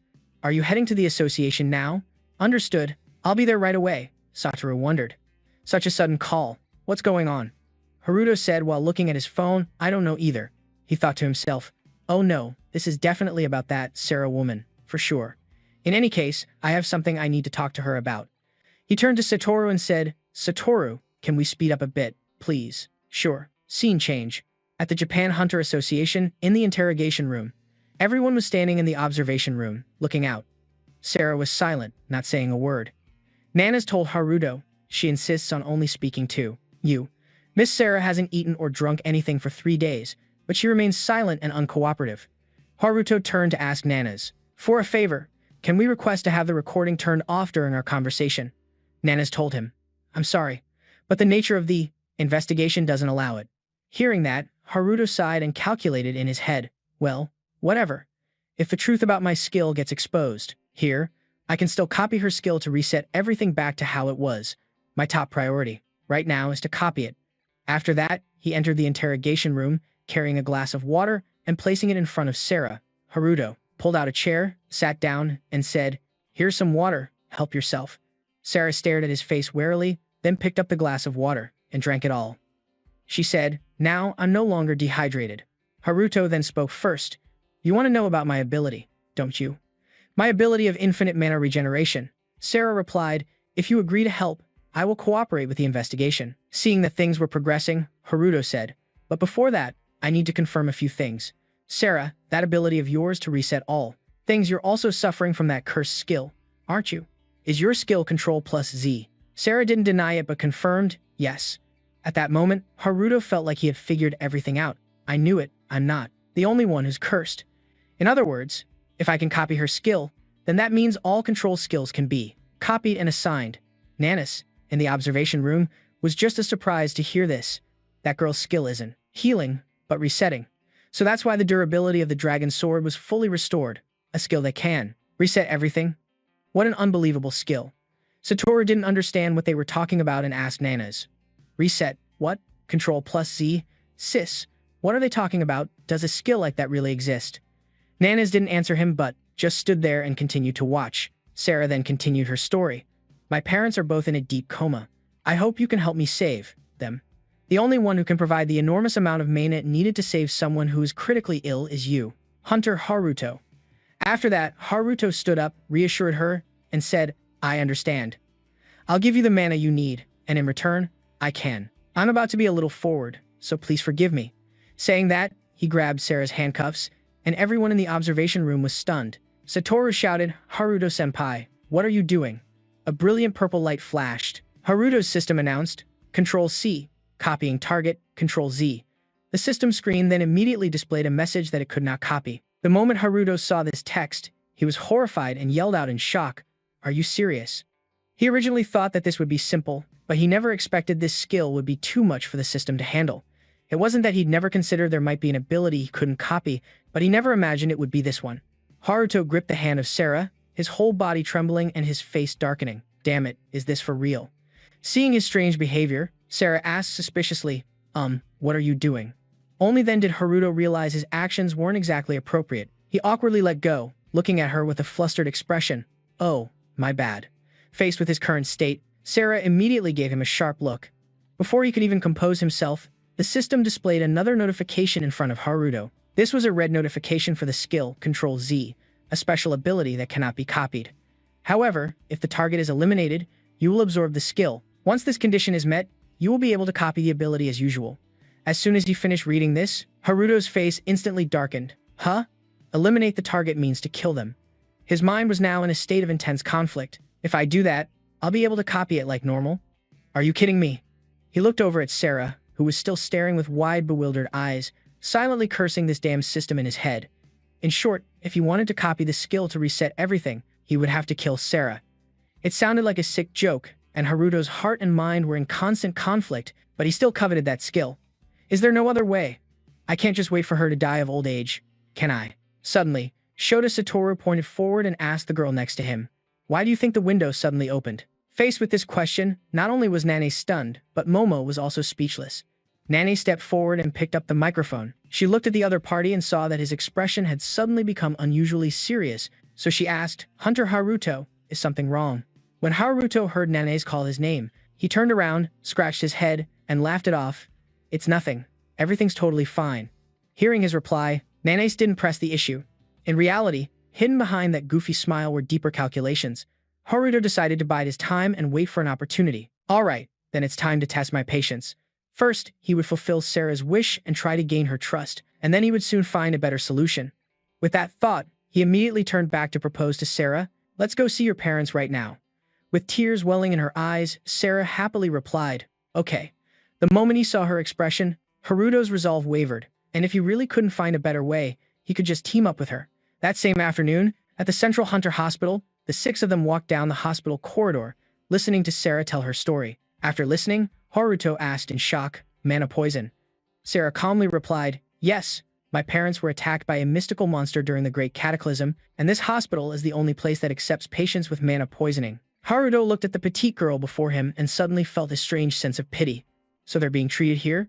She must be. Remembering that he had to side with Takumi to cover the hospital bills, he turned and asked Nanas, Is Takumi also being treated here? Nanas replied slowly as she walked, Yes, he's currently in the hospital's underground basement. After he recovers, we plan to transfer him to a detention facility for investigation. After saying that, she turned to Sarah beside her and asked with concern, Are you worried? Sarah replied softly, I'm fine. Just then, Mo seemed to notice something. A man with blonde hair wearing a beret had just walked past him. In an instant, Mo recognized the person. He turned his head to look at the back of the figure, wondering, Why is that guy here? Meanwhile, in a room under strict guard, another person was approaching step by step. The guard saw him and quickly ran to stop him. Halt, this is a restricted area. No unauthorized entry. It was the same blonde man who had just passed Mo. He was seen holding out a piece of paper to the guard and said, "Thank you for your hard work. Here." The confused guard took the paper. On the small slip were the words, "Control F." The guard looked at it blankly. "What's this? Control F? Don't mess around." But just a second later, a strange black smoke suddenly billowed from the paper, startling the guard. Huh. The black smoke then grew thicker, enveloping the two guards and gradually swallowing them. They only had time to let out a single cry before falling silent. When the smoke cleared, their eyes were completely black, and they looked dazed as if they were soulless. The blonde man took off his beret and ordered them, "Bring the person being held inside out now. Do what you need to do and then come back here." The two guards immediately replied, "Yes, sir," and then ran inside together. The man entered the room, approached a strange object. He summoned a sphere of dark energy in his hand and calmly looked at it. He recalled Misso's previous instructions. "Lord Lucas, I have a task that only you can accomplish." Lucas asked in surprise, "A task that only I can do?" Misso summoned a sphere of dark energy, carefully instructing, "In case things with the Blood Tower Guild fail, I want you to set this up at the Tokyo Tower." The moment Lucas saw it, he covered his mouth in horror. "What is that thing?" Misso explained, holding the plant-like object in her hand. "This is something I brought from my homeland. It's the fruit of the world tree that has been corrupted. Misso, after using this fruit to set up a barrier, you will be able to open a subspace." Lucas was surprised. "A subspace? What's inside it?" Misso didn't answer directly, but piqued his curiosity. "You'll probably have to see it to believe it." And so, Lucas's expression gradually changed, and he stared in terror at the scene that appeared before him. The fruit in Misso's hand opened, releasing a stream of corrupt energy, and behind her was a terrifying, giant demon. Seeing his expression, Misso seemed quite pleased, smiling. "This is just one fruit, and I can only show you this. I want to create a justification for Starfield on the day Misso operates openly." Back in the present, Lucas looked at the fruit in his hand and thought, "So she wants to stage a prison break right in the center of Tokyo. Damn it." Lucas reached out to enter the password. Deep down, he still felt guilty. Because of this family, he had now become too deeply involved with Starfield, and at this point, there was no turning back. In a hospital room, a patient suddenly woke up from a daze. He grabbed the respirator and looked around in confusion. "No way. Am I still alive? What the hell?" He then turned to look. Looking at the bed next to them, a child was sobbing while hugging their mother on the hospital bed, both of them shedding tears of happiness. The man opened his mouth and called for Sarah, and the little girl replied cheerfully, "Daddy." When Satoru heard this, tears were already streaming down his face. He was afraid that if the story continued, he would flood the entire hospital with his tears. While Satoru was moved, Nana's, standing beside him, had a look of disgust.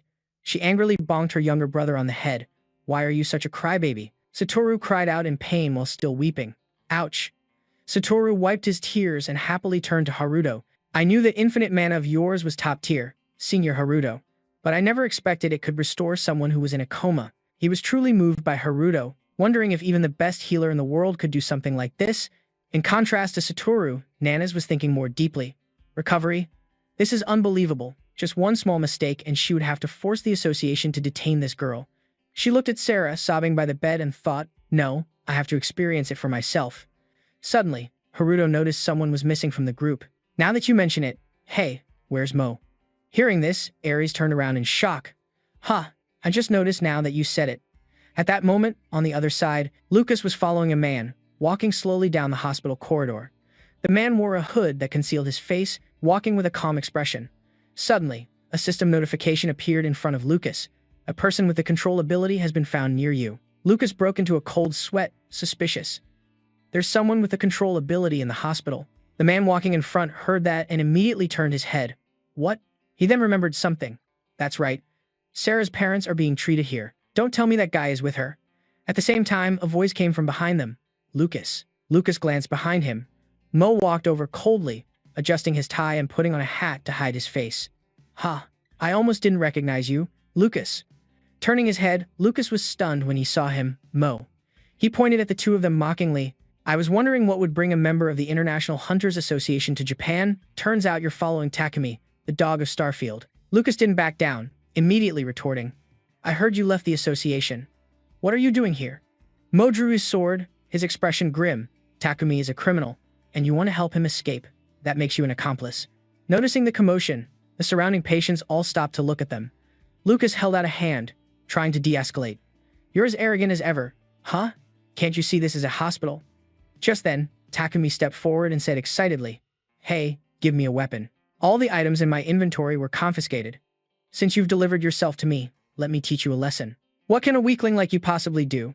It's not about showing up first, but showing up at the right time." Haruto, from out of nowhere, suddenly appeared behind Mo, radiating an intense killing intent. "You've got me to deal with too." The moment Takumi saw this familiar power, he couldn't contain his anger. "You bastard. My skill. How dare you?" In front of Lucas, the notification appeared once again. "The user of Control-C, Control-V is right in front of you." Seeing this message, Lucas let out a strange smile. "Finally, I found Control-C." Before the two sides could even clash, a female voice interrupted. "What a shame. One person after another. First Takumi, and now even an international criminal." A cold spearhead appeared, and as soon as Takumi saw it, his face turned pale. It was the shaman, Lucas. Seeing Takumi's expression, he also guessed the identity of the newcomer. "So this is the final boss, stepping up to finish things quickly, huh?" Nana said, brushing her hair back with a hint of anger. "Come to think of it, my horoscope said I'd be super unlucky today." She found a random excuse to blame for the series of events that had been happening and walked step by step closer to them. Nanis's appearance immediately attracted a large crowd from outside who gathered around to see what was happening. "It's the hunter, Nanas. Oh my god, she's holding a weapon. What's going on?" Takumi glanced at the person beside him and smiled. "Looks like we're not getting out of this peacefully." Lucas just remained silent, not responding. He then tossed two handcuffs on the ground right at their feet. Looking at the strange cuffs, they quickly recognized them as suppression devices. Nana said with a blank expression, "If you two put these on voluntarily, we can resolve this peacefully. Understand?" The sooner this was over, the sooner she could go home. But to her surprise, Takumi scoffed, Hey, are you trying to insult me now?" With that, he immediately grabbed the collar of a girl next to him, causing her to scream in fear. Takumi didn't actually want to fight them, so he made a threat. "Get it? We're in a hospital. I can just grab any patient and have a hostage. If you don't want anyone to get hurt, then let this go." The moment he finished speaking, Nanas leaped up like a gust of wind, aiming a kick straight down at Takumi. With just a single kick, he was sent flying like an arrow down the end of the hallway. His entire body crashed hard into medical equipment and the brick wall, leaving him instantly injured and coughing up blood on the spot. The surrounding patients who witnessed this scream in a panic. "The hunters are fighting. Run." At that moment, Lucas stared at Nanas, dumbfounded. He was shocked. The attack had been so fast his eyes couldn't keep up. Suddenly, she turned to the person beside her. "Lucas, you're not like Takumi, are you? Let's resolve this peacefully together." Hearing her offer, Lucas was momentarily unsure how to react. He lowered his head to avoid her gaze, then glanced over at the miserable Takumi. He and Takumi were not the same. He lowered his head, recalling a time before, when Mo had asked him to bring the fruit of the world tree to Tokyo Tower. He had asked, "Why me?" Mo patiently explained, "A defiled world tree produces hack mana. Ordinary people who come into contact with it will be poisoned." He then looked straight into his eyes and said, "But you're different, aren't you? You, Lucas, and the guild master of the Blood Tower are the same." Hearing this, Lucas came to a realization. It meant Takumi had also noticed that he figured things out. Mo continued, "Yes, he is also a target banned by international treaties. He uses hack mana to cultivate his own skills, and in order to make the defiled fruits of the world tree sprout, one needs skills that utilize hack mana." As this thought crossed his mind, Lucas suddenly felt a wave of self-loathing.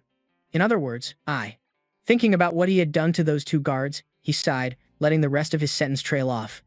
"Am no different from Takumi." With that thought, Lucas replied remorsefully, "I'm afraid I can't accept your offer." Nanas frowned, clearly dissatisfied. Lucas slowly drew his sword and said, "You see, I need him. I have to get him out of here at all costs." The moment Nanas saw the weapon in Lucas's hand, her expression turned serious. That sword was Mo, who from behind them gritted his teeth in anger and said, "Angela Rapier." It seems that Lucas' guy is finally getting serious. As soon as Haruto heard him say that, surprised, he asked, "What?" Mio looked at Lucas holding the sword and coldly replied, "That is the treasured sword passed down through generations in the Lucas family, the family of holy knights from England. And it's also the only holy sword in the world. Although it's also a weapon of the same class as Gao An's long sword, that sword is more suited for piercing techniques than slashing." The more Haruto heard, the more surprised he became.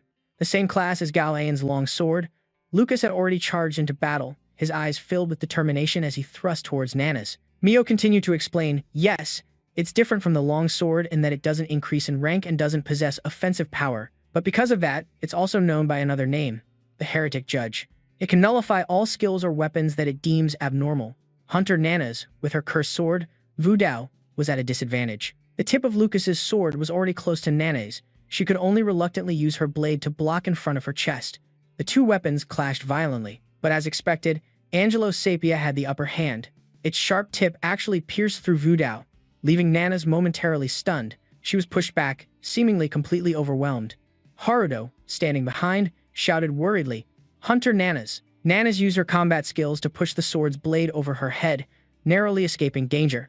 She said to Haruto behind her, "Don't interfere, Mr. Sano. It'll be a hassle if we cause a big scene in the hospital." With that, she used her strength to push Lucas's sword away and escaped his pressure. Lucas couldn't react in time, staring at his opponent in shock. Nana swiftly gripped Vu Dao and attacked him. Lucas was no slouch either, nimbly dodging the blow. "Are you holding back on using your skills because we're in a hospital? Do you think you stand a chance against my treasured sword like that?" Lucas broke into a cold sweat as he looked down at the piece of his tie that had been severed. Without giving him a chance, Nana's attacked again. She dodged to her opponent's flank and swung her blade. This time, Lucas truly couldn't avoid it and could only reluctantly raise his sword to block. What is this power? Lucas was knocked back a distance by Nana's Vu Dao, and his body couldn't take it, causing him to spit up blood. He painfully covered his mouth, but the blood wouldn't stop flowing. After taking just one hit, he felt like his internal organs were all jumbled up. There was a difference in the quality of the swords, but the gap in their levels was too vast to compare. So this was the true power of one of the 10 best hunters in the world. Now, Nana's confidently made her offer again. "What do you think of my proposal for a peaceful resolution now?" Lucas was stunned, but he truly couldn't turn back anymore. Since they were in a hospital, he really didn't want to use his skills. But Lucas gripped the sword in his hand, his feelings complicated. Suddenly, a familiar voice rang out, "Damn you, Shinoda, Nana's." They all recognized who it was and instinctively turned their heads. Takumi had regained consciousness after a critical blow from Nana's. He staggered to his feet, holding the bloom-tainted fruit of the world tree, and dark mana quickly enveloped his entire body. Takumi's eyes were filled with hatred as he gritted his teeth and growled, "This wretched hospital that you're trying so hard to protect, I'll turn it to dust in an instant." As soon as he finished speaking, he released all the dark mana from the tainted fruit outward. Witnessing this, Lucas couldn't help but shout, "Stop! This is a hospital, don't you know?" Takumi retorted as if reminding him, "You have to place these things in key locations in Tokyo, right? In that case, this hospital should get its share too." Very quickly, the dark mana enveloped the entire hospital, as if wanting to swallow everything whole, everyone living here. Haruto was on guard, ready to fight, and worriedly asked Takumi what he had just done. Mo also tightened his grip on his sword. "This is dark mana." Haruto frowned, raising a hand defensively. "Dark mana." Mo, beside him, immediately explained that this is something possessed by those with dark skills, and it seems Takumi is one of them. But this amount of dark mana is not normal at all. At this rate, the ordinary people here will also be affected and poisoned by the toxic mana. In the pitch-black darkness where not a single ray of light could penetrate, Haruto's notification window appeared. Skill, control, and use of giant spider silk and shadow movement technique have been activated. At the same time, Haruto gritted his teeth in anger. "Tisk, that bastard." He immediately unleashed his skill, teleporting behind Takumi. "Stop it right now." Takumi was now wrapped in a cloth like a mummy. He turned to look at him, flashing a bizarre smile. Too late. Haruto was instantly startled and confused for a moment. "What did you say?" The tainted fruit had now fully bloomed, and the dark mana acted like the wind, sowing the seeds of the tainted fruit onto the ground. From beneath the floor, a series of roots shot upwards, attacking them. Haruto and Nana's jumped back to dodge the increasingly dense roots that were destroying the entire hospital. The patients attacked by the roots screamed incessantly, and the scene instantly turned tragic. From the outside, the towering hospital was completely covered in roots and had even sprouted a gloomy, purple canopy. A giant trunk burst through the ground, pulling fractured pieces of the floor apart with it, causing a female patient to fall. She looked up in fear. "Please, save me." Fortunately, a doctor managed to grab her hand in time, but he couldn't hold on for long, and his hand slipped from hers. The female patient was in free fall, screaming, "Ah!" Just as she was about to hit the ground, Haruto used his skill from below to catch the female patient. As soon as they landed, still in shock, she stared blankly at the threads wrapped around her body. Haruto quickly helped her up, hastily instructing, "Are you okay? Quickly evacuate with everyone else." The patient looked at him gratefully and replied, "Okay." As she ran off, she kept frantically saying, "Thank you so much." Haruto smiled back, thinking to himself, patients who can still move like her are not the main concern, the problem is. As he thought this, his expression suddenly turned serious. He looked down at the patients who were seriously injured and had to rely on family and nurses, feeling a sense of unease. Those who can't move. After that, he glanced over at his friends. He saw Nana's comforting a small child and Mo kindly giving another patient some water, which suddenly put him at ease. It's a good thing Miss Nana's and Mr. Mo are still taking care of them. But the entire hospital has been invaded by dark mana. At this rate, everyone will be affected by the toxic mana. Haruto looked up at the lush canopy and thousands of branches above his head, and an idea struck him. There's only one way to reconstruct this place. The dark seed of the world tree has severely ravaged the hospital, turning this place into a pile of rubble just a little higher. At that moment, the snow mountain golem was using its small body to struggle to hold up a giant boulder. Thanks to that, Satoru quickly pulled the person out from under the rock. All right, try to head this way. Suddenly, Haruto appeared out of nowhere right behind him, calling out, Satoru. The boy turned his head, supporting a patient with one hand, and hastily asked, Senior Haruto, what's going on? Seeing that the person was saved, the golem swung its arm and threw the boulder, which weighed several tons, to the side. He walked over and asked if everything was okay here. Satoru replied that thanks to Miss Aries, this area wasn't in too bad of shape. Haruto asked in surprise, Aries? To explain, Satoru picked up his little subordinate and led him to a giant crystal pillar. Haruto lightly tapped the crystal with his finger, asking skeptically, Is this ice? At that moment, Aries and the other patients revealed themselves. She explained that yes, it was an ice barrier. Aries replied while reinforcing the barrier, we can protect this area from being destroyed, but we can't completely block the spread of the dark mana. Suddenly, the outer surfaces of the ice shattered and the debris fell on the golem's head, annoying it. Haruto saw that Aries, Sarah, and the other patients were all safe and breathed a sigh of relief, glad that everyone was all right.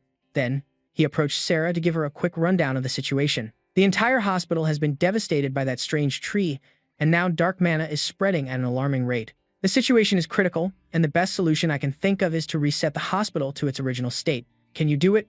Sarah looked at him with determination and said bluntly, I can. I was even able to distort space-time in the dungeon. Besides, with you here, Haruto, I won't have to worry about running out of mana. Once the plan was settled, the four of them immediately advanced towards the tree trunk. Satoru, holding the golem, widened his eyes in shock at the sight before them. It's even more massive than I imagined. Is this the source of everything? Where did it come from, and how did it do this? Haruto turned to explain that it was Takumi. He had escaped and summoned this thing.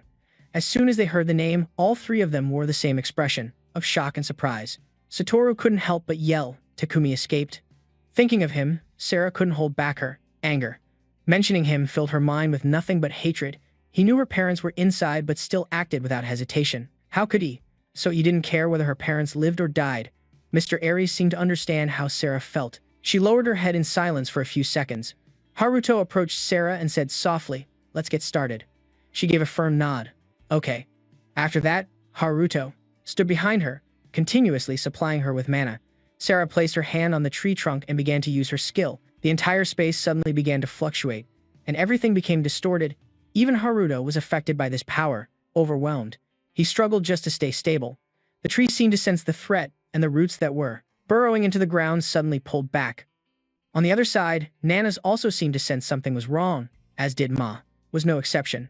He stared, unmoving, in the direction of the commotion. From the outside, the roots also began to pull back, revealing massive holes. Inside, all the roots pulled back to form a barrier in front of Masara as dark mana began to gather from all directions before surging towards Sarah to attack. She struggled to endure it, trying to stop the dark mana from entering her body. Haruto immediately sensed the abnormality and became worried. Did the tree just unleash dark mana? Damn it, Sarah's in danger. Seeing her being relentlessly attacked by the dark mana, Haruto didn't hesitate for a second, rushing towards her and instantly activating his skill. Copy and paste, Control V. Using giant spider silk, he wrapped himself around Sarah, letting his web block the stream of dark mana. The repelled dark mana shot outwards, causing a massive explosion. The violent clash of the two energies forced Haruto to use all his strength to withstand it, and soon after, the dark mana vanished. Haruto held Sarah tightly in his arms, while he himself, exhausted, collapsed to his knees. Gently, he placed Sarah down and slowly stood up, his body still radiating a large amount of dark mana. Saru rushed over to his senior, Haruto, asking, Are you okay? Haruto looked at him and replied, I'm fine. Sarah seems to just be unconscious, but it looks like Plan T has failed. Aries and Satoru both felt a bit disappointed, but were also relieved because the two of them were safe. Ah, Haruto, sweating, gave Saru a serious order. From now until reinforcements arrive, you have to ensure the evacuation of the patients outside. If you delay any longer, they'll all be poisoned by the mana. Satoru, despite being young, was very understanding. He quickly carried Sarah on his back and teleported away. Got it, this underling is on his way. The golem, though small, ran very fast, even taking the lead to guide him. Haruto then turned to the international hunter. Ares, you know what this is, right? Haruto pointed towards the mass of roots. Ares was a bit surprised to hear his question, but she quickly gave an answer. According to the records my mother left behind, it's a plant from another world, a different dimension from our own. The role of this tainted fruit is to transport filth and toxins from its home dimension to ours. Because its mother tree is in another dimension, returning it to its original state is impossible. Ares looked at the shape of this tainted fruit tree and came to a conclusion. But this tainted fruit also acts as a shield, so they must have been planted in 3 or 4 other locations in Tokyo. Hearing this, Haruto immediately became alarmed. 10 minutes later at the Central Hunter Hospital, the scenery outside was still utterly desolate. Just a few minutes ago, this hospital was bustling with people coming and going, but a second later, it looked like a long-abandoned building. Rescue workers who were dispatched immediately began directing the work of moving the patients who needed emergency care. Move quickly. The others immediately responded clearly, Roger. Inside, Mo was still working without rest, using his skills alongside another hunter to continuously filter the dark mana from the air. A mage next to them kept urging the other person, hey you, hurry up and purify the dark mana. But the other person was also flustered and snapped back irritably. Shut up. I'm trying, but it's not having any effect. At this rate, it's like we're just throwing mana away for nothing. The entire hospital was covered by Mo's barrier to prevent the dark mana from leaking out, but the amount of dark mana inside wasn't decreasing at all. Toku looked at the scene before him, appearing extremely uneasy. A tainted world tree right in the middle of downtown Tokyo. It was hard to believe even seeing it with his own eyes. At that moment, Haruto's group had also gathered and approached them. Manas bowed his head and apologized. I'm sorry, Chairman Toku. We've issued a red notice for Takumi and Lucas. Gu was still in a provocative, mocking mood.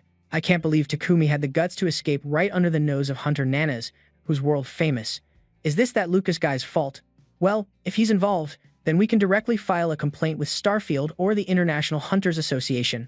Masato, who had been silent, also spoke up to analyze the problem. Although this could be considered an urgent international issue, in the end, Takumi and the Blood Tower still belong to the Japanese Association. They could use that as an excuse to evade responsibility.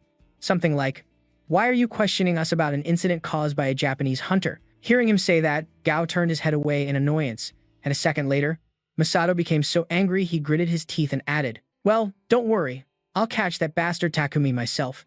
Suddenly, at that moment, the space around them abruptly shook violently, and the people around began to notice something was wrong. They panicked, why is there an earthquake? That mage struggled to stay on his feet, wondering if the hospital was about to collapse. Just then, someone rushed over with news. Chairman Toku, something big has happened. Toku immediately asked, what is it? The man, out of breath, said, we've just received a report about a second dark world tree taking root in Kita Ward. Haruto gritted his teeth in anger, wishing he could tear him into 100 pieces. That bastard, Takumi, he planted another one? In the middle of the bustling city of Tokyo, in Kita Ward, another dark tree sprouted from a skyscraper. Reporters from all over began to broadcast the news, and the large screens were all showing reports about this tree. Today, at different locations in the Tokyo area, 2 mysterious great trees have appeared, and the Hunters Association has announced that the mana released from this great tree can cause mana poisoning. Everyone below looked up at the screens in unison, following the news bit by bit. The newscaster's voice continued steadily. In light of this situation, the government has issued an emergency evacuation order for the entire Tokyo area. Hearing this, the adults all had a question in their minds. So where in the middle of nowhere are they planning to evacuate us to? There were also some kids in their prime who were incredibly excited, thinking, do you think we'll get a day off from school tomorrow? Elsewhere, Takumi was smiling with delight. He sat leisurely in a car, watching the chaotic scene outside. In this situation, they can only dream of catching us. With that, he turned to Lucas and praised him. By the way, you're pretty ruthless yourself. Even I never thought of using dark mana to brainwash people. Lucas acted as if he didn't hear, bowing his head in silence. The streets of Tokyo suddenly became congested, and the news reports above continued to blare. As long as you take shelter for 24 hours, you won't have to worry about mana poisoning. All residents, please remain calm and follow the instructions of the police officers.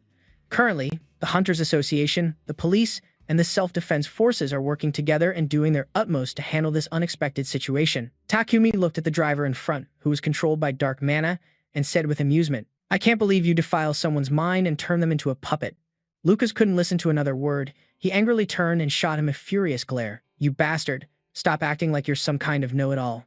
Masato was extremely relaxed, with a disdainful expression that was irritating. He said, "Don't be mad. I'm complimenting you. I bet those guys are splitting up all over the place looking for us. But as long as I'm with you, we'll never be exposed. I guarantee they'll never expect us to be moving around in a police car. 1/3 of the tainted fruit left. Let's get moving." At the same time, in the chairman's office of the Japan Hunters Association, Toku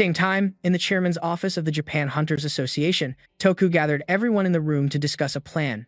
"In other words, you're all saying there's a possibility of 2 or 3 more tainted world trees. Will these tainted trees appear all over Tokyo to form some kind of barrier?" Ares looked at him and replied, "Yes. At least, that's what my mother's records say. There's evidence that these tainted trees also appeared during the Great Calamity, and they serve as both a barrier and a gate. Vicious monsters will flood all of Tokyo." Nanas and Masato, upon hearing this, asked in surprise, "These trees appeared during the Great Calamity period?" Haruto, however, was in a different state of mind. He frowned inwardly, as if he thought of something. "The disaster from 15 years ago? Ugh, 15 years ago, a strange species of tree also grew where the defiled tree now stands. Its roots had begun to spread outward, digging into the road's surface, obstructing traffic and endangering people. The car he and his father were in was unfortunately attacked by its roots, struggling to get past. He sat in the car, looking up in fear and asking his father, 'Dad, are we going to be okay?' His father, while straining to drive, reassured him, 'We'll be fine, Haruto. Just sit tight and hold on.' With great difficulty, the car managed to escape a close call. The father looked at the massive roots outside, his nerves on edge. Damn it, so this is what Tomomuka was talking about. Who would use something like this right in the city center? The roots continued to close in on them. If they slowed down even a little, the car could be pierced at any moment. Suddenly, the young Haruto looked up and caught sight of a root aiming right for them. The little boy could only stammer, then screamed in terror, 'Dad!' The inevitable happened. That root took the life of his beloved father, a moment he would never forget for the rest of his life. Haruto fell into silence, wondering why he had suddenly remembered that. But maybe this incident was also related to the curse, so the thing that destroyed the car back then wasn't a monster, but a defiled tree. At this thought, Haruto couldn't hold back his anger as hatred suddenly surged within him. If the mastermind behind these two incidents is one and the same, he will never let them get away. Chairman Toku propped his chin on his hand, thinking, "Now that I recall, a great tree also appeared in Tokyo around that time, but back then I was too busy dealing with a prison break to pay it much mind. So it was a preliminary barrier." Ares pushed up his glasses, his expression turning serious as he explained, "According to the records my mother left behind, a barrier created by a defiled tree acts as a gate connecting to another dimension, and it also opens a subspace." Hearing this, Nanase was instantly startled and asked, "A subspace?" Ares nodded. "That's right." Masato was becoming more and more confused.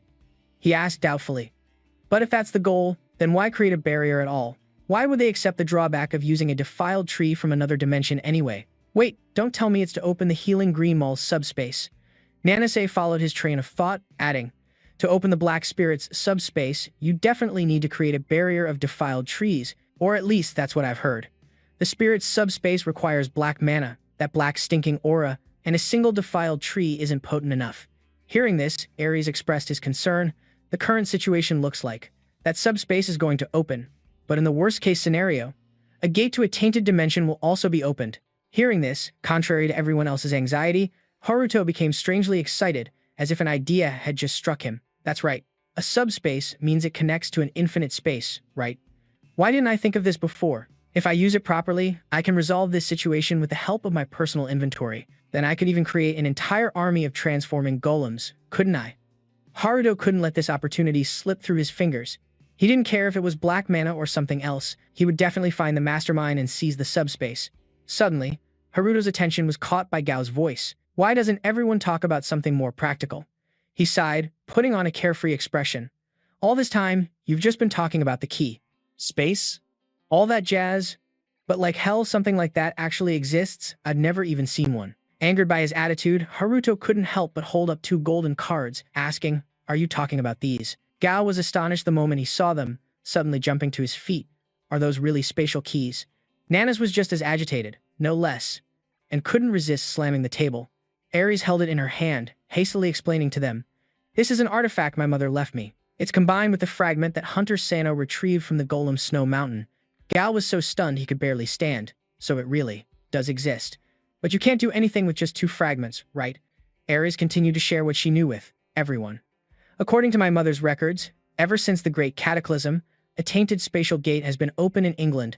I believe the tainted tree and the spatial fragments didn't just appear at the same time by coincidence. It seems the one who brought the tainted tree here from another dimension is also holding the remaining spatial fragments." Masato's expression turned complicated upon hearing this, but Chairman Toku remained even calmer. He spoke deliberately, just as Miss Ares said. "The greatest tragedy would be if that tainted spatial gate were to truly open. This is no longer a problem for Japan alone. I will immediately submit a request to the International Hunter Association and the American Hunter Association for cooperation." Masato propped up his chin and refuted, "They won't have it. One fragment already belongs to my guild." The meeting concluded an hour later. In the basement of the future guild, Masato led them to a room with a massive door. Just seeing the door made Haruto and Nana's look up in awe. "What kind of vault door is so magnificent?" Gao, still with that scornful attitude, taunted.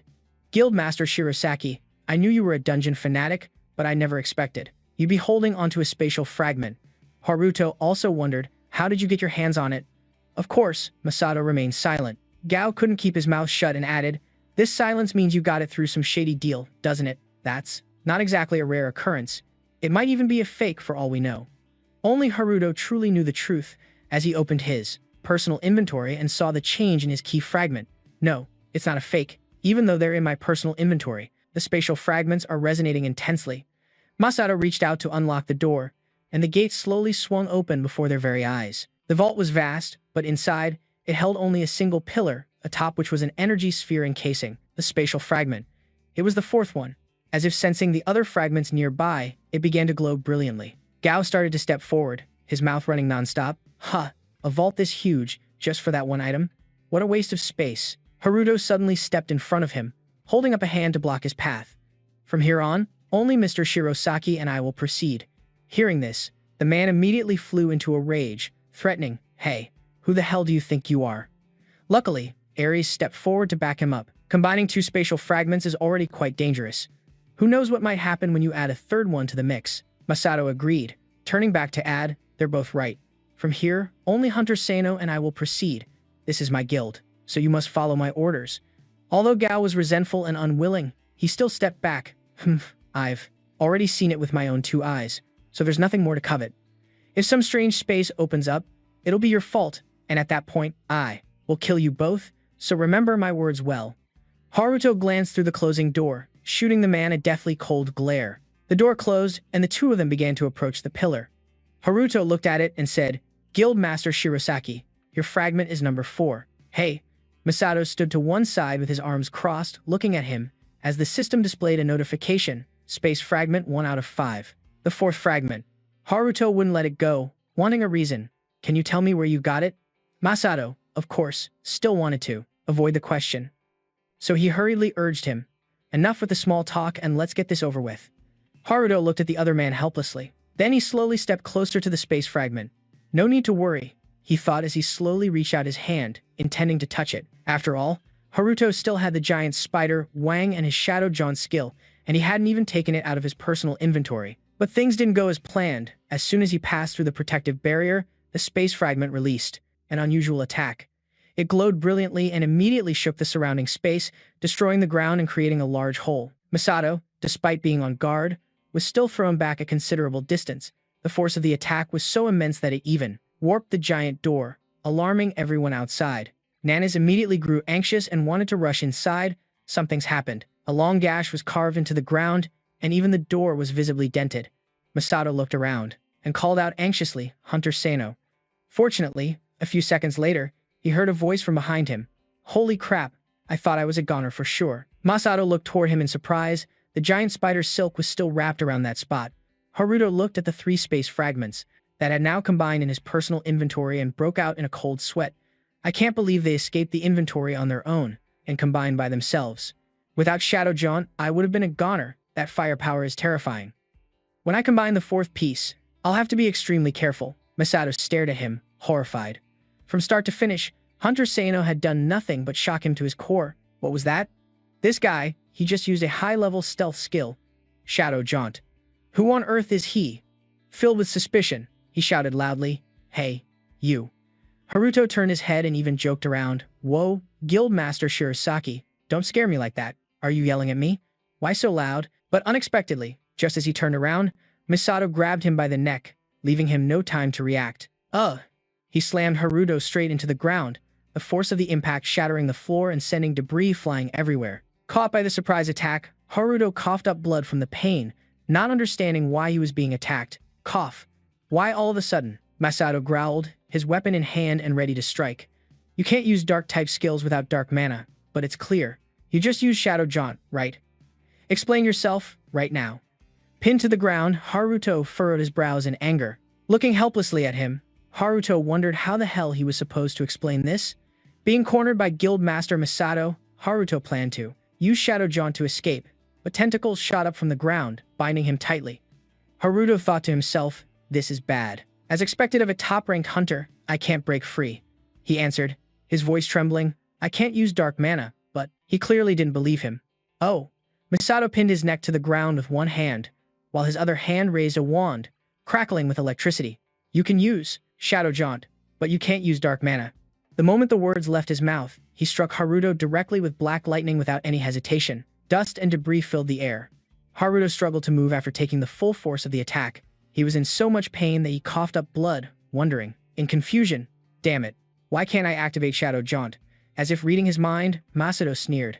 What's wrong? Ran out of your favorite tricks. He impatiently explained, Dark Lightning is the only skill that can counter the Shadow Step technique. That's why I mastered it. Hearing this, he remembered. So this is how Takumi managed to escape the golem on Snow Mountain. The Guildmaster seemed furious, determined not to let him go. Ever since you appeared, during the Kessia chase, I've been suspicious. Who are you really? What happened between you and Takumi on Snow Mountain? Was everything a part of your plan? Under threat, he silently felt regret. Does he really think I'm working with Takumi? It was a mistake for just the two of us to come in here. I have to find a way to stop Guildmaster Shirasaki. After weighing the situation, Haruto gritted his teeth through the pain and explained, just thinking about it drives me crazy. I couldn't even use any of my skills, but that was actually just a stalling tactic, so he could use the giant spider silk. Haruto frantically duplicated it with Ctrl+V and yelled at him, are you trying to kill me or make my life a living hell? I'm not your family's sworn enemy. Misato was caught off guard and quickly, entangled by the spider silk, forming a cocoon. Quickly, layers of silk wrapped into a large sphere, and Haruto watched it with unease. Why do I have such a bad feeling? Did I miss something?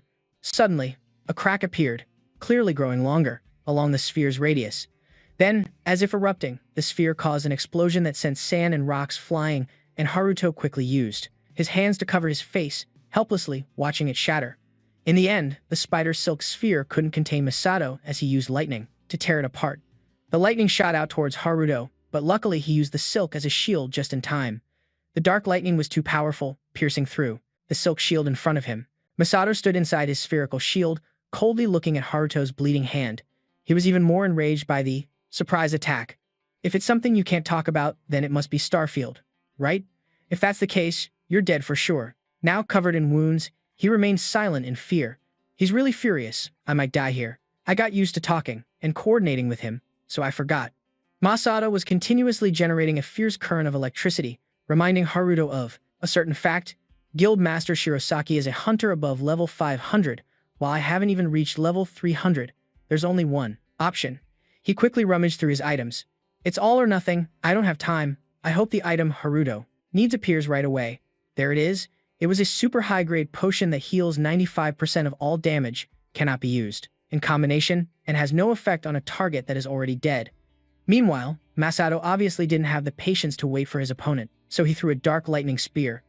Haruto didn't dodge, calmly watching it fly towards him, waiting for the right moment. Then he screamed in his head, praying non-stop, activate, you damn skill. The system displayed a red notification, Ctrl+V. User's HP is below 25%. A series of panels kept appearing, activating the second unique skill of the Cassian Longsword, Berserk. Ctrl+V, equip Cassian Longsword to use the skill. A sword immediately appeared in Haruto's hand, helping him block the Guildmaster's lightning. Next, He slowly raised it, aiming straight at his target as Haruto swung down. Its immense power created a slash that blew away sand and rocks, rushing towards the person opposite him. Masato used all his strength to maintain his spherical defensive barrier. That bastard, could it be? The two streams of power finally collided. Even the lightning shield was overwhelmed.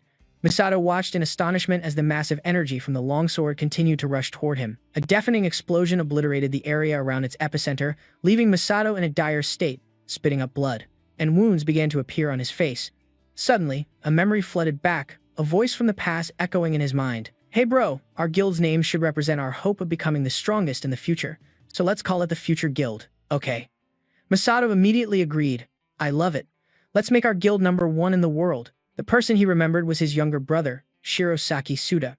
But first, bro, I'll help you become the top hunter in the world, he said, while raising his glass, clearly fond of his brother. Hearing this, Masato laughed heartily. The strongest in the world, huh? I like the sound of that. 10 years ago, he and his brother were always by each other's side. Whether their opponent was a single demon or all of hell, they were never afraid. Until one day, just like any other raid, Suda warned him, Hey bro, do you have a bad feeling about this? That unidentified hunter over there is watching us. But Masato persuaded his brother, Suda, this dungeon isn't controlled by the Maz Guild or any major power. It's a hidden dungeon, super famous, and no one has jurisdiction over it. This is the key for our future guild to join the list of the top 10 major guilds in the country. He said confidently, Why are you scared now? Your return skill can pull us out of hell itself. Don't worry, I've got your back. Although he still found the guy covered in bandages suspicious, Suda couldn't stop his brother. Just as he predicted, after defeating the final monster, something terrible happened. Masato's cursing voice rang out, Hey, you bastard. Are you insane? He held his brother, who was being corrupted by dark mana, and roared at the other guy. What the hell are you doing? The psycho didn't explain, only speaking vaguely to Masato. This is a dark mana addiction. The more mana they absorb, the more their consciousness will be corrupted. If they live, they'll turn into a bunch of low-class monsters, not even on par with demons or ghouls. Masato frantically demanded, Give me the antidote. My brother is dying. But the man didn't care, replying with cryptic words. You two were the most active in the Dakatsu slaughter, weren't you? You deserve a special reward, the shadow shift art. Although he didn't understand, Masato's intuition told him it was definitely not something good. As expected, the guy threatened him, Give it to me, and I'll tell you how to save your brother, or else leave your life behind. Besides, without dark mana, that skill is useless to you anyway. For his brother's sake, Masato no longer hesitated and agreed, Fine, I'll give you the skill. Now hand over the antidote. Right after getting what he wanted, the guy tossed out a line, alley of the British Association, the family's heirloom sword, brilliance. That's the only way to save yourself from the poison mana. Masato's face turned pale, in fear. Hey, aren't you going to give me the antidote? In the middle of the wasteland, his voice echoed in despair. You damn bastard. The guy watched his panic calmly. There's no antidote for dark mana addiction. Besides, this is a mobile dungeon. Once the clearing mission is complete, it will move to another location and the entire space will collapse. As he spoke, he began to teleport away. Even if there were an antidote, it would be meaningless if you can't get out of here alive. Now, of course, he knew he had been tricked from the very beginning. You wanted to kill us. The guy laughed demonically, not hesitating to admit the existence of the black, mana and dark skills. Now is not the time for the world to know about them. With that, the man vanished, leaving the two brothers in despair. Inside the dungeon that was about to collapse, Suda, hang on, can you use the return skill? With his last breath, he handed something to his brother, a space fragment. I found this earlier at the boss monster's location. I'm not sure what it is, but it's definitely no ordinary item. Tears streamed down Masato's face as he choked out a scream, unable to accept reality. Is this really the time to talk about that? Hurry, use the skill now. But Suda, with tears of regret, gently spoke, leaving his final words. I can't keep my promise. Return target, Masato. Horrified, he tried to stop him. Wait, Suda. Why? Light from the magic circle appeared instantly, and despite his brother's desperate attempts to hold on, he let Masato go. Brother, I'm sorry. He was forcibly teleported away, screaming endlessly. Suda. The place Masato was sent to was the very guild office the two brothers had founded. Tears of regret streamed down his face as he remained motionless, still in the posture of holding his younger brother. Masato sobbed in agony and filled with rage. He clenched the final item Suda had given him so tightly it seemed he would break it. His anger exploded. Masato roared, frantically unleashing lightning and destroying the room. Back in the present, after taking a sword strike from the boy, the two of them took a brief rest. Masato slowly continued. For the next 10 years, I searched through all the dungeons, but I could never find that one again. He stood up, walking closer to Haruto. I suspect that my younger brother is still alive. But now, everything became clear to Haruto. So that's why you're trying to find him, even if it's just a trace. No wonder he was called the Dungeon Maniac. Haruto drank a recovery potion, sighing to himself. But the price for angering the guild, Master Shirosaki, is really steep. Luckily, thanks to the swords, Kyunshi's rampage poison, I was able to achieve the power of a level 600 for a short time, but my body couldn't handle it. Masato further clarified his motives. That's why this time I decided to research about dark mana and dark skills. I don't care about international sanctions or anything. Shadow Step is a rare move, and the skill of dark arts has also been abolished. Now, only that freak can use it. After hearing his story, Haruto couldn't help but sympathize with him. So you're asking how Takumi and I were able to use that skill? Fine, I'll tell you. But he thought to himself, adding, I'll tell you some of it, but not everything. Surprisingly, Masato refused. There's no need. Haruto froze as he explained further. The skill you just used belongs to the longsword Kalasan, right? How did you even manage to get a hold of that thing? These moves, where did you learn them? Just like the longsword, you acquired Shadow Step using CP. I'm sorry for accusing you of conspiring with Takumi, but it was unclear if he was apologizing or just taunting him when he added, so you're just a skill thief. Haruto was furious. If you're going to apologize, then do it properly. Don't call me a thief. But he didn't stop there. He continued to expose him. You secretly took that item during the operation to capture Kuya, didn't you? Haruto weakly retorted, you're the real thief. Suddenly, Masato changed the subject. Let me tell you two things. When the space key is completed, I will join you. The door opened, and it was unclear what they had agreed upon. They finally came back out. Seeing Haruto's battered appearance, Momo asked curiously, what happened? You look all beaten up. He gave a vague smile. It's nothing. Just had a little trouble while combining the space fragments, that's all. Nanas urgently reported. While you two were in there, I received word that the third corrupted tree has appeared, leaving Masato completely stunned. He flew into a rage, grinding his teeth. Takumi, where is that damn bastard hiding? Ares immediately replied, based on the location of this third corrupted tree, we can predict Takumi's next route. He lost his patience and cut her off. Where is it? Just tell me. Despite Masato's impatience, she remained calm and laid out the plan. We need to gather the hunters in the Jinja area first. Looking at the scale and location of the barrier creating the subspace, they intend to open a very large one at Jinja. Nana sensed how terrifying it was and grew worried. How large is it? If that's the case, the number of monsters appearing through the spatial rift will be enormous. Listening to their conversation, Haruto silently analyzed the impending invasion of monsters. If that happens, no matter how strong the hunter forces are, it will take a considerable amount of time to stabilize the situation. It'll be a real pain if the wolf monsters show up. I can't handle them with just giant spider silk. Masato spoke up with a suggestion. The hunters from the future guild will go to Jinja, and I'll chase after Takumi. I just need to catch him before the fourth tree appears, right? Nanas agreed. Then I'll return to the association to call all the guilds. After saying that, she turned to Haruto and Mo and asked, are you two planning to coordinate with the association's guilds? Haruto refused without hesitation. No need. I'll prepare what I need myself. Nanas thought she misheard. You're preparing. To do what? He calmly explained. Miss Aries said the subspace is very large, so this will be a contest of scale. Hearing that, Nanas nodded without further questions. I understand. Suddenly, Masato said vaguely, do your best. I'm looking forward to witnessing your actions. Without bothering to reply, Haruto turned to Mo and said, this time, I need your help. He exhaled in anticipation. You finally realized my value, huh? Haruto casually crushed his hopes. What are you talking about? I'm just letting you tag along to carry my stuff. Mo repeated in astonishment. Wait, carry your luggage? Right at that moment, at the Starfield headquarters in Europe, a conference was taking place. M reported, we've just received a request for support from Japan. It's clear they've also sought our help. The time is ripe. A doubtful voice from Michin immediately responded, is that true? I heard the spatial barrier isn't complete yet. Will the subspace actually be opened successfully? Miso affirmed, of course. Right now, the subspace is guaranteed to open on a large scale, and it's filled with elites and orcs. At this point, another person spoke up. Elites and orcs? Aren't you underestimating the Japanese hunters a bit too much? Guild Master Ms. Takechi and the association's hunter Nanas. Those two alone are enough to handle the situation. A series of voices rose in agreement. If they've asked for our help, then no matter how chaotic the situation gets, they'll sort it out quickly.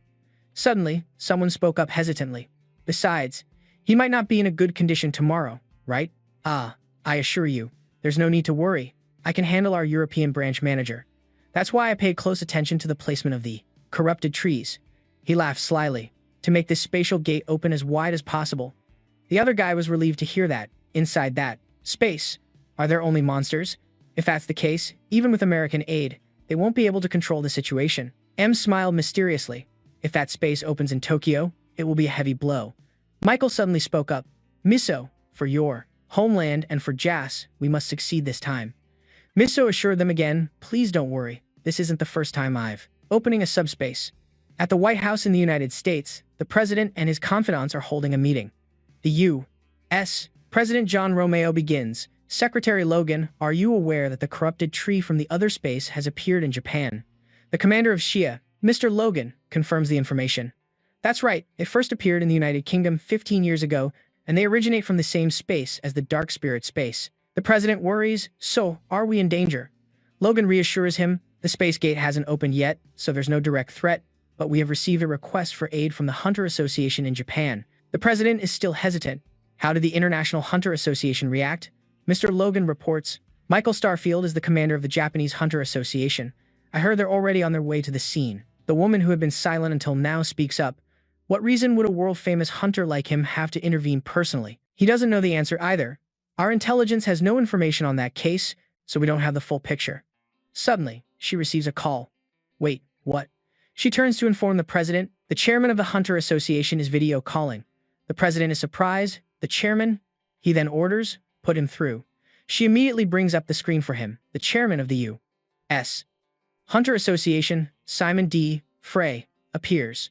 Mr. President, we have a big problem. The president becomes tense as well. If you're talking about the incident in Japan, I'm already aware. We were just planning to provide equipment and tool support, but Simon interrupts. Well, the situation seems to have escalated beyond our control. He continues with some bad news. The Ouroboros Guild's aircraft has been reported en route to Japan. Hearing this, Commander Logan becomes agitated. What? Wait, Turner isn't going there himself, is he? But contrary to his hopes, Simon reluctantly reports. No, this is an unforeseen situation. Turner has mobilized the entire guild. Logan holds his forehead, feeling uneasy. His power is on par with our military. Sending a hunter like him abroad is no different from deploying a nuclear weapon there. Moreover, Japan is a peace-loving nation. If things go south, it'll be a huge mess. He continues to ask about the association's opinion. What is the Hunter Association's stance? Simon's voice is filled with helplessness. There's not much we can do. Stopping Turner is nearly impossible. President Duemon suddenly speaks up. This is no longer just. He trails off for a moment, then continues. Japan's problem alone. Assemble our most elite hunters immediately and dispatch them to Japan, but do it covertly. The situation in Japan is now dire. The corrupted tree continuously emits a demonic miasma. Directly across from it, a person is currently standing on a high vantage point, observing. He holds a knight's sword, his expression resolute. Just as Takumi said, I'm the same as him. I used to make excuses about protecting my family and father, but all of this is happening because of me. It all began the day Lucas received the control contract curse from some entity. After that, all sorts of information from the media, human hatred, and their desires flooded into his mind like a tidal wave. Lucas could even feel the consciousness and death of monsters. After a week, he lived in a daze, unable to do anything. In the end, Lucas tried to end his own life to stop the curse, but ironically, that was also the moment he found the will to live. Lucas's family had an heirloom displayed in the main hall. It was the holy sword, Angelo's rapier.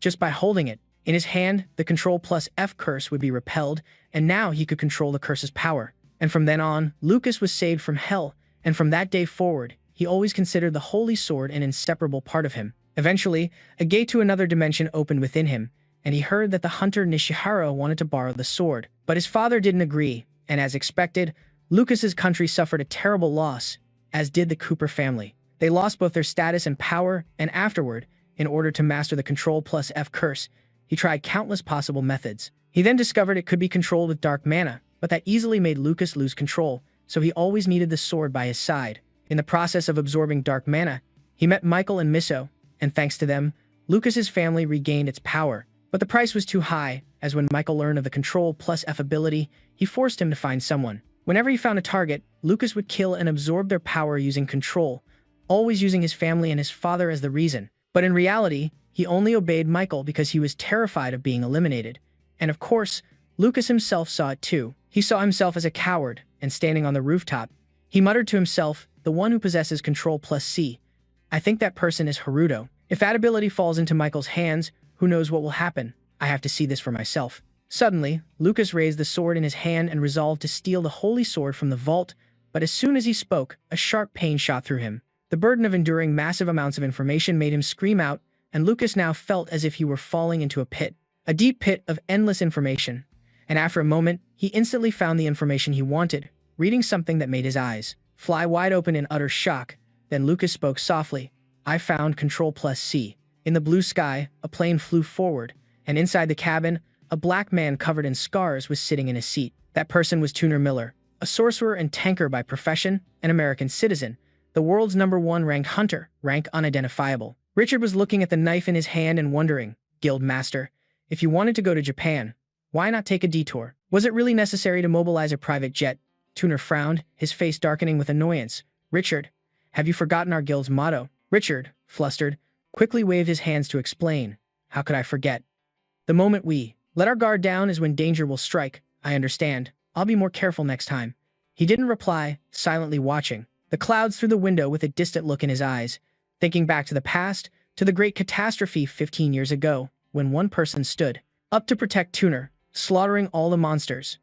Back then, I was just an A-rank hunter and nearly lost my life. Hunter Nishihara is my benefactor. Memories of the monster extermination waves surfaced, and not long after, I received a skill from the Messiah, and I instantly became the world's strongest hunter. Returning to the present, he tightly gripped the pendant in his hand. The pendant was emitting a golden light as he thought to himself, Hunter Nishihara gave this to me before the great catastrophe ended. Tuner opened his hand to look at the beautiful, sparkling, golden triangular pendant. For the first time in 15 years, the spatial fragment was resonating. He clenched the pendant, frowning, his eyes filled with worry as he pondered, what in the world is happening in Japan? It must be what Hunter Nishihara feared would happen back then at Jinja, Tokyo. Wisps of purple, dark energy snaked through the main street as a voice rang out. The subspace we were told about is about to open. Are you sure this is the right location? Nanas replied, yes. This place has the highest concentration of contamination. Toku asked, what's the word from the other guilds?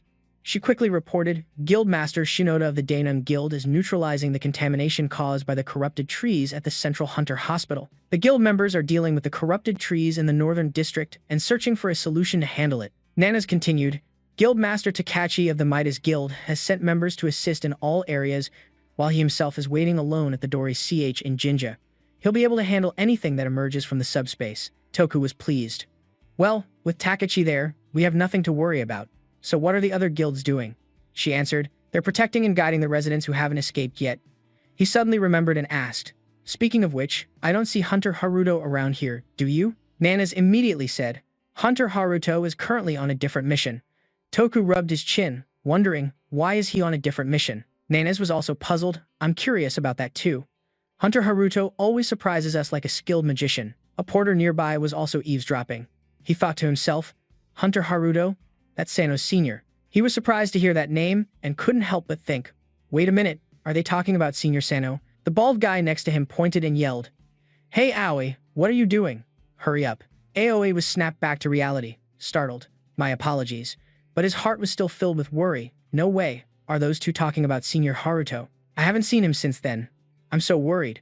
At the Jinja Street shopping center, night was gradually falling. Saru, carrying 3 backpacks, exclaimed loudly, Senior Haruto, I can't go on. The Snow Mountain Golem, despite its tiny body, also had to carry a backpack as big as itself, dragging its feet. Kusuma agreed, me too, I'm at my limit. Haruto was tense, his eyes glued to the screen as he typed. A notification popped up, Control plus V, the user does not have enough mana to unlock the long sword field. Haruto gritted his teeth and scowled in frustration. Damn it, it's still not enough. There's no way this is enough. Saru broke out in a cold sweat and ran over anxiously. 1 item bag can hold 100 items, and we have 13 bags here, which means we have 1,300 items, and it's still not enough? Haruto's face went blank. Well, basically, it's not enough yet. Kusuma asked, Is this enough for you to stop it though? He immediately replied, maybe. Although it hasn't reached perfection, there's still a certain chance of success. Haruto tensed up, grimacing slightly as he thought to himself, either way, I need that space. I will definitely copy and paste it at all costs. Their steps suddenly halted. The three of them and the snow mountain golem froze at the sight of a figure standing with a sword right in front of them. A confused voice uttered, Lucas Mo? He frowned and asked, how do you know this place? Lucas scowled, be quiet, I need to talk to you. Haruto's face turned serious. If you want to talk, put the sword down first. Suddenly, Haruto smirked as if an idea had struck him. He thought to himself, wait a minute. According to the story about Guild Master Shirasaki, dark mana can be purified by a sword. This is the perfect opportunity for me to copy and paste it. Haruto spoke up, Mr. Mo, wait. Mo looked back, confused. He turned his head. Haruto dropped his backpack to the ground and vanished in a flash. Haruto had already reappeared in a puff of smoke behind Lucas, reaching for the sword, full of confidence. The level of my copy and paste skill has advanced a lot, so this time, it's bound to succeed. Lucas sensed it and frowned, calmly teleporting to dodge the attack. Don't make any sudden moves, you Control+C user. I know all about your skill. Haruto was a bit surprised to hear that. He tensed up and thought to himself, huh, how does he know about my Control+C skill? Maybe I should play dumb. With that thought, Haruto scratched his head as if he didn't understand and asked, what are you talking about? Lucas then quickly leaped up and charged forward. He rushed over, swinging his sword straight at him and shouting, stop acting so clueless. My family and I have risked everything for this. His magical power reached right in front of Haruto, but before he could strike, a sphere of earth rose up to protect him. Lucas was stunned. Haruto dodged the attack and appeared right behind him. Lucas glanced over. So you can use dark mana too, huh? His sword suddenly emitted a dark aura.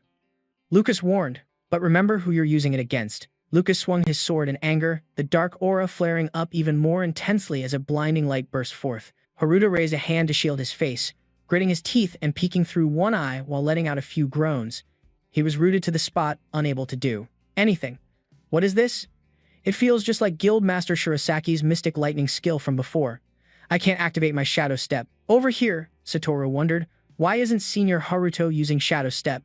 It was quickly explained that the holy power of light from the sword can purify all impurities within a 10-meter radius.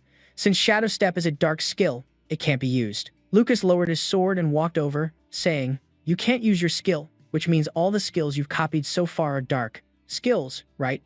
Haruto chuckled, well, from now on I'll just have to copy skills with the right compatibility. He was silently fuming. Damn it, I can't use Shadow Step because of the sword's holy power. This means I won't have a chance to even touch the sword. Haruto looked at Lucas, calculating his next move. Should I take out the long sword or copy and paste? Myself like last time. Should I seize the opportunity and stab him? Lucas frowned in frustration and complained, Control+C, that very skill, is the reason I'm in this mess, you know? How do you control the skill without using Control+C? Haruto immediately replied, I see. So you know the origin and how I got this thing on me, right? It seems you're also a user of a control skill. Are you planning to kill me to take my skill? Is that why you teamed up with Takumi and caused this dangerous situation? Lucas, as if provoked, flew into a rage, charging with his sword and shouting, shut up, don't you dare lump me in with that piece of trash. He lunged forward and stabbed his sword straight through Haruto's chest, causing him to spurt blood. Lucas himself was startled and confused, because Haruto just stood there and took the hit instead of dodging. Haruto coughed up blood but looked triumphant. Perfect. He had quickly achieved his goal. The system window appeared. Control+C. The Angelo's rapier has been fused with the user. Control+C can now copy and absorb the Angelo's rapier. Suddenly, the system turned red and announced Control+V. Shadow Step cannot be used while copying and absorbing the Angelo's rapier. Haruto staggered, thinking, wait a minute, what's this? The system produced a vial of bright red liquid. He quickly drank it all, still wondering to himself, is it because of the sword that I can't use dark skills? I thought it would be fine since I don't use dark mana, but because of the holy sword, I can't use my Shadow Step. Lucas wondered to himself, did he willingly get stabbed just to copy the holy sword? Haruto also thought, just as I expected, it can't be copied with Control+C, not even when I was stabbed. Lucas clenched his fist and raised his sword. I'll ask you one last time. What do you plan to do with that Control-X skill? Haruto replied firmly. Isn't it obvious? I'm going to become the strongest hunter, a hunter who can surpass even the almighty being. Lucas charged forward.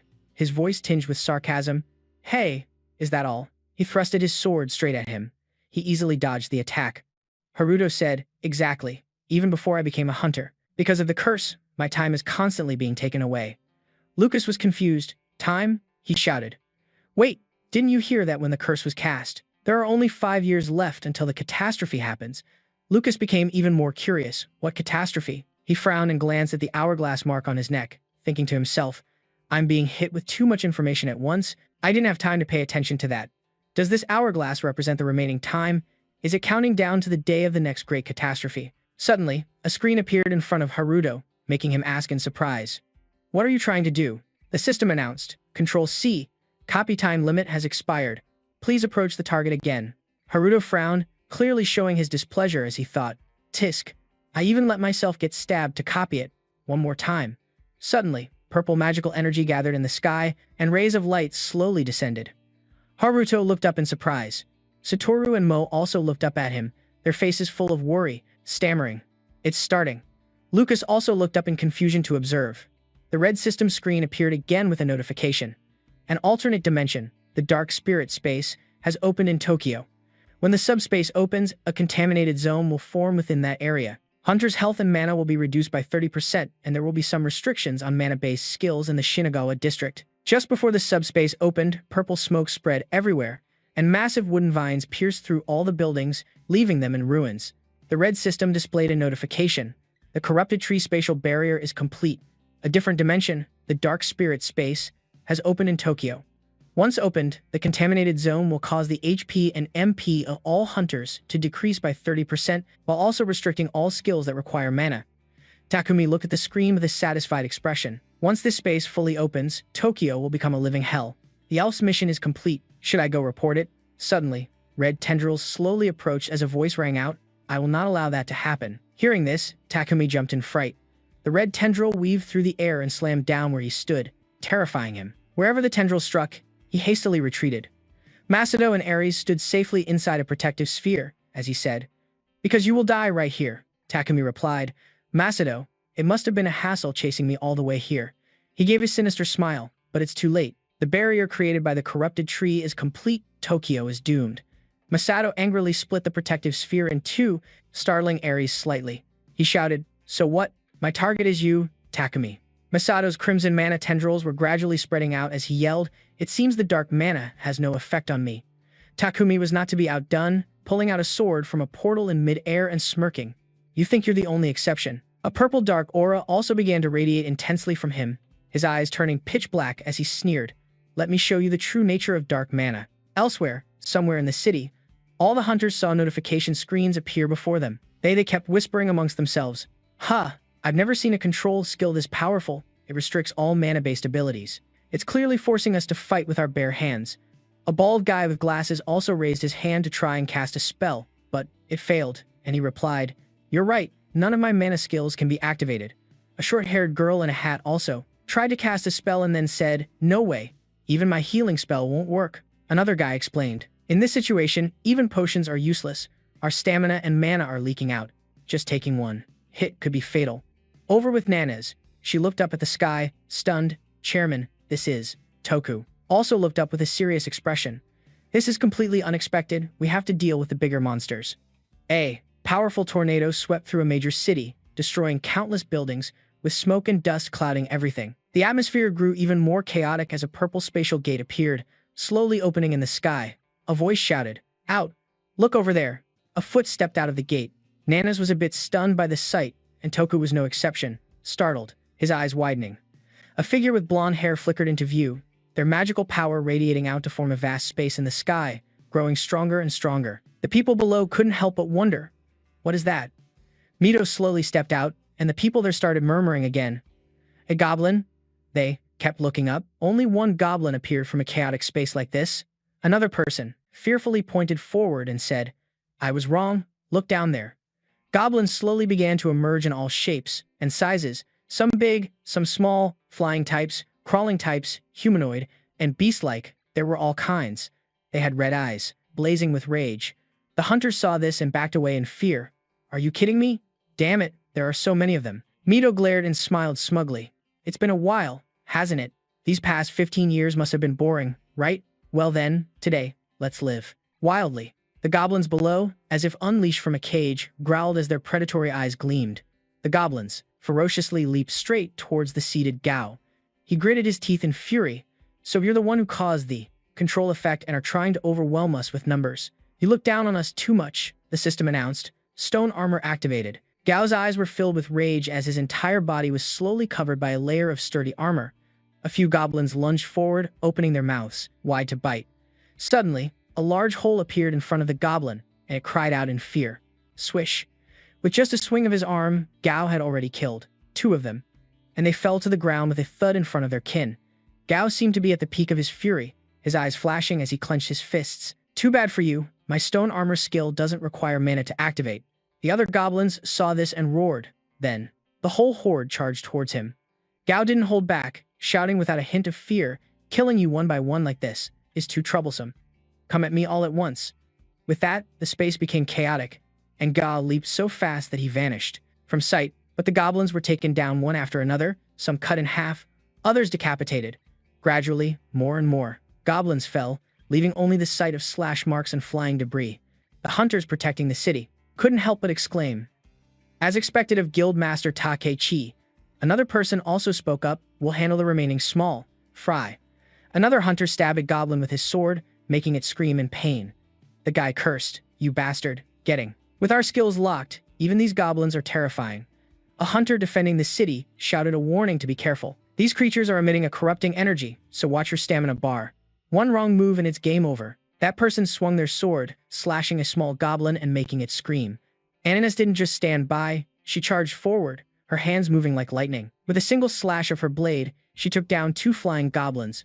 A roar erupted and Nanas whipped around to see a goblin. A large one stepped in front of Toku, raising its wooden club to strike. He wasn't scared at all, just frowning slightly as he looked at the system notification activating the Immortal's giant shield. Toku gripped the newly appeared shield, raising it to block the club. The goblin's wooden club shattered in 2. Toku adjusted the shield horizontally and calmly gave it a powerful shove. The shield's ability activated, slicing the goblin right in front of him in half. Toku immediately adjusted the shield again. The shield's ability shot out in a line, instantly slicing several large goblins standing in a row in half. Nanas watched and thought to herself, the giant shield acts like both a sword and a shield. Even without using any skills, it's strong enough to dominate the battlefield. The big monsters can be left to the chairman and Guildmaster Gao. She glanced over at a struggling hunter, using a shield to fight off a goblin. Nanas thought, but for the rest of the hunters, their combat power has dropped drastically due to the influence of the dark mana. The number of goblins has decreased, but there are still an incredible amount left. She analyzed the situation. No matter how many monsters our side defeats, their numbers seem endless. If this keeps up, even reinforcements won't be enough to save us. Suddenly, a giant bird flew over Nanas' head. She was startled, her eyes widening in confusion as she looked up, not missing a beat, and quickly gave chase. A huge, ferocious eagle landed on the ground, slightly surprising Nanas. She looked at it and thought to herself, an eagle has appeared. Is it a boss-level monster? The bird had glowing red eyes and its breath was a brilliant yellow. It's a level 150 eagle, a boss-type monster. Unlike other typical monsters, Nanas got into a fighting stance and told herself, a lone eagle. Isn't that threatening? But its flame breath is the real terror.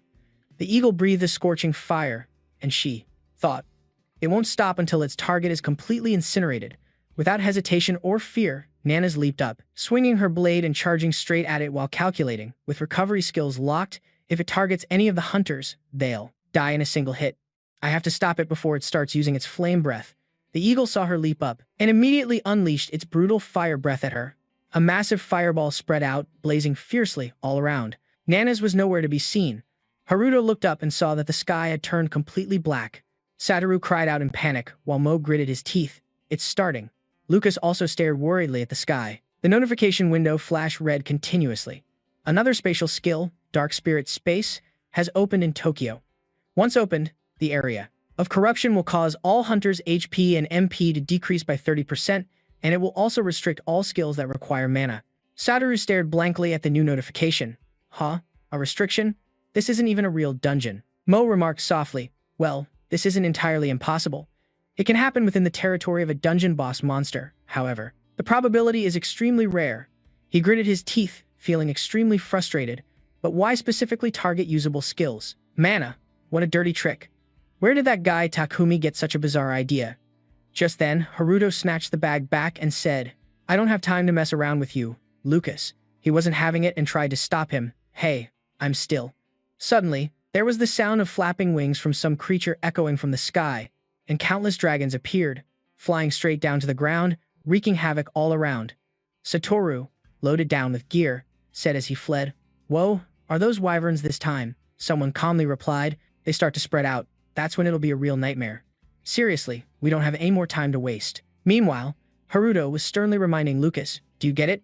We can talk about everything else later. Seeing him remain silent made him mutter angrily, Hey, at least say something. Deep down, he was extremely worried. Right now, he didn't even have time to copy and paste the holy sword. Lucas watched his back, lost in thought for a moment. He still hasn't used his Control-C skill. Should he report Hunter Haruto to Michael? Haruto was now fuming. We wasted all this time because of you.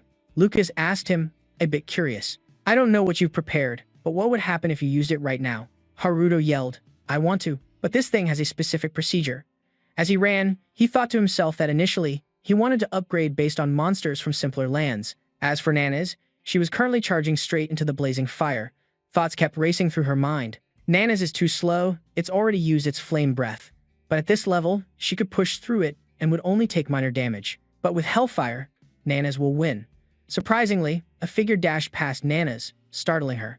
The Greffon saw this and unleashed another wave of fire. Before she could even react, that person was a step ahead and stopped right before her eyes. Much to Nana's astonishment, the person took out a large shield, just in time to block the Griffon's attack, protecting her perfectly. After getting a clear look at Toku's imposing figure, Nana's instinctively shouted, Chairman Toku.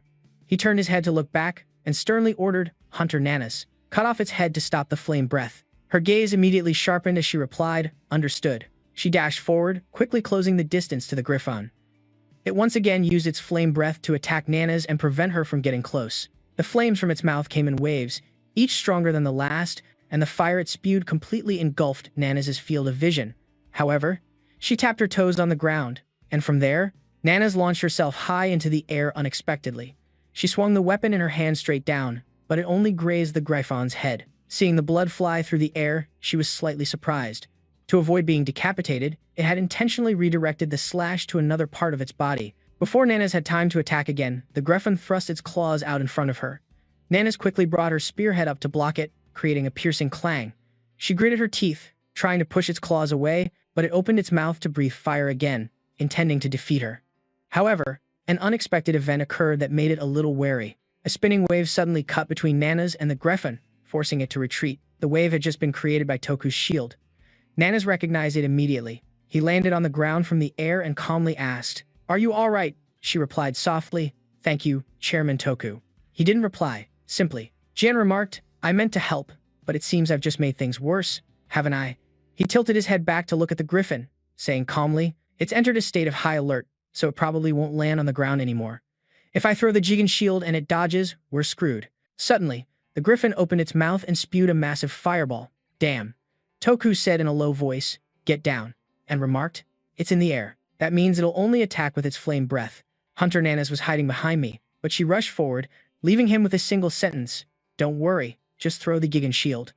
The corners of his mouth curved up into a trusting smile. Got it. He decisively threw the shield in the direction Nana's was running. The shield hit the wall and ricocheted back toward the Griffon, while Nana's leaped up, appearing behind it. She brought her weapon down hard in a single strike straight to its head, and after one sharp cut, the Griffon's head was severed by Nana's. She landed successfully after the spectacular attack. Toku looked at the Griffon's corpse lying on the ground and murmured in admiration. That timing. Perfect. Nana's glanced at the waves of purple gas emanating from it and said softly, A large amount of polluted air is leaking from the Griffon's body. Toku, standing beside her, replied, It's a boss monster, after all. Tisk, she made a comment, The higher the monster's rank, the more polluted air I think it will release. In other words, the more we kill, the more danger the hunters will be in. In another corner of the city, a monster was continuously attacking a team of fellow hunters. Aoi turned his head and shouted, Are you picking fights with these weaklings just because you can't use your skills? Don't be stingy with your items, use them. His teammate retorted irritably, We're not holding back. This is my last magic scroll. Everyone, get down. As soon as he finished speaking, the monster was sliced into 4 separate pieces. The magic scroll in the hands of the young man with glasses turned to ash. Aoi said cheerfully, "See. With an item, it's a one-shot kill." The young man with glasses gritted his teeth. "What are you talking about? We're completely out of items now." Suddenly, a dreadful feeling filled the air. Aoi's teammate suddenly clutched his throat, coughing dryly. Aoi was momentarily surprised. "Hey, are you okay?" But as soon as he spoke, a metallic taste filled his own mouth. Cough. Everyone on the team fell to their knees, coughing up blood. The young man with glasses covered his mouth, not understanding what was happening. "What? No way. Is this contamination?" Missile then appeared slowly. "It's too late by the time you realize it." Her eyes glinted with amusement. Every monster in this dark space is filled with dark aura. Once they die, they release polluted air. You all thought killing them would make you safe, but you didn't know that their deaths would immediately take your lives. She paused for a moment before continuing. "And with the appearance of other monsters, it's too late to give up now." She let out a gleeful laugh that tore through the air. "There are still countless monsters in this dark space. You will have to continue to struggle and die a slow death." Aoi's face turned pale. "So that means Tokyo." "No, this whole country is doomed." Suddenly, a voice cut him off. "It's not over yet." Haruto and his group stepped forward from behind, looking majestic. "This is just the beginning." The Snow Mountain Golem let out a soft cry. "Ku. Shu." Aoi saw their high spirits and turned to look intently. Then, as if recognizing something, he spoke hesitantly. "Senior, why are you here?" Haruto also recognized him. He smiled and said, "Long time no see, Aoi." With that, he handed Aoi a strange-looking blue bottle. "Thought so too," looking puzzled, but Aoi still took the bottle and asked in a serious tone, "Why all of a sudden? But more importantly, Senior, we have to get out of here right now." But all Aoi saw was Haruto's back. Haruto had already turned away after leaving him with the words, "You don't have to worry about that." Aoi's face went blank as he looked at the potion and muttered, "Is this really the Senior Haruto that I know? Telling me to drink this expensive, high-grade potion?" Thump. 3 huge bags of items were thrown down with a thud, and the one who threw them was Haruto. He muttered, "First, let's deal with this trivial suppression," then grinned slyly and rapidly tapped at the system. The system quickly synthesized a stream of power with a cold blue light, which swirled around Haruto like a whirlwind, forcing everyone to back away. But surprisingly, a girl realized, "Hey, this is mana." The person next to her also agreed, "That's right, we can use our skills now. We can even put up protective barriers." It turned out this was a power with a very high energy signature. Everyone happily checked their powers again. They were still weak, but usable. One person said in confusion, "Hey, that guy is Haruto, isn't he?" Only now did they realize it. People looked towards the tall, capable young man over there and muttered, "Is that the errand boy?" Someone else badmouthed him. "That's him. I thought he got kicked out of the Great Power Guild. What could the errand boy have possibly done?" They gossiped in disbelief. On the other side, Nanas and Toku were also actively releasing mana. The others who saw this gradually understood that the suppression hadn't been broken yet. Could it be that this continuous supply of mana is what's allowing us to use our skills? And on top of that, it's a mana-supplying skill with a wide area of effect? Unbelievable. They felt they shouldn't rely on Haruto's party so much anymore. They had to be more useful. One person said, "All right, I think this much mana is enough to get moving." Everyone's fighting spirit seemed to ignite, and they all fought to take down that golem. Mel watched this scene in a panic. She exclaimed, "Supplying enough mana to overcome the suppression of a subspace, is that even possible?" As Mel was thinking, she suddenly realized something and thought with a start, "That's not right."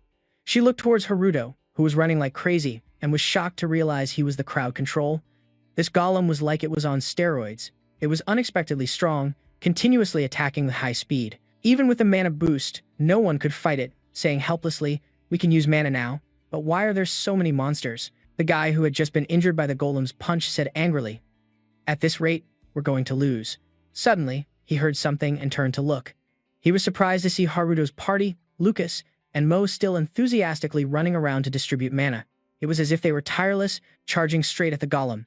He was both confused and worried, wondering, what are they thinking? Charging straight into a horde of monsters? They must be idiots. 4 small humans stood facing a herd of golems that were both strong, had high attack power, and were many times their size. Aoi's face was pale with worry as he stammered, "Senior, the closer we get, the bigger they look. Is this really going to be okay?" In contrast, Haruto smiled calmly and said slowly, "Don't worry. Take out all the items from the bags." He shouted, "Dump them all out." Mo immediately followed his command and emptied everything. Inside, hundreds of some kind of orbs that glowed like jewels rolled onto the ground. The small golem also followed the command, still muttering help. The people around them froze. completely baffled about what they were planning to do, and stammered, "You're throwing balls in a situation like this? What are you thinking?" Haruto paid them no mind, simply shouting words of encouragement. "Go on, upgrade as much as you want. Let's go, my little minions." And he led by example. First, he tossed out those balls, and the system immediately activated. Command, copy-paste, use modified Golem core. Nanas asked with confusion, asking Uncle Toku, "What are those balls?" But Toku remained silent, as he didn't know either. Lucas stared at the scene before him, and was also bewildered. He couldn't understand, were these balls the things he risked his life to bring back? What the hell was he planning to do with them? But surprisingly, those seemingly useless balls, when thrown, unleashed a terrifying source of power, like a tempest that sent rocks and gravel flying, feeling as if it held the power of a volcano. The horde of golems was instantly torn to shreds with incredible speed. Nanas suddenly understood. It was the modified golem core from the golem snow mountain. The core was buried deep underground, so it wasn't easy to destroy, but she still wondered, how could there be such a large quantity? The remaining golem horde continued to charge forward in a frenzy, as if they were drugged. They flew in and tore everything apart, looking to destroy and shred everyone in their path. And then it was time for another round of chatter. One person said, "I thought we were supposed to be the ones fighting many with few." The other analyzed, "That destructive power is incredible, but I don't think those cores are very stable." As the monsters charged forward, they were suddenly attacked back by the very things they were destroying. What seemed to be useless rocks turned out to be none other than the snow core golems themselves, charging forward. They were like drills, boring deep into the monsters' weak spots and causing them immense pain. The monsters panicked and thrashed about wildly, but that only gave the snow golems a better opening to powerfully strike their vital spots, preventing them from struggling any further. Seeing that the tide was turning, everyone's morale soared. "It looks like thanks to those little guys, we have a hope of winning." A young man charged out to assist, exclaiming, "Let me provide support for our little golem buddies." On the other side, Sachiro and the others also prepared to join the fight. Maon replied seriously to Haruto's announcement, "I'm in too." The system made continuous announcements. Thanks to their combat and everyone's fighting spirit, the golems were gradually leveling up. They grew larger and stronger. Haruto couldn't suppress a smile, exclaiming, "Sweet. My ability to sync with the golems has increased significantly. I can even give them specific commands now. This is some next-level stuff." The system announced again, the modified golem can be used to recreate a golem in a desired form. The golems now seemed constrained, they began to grow restless. Haruto witnessed it all and chuckled to himself, "It's time. Let's take down the flying dragons." Instantly, from the blazing red sky, flying dragons swooped down at incredible speed, as if ripping the sky apart. They let out a roar that could shatter eardrums, demonstrating their invincible power. Their eyes looked sharp enough to pierce through stone, and they were the highest grade variant of wyvern. Everyone was horrified. They turned into wyverns. Is that even possible? And they're flying so steadily too. Another person added, "They're even better than how people describe them." The wyverns possess unparalleled power, breathing scorching flames with maximum force. A golem, caught in the massive inferno, screamed in agony. Gradually, it was charred black, only able to cry out helplessly in pain. Seeing this, a wyvern immediately flew down into the flames, stomping hard on the golem's body with its talons. Then the wyvern soared back into the sky, and the sea of fire below exploded violently, causing the golem to shatter into 100 pieces. The people nearby raised their shields to block the flying debris. The man in the hat said, "At this point, it feels like I'm hoping for the impossible."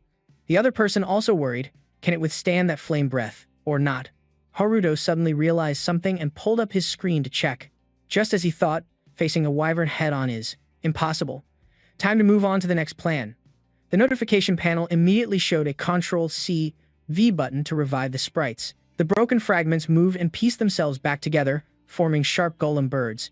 The armored man was surprised, saying, "They're smaller than before. This is even more hopeless now." People were also worried as they flew by, but they couldn't possibly match the wyvern's strength. But looking closer, the golem birds' beaks were long and sharp as knives. They looked just like bullets. The wyvern sensed danger as its opponents flew towards it in a swarm, so it spat out a defensive fire blast. Nanas was shocked to see this, and exclaimed, "Even if you change their size and the shape of their beaks, the result will be the same as before." The golem bird still charged through the sea of flames, its eyes glowing brightly. It spun its body, creating a small whirlwind, and quickly dispersed the flames into sparks. The sparks swirled together, compressing while still radiating heat, as sharp blue outlines extinguished the fire from before. The wyvern was stunned by this and roared, roar. Before it could even recover, blue flashes of light pierced through its body, riddling it with wounds. It roared in pain as the streaks of light attacked even more fiercely and in greater numbers. One by one, they tore through the bodies of the other wyverns. They roared in agony as the golem birds all charged in to attack, like a whirlwind, spinning rapidly with their sharp beaks as they quickly closed in on their targets. The once ferocious wyverns were now nothing but hundreds of pieces under the assault of the sturdy golem birds. The notification window popped up repeatedly. You've leveled up. You've leveled up. Haruto grinned triumphantly. I wonder if I'll level up more, if I take them all down? This is awesome. Everyone looked up at the now quiet sky. Murmuring in astonishment, he defeated all the wyverns. I can't believe it, even seeing it with my own eyes. Nanas immediately grabbed his spear and ran to rally the others. Let's wipe out the remaining monsters. Everyone replied, right. Meanwhile, Haruto crossed his arms and summoned small golems. He ordered, the skies around here are clear now, so it's time to deal with the small fry on the ground. Haruto flashed a delighted grin. From this moment on, let the automated hunt begin. Gao had already charged forward and delivered a painful punch to the monster, making it roar loudly. He jumped down, his strong, toned body connected by fiery red streaks like lava. Over here, the small golems had begun to move, their footsteps quick and hurried. Gao noticed the small creatures continuously charging forward in a swarm. He remarked, so those are the golems summoned by Sano the blacksmith. They look small, but they seem pretty useful. Suddenly, a loud impact occurred as if something had just rushed at him. Gao turned his head, and it turned out a small golem was climbing on his back. Other small golems also leaped up one after another, rushing towards him. Surprised to see them cling to his body, he exclaimed, what the? While Gao was confused, Satoru, along with the group of golems, ran over and explained, the little golems are wearing stone armor, just like Guildmaster Gao, so they see you as an ally. He was speechless. Gao asked, is your shield a golem? Satoru held up his golem-shielded hand and replied, yes. This is the first golem that Senior Haruto gave me. If I level up more, it will become a full-body armor. Hearing this, he thought to himself in silence, humph, that golem armor is nothing like my stone armor. Suddenly, a ferocious monster was approaching. Gao quietly observed it and gathered his strength, and with a single leap, he sent the small golems scattering and also pierced through the monster's body. He declared, don't lump me in with them. After saying that, he quickly moved on to the next one. More slashes cut them in half. The horrifying monsters from before fell to the ground, lying motionless. Satoru saw that they died instantly and was a bit surprised. I didn't mean for that to happen. I was in a hurry to chase the golems, so I spoke without thinking. Scene change. Outside the city district, Lucas is surrounded by the corpses of wyverns. He observes a crushed head and thinks to himself. He copied and pasted to evolve the golem. He even wiped out the wyverns. So this is the true power of Ctrl+C, far surpassing us. His face darkened, worried about the evolution of the curse if the demon machine gets this ability. Before he could finish his thought, someone suddenly called out to Lucas, startling him as he turned his head to find where the sound came from. It turned out to be Haruto running over, who immediately asked, who opened this subspace? Lucas gritted his teeth, his expression turning ugly. I'm risking everything. My family is hanging by a thread. Do you think I would betray them? Hearing this, he approached the other man, affirming, yes. You haven't wanted to do this from the second you faced me until now. Lucas was startled by this, and Haruto continued, you look like you're worried, preoccupied with something. Thinking about it, every word he said silenced him. Haruto asked again, opening the subspace only benefits the vile enemy, right? It's fine, you all don't know anything anyway. Hearing this, Lucas just scoffed, the real chaos hasn't even begun. Suddenly, he screamed, oh, what is this? As soon as he spoke, the ground where the two were standing began to shake and crack. One by one, purple vines emerged from the ground, knocking Lucas to one side. While Haruto was being tightly bound by the vines, he could only raise his hands to struggle. Lucas jumped up and said, Miso's skill, corrupted branches. He calculated, if those corrupted branches catch you, the poisonous mana will spread twice as fast. If this skill is being used, then, before he could think, a vine suddenly shot towards Lucas. He could only watch its path and continuously dodge it. Seeing this, he grew tense. The situation doesn't look good. This thing might throw me out of the subspace. Lucas suddenly had an idea. Is his ability different from my sword? He gripped his sword tightly, making a decision. I will use light to purify this place. S-rank hunter. Suddenly, Lucas froze. Hey, what's happening? Two vines intertwined and wrapped around each other, combining to rush at him. It managed to grab Lucas's arm. His face darkened in shock. Gradually, more and more vines came and bound his legs. Lucas's pupils dilated, both shocked and confused by this sight. He used his remaining strength to raise his sword for a counterattack, but unfortunately, the vines quickly chained Lucas's body. In the city, a massive thicket of intertwined vines held its prey tightly. The others saw this and panicked. Didn't we already take care of them all? The other person replied, this isn't just a barrier. Nanas arrived and assessed the situation. It's not fixed in one place, but is constantly shifting. She widened her eyes in surprise. The one controlling this is nearby. In front of Nanas was the figure of a cloaked person standing on a vine. She was even more surprised when she saw the person's appearance, exclaiming, an elf? So I wasn't wrong, but why is he in this dimension? On the other side, black lightning was activated, creating a significant shockwave, but it was unexpectedly shattered by Takumi's dark mana. Masato felt a momentary chill from this demonic energy, he, in disbelief about his black lightning. Takumi smirked, pleased with his spectacular opening move, as he slowly explained that there is only one way to use dark mana. One must overcome the addiction to it and touch the abyss that lies beyond. Only then can you control dark mana. Masato, hearing this strange concept for the first time, hesitated slightly and repeated, overcome the addiction. From a distance, the man called back, exactly. Immediately after, he charged recklessly forward like a bolt of lightning and suddenly added, just like me. Despite the sudden attack, Masato's reflexes were still sharp enough to create a sturdy shield to block the blow, but the power of dark mana was not to be underestimated. The thick, solid shield was sturdy, but it shattered to pieces upon impact. He stared helplessly as the sharp tip of the sword closed in before his eyes in utter astonishment. Fortunately, at the decisive moment, he managed to swiftly escape the perilous situation in the nick of time. Even though he was almost completely overwhelmed, one question lingered in Masato's mind, is there a way to survive the poison of dark mana? At this thought, he began to think of Suda and wondered, could Suda have also? Looking at the wound on his cheek that wouldn't stop bleeding, Masato began to calm himself and focus on the fight. Takumi clearly had the upper hand, and he seized the opportunity to show off his abilities. Unlike Masato's pensive state, he reminded him, I don't know what you're thinking, but it's not something just anyone can do. When you possess the darkness skill, you can absorb dark mana.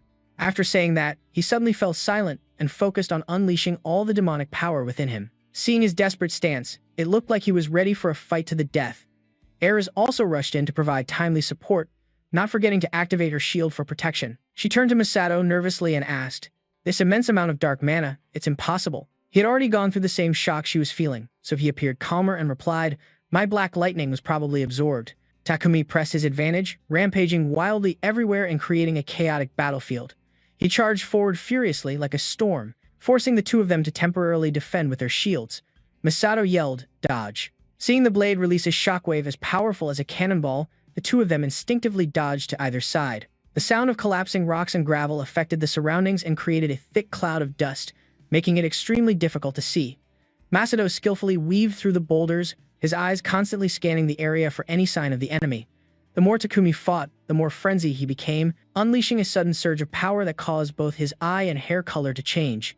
He declared triumphantly, now that troublesome skill of yours is useless. He completely ignored Masato and quickly switched targets, charging straight for Ares. She still used her multi-directional shield, but while she was still a considerable distance away, Takumi was suddenly stopped by a binding ice spell, leaving him temporarily unable to move. Ares took the opportunity while he was still restrained to quickly cast even more binding ice. Masato approached and asked, did you improve the restraining effect? She quickly replied but didn't let her guard down. No, I suspect it's because of Hunter Sano. He's supplying an infinite amount of mana, so the layers of ice can be stacked higher and higher on Takumi, making it impossible for him to use any skills, which has also caused him to gradually calm down. She continued, that attack was only about 1/2 of my usual power. It looks like we can hold him off for a little while. Although Takumi was temporarily immobilized, he heard. She unconsciously muttered infinite mana, but the man didn't let her feel smug for long, as he just had to flex a little to make the block of solid ice on his body begin to crack all over, until finally the large ice block shattered into crushed ice that flew everywhere. His dark mana also began to flare up more intensely, forcing Ares to refocus completely, but instead of counter-attacking, she continuously created shields to defend. She started to feel the pressure, thinking just as I thought, this much mana isn't enough. Takumi couldn't even get close before he had to face a barrage of ice spikes repeatedly. He was gradually losing his patience. His once calm hunter's expression was now replaced by bulging, annoyed veins on his face. Humph. Is this half-assed ice restraint all you've got? No matter how many times you try, the result will be the same. Just like before, these blocks of ice can only stall me temporarily. He shattered it to pieces before it could even restrain him for a second. This time, Takumi finally managed to get within striking distance of her. He asked smugly, "Who do you think I am?" "I am the guild master of the Blood Tower." Ares gritted her teeth and focused intensely, trying to stall for as long as possible. Her hands never stopped moving as she created a new spell formation. The shield was only completed when they were face to face, but it was worrying whether it could actually hold up. He smirked as if to confirm that this was just child's play. A mana barrier? It seems you don't know. Let me educate you. Dark mana can absorb regular mana to strengthen itself. Takumi didn't need to throw a powerful punch to break it. He just had to point his sharp sword at the shield. The mana around him suddenly grew even stronger. Ares was horrified to see her shield slowly deteriorating before her eyes. The situation now became even more dangerous. Not staying stunned for long, she quickly slipped her hand inside her clothes, pulled out a talisman, and tore it in half. Immediately, lines of magical script flowed out and shot forward, finally creating a much larger barrier to continue withstanding that vile, unholy power. Takumi said contemptuously, "The power around me is just getting more monstrous." "Oh my. Another barrier? Is this your fighting style? How shameful, but it looks completely powerless against dark mana." As soon as he finished speaking, he charged forward to prove his point to her. A massive impact resounded, and Ares, inside the barrier, could truly feel the immense pressure of this power. Seeing the shield she had just created shatter to pieces, the sharp tip of the sword was once again pointed right at her. At that critical life or death moment, Masato quickly rushed in to save her. A blast of his blood lightning ability was also nothing to scoff at. It erupted with a destructive force that was no less than the dark mana. Takumi grimaced as he saw the streams of blood lightning rushing towards him, absolutely furious that he couldn't finish off his prey when he was so close. Masato's power surged forward, dragging large boulders with it. It felt like a single touch would shatter bones and tear flesh apart. Takumi struggled to retreat and defend, his sword moving skillfully in all directions. Ares seized the opportunity to use her power to create a new spell formation, as if wanting to end this fight for good. The spell was cast. She slammed her power into the ground, causing a terrifyingly large crater to appear. The shockwave and ice shards erupted like a giant spear, shooting straight up and pushing Takumi back so fast he couldn't react. His triumphant expression vanished, completely overwhelmed by the scale of the attack. Expanding like this, it was hard to stay alive, and he unconsciously cried out in pain. Yes, the battle was finally coming to an end, as he was helplessly crushed by blocks of ice from all sides. The upper hand now belonged to Masato, who smugly approached and asked, "Isn't it a bit early for the leader of an assassin organization to be calling himself the guild master?" With his hot-headed nature, Masato no longer had the patience or mood to mock him, getting straight to the point and asking, "The image projection technique? Where did you get that skill? If you want an easy death, answer me now." Takumi looked up, still defiantly refusing to answer directly. "You chased me all the way here just to ask that?" Looking at the enemy who was ready to kill him, the man continued to beat around the bush. "I guess I'm the only one who realized it, huh?"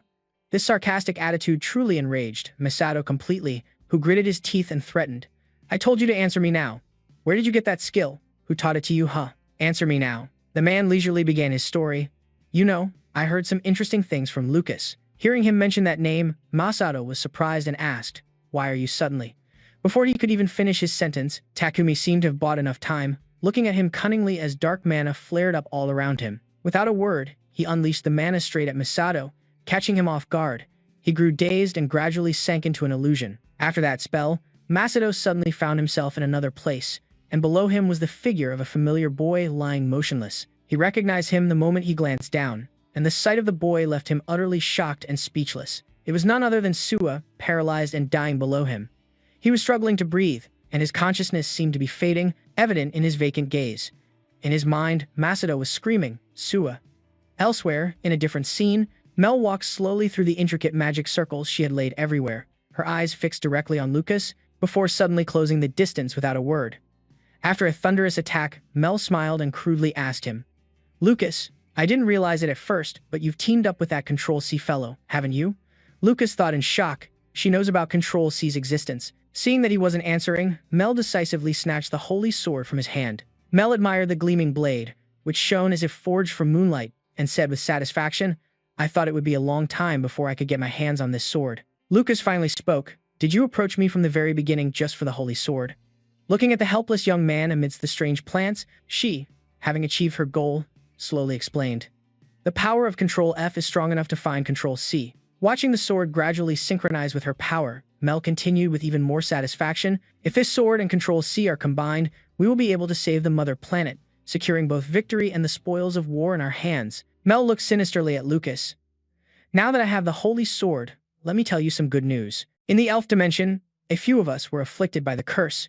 She slowly delivered the final line, I am one of them. Lucas trembled in disbelief and stammered, Mel, you're cursed too. It can't be, right? Wait a minute. Are you trying to absorb the power of Control C? Hearing this, she gave a faint, wry smile and replied, Unfortunately, I have no way of absorbing the curse from another dimension, but you can. She then added another statement that made Lucas fall into silent contemplation. If I kill him now, the Thunder Source will be transferred to you. When someone with the curse mark dies, the Thunder Source moves to the nearest cursed individual. Next, Miso tightened her grip on her sword, stepping closer as she revealed her next plan, which was to let the storm kill you tomorrow.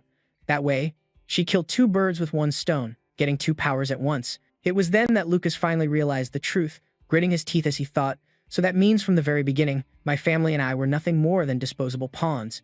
Just as Miso was lost in a triumphant laugh, a familiar voice came from behind her saying, Well, I just heard something interesting. It was none other than Haruto, who had somehow quickly teleported right behind her, ready to launch an attack.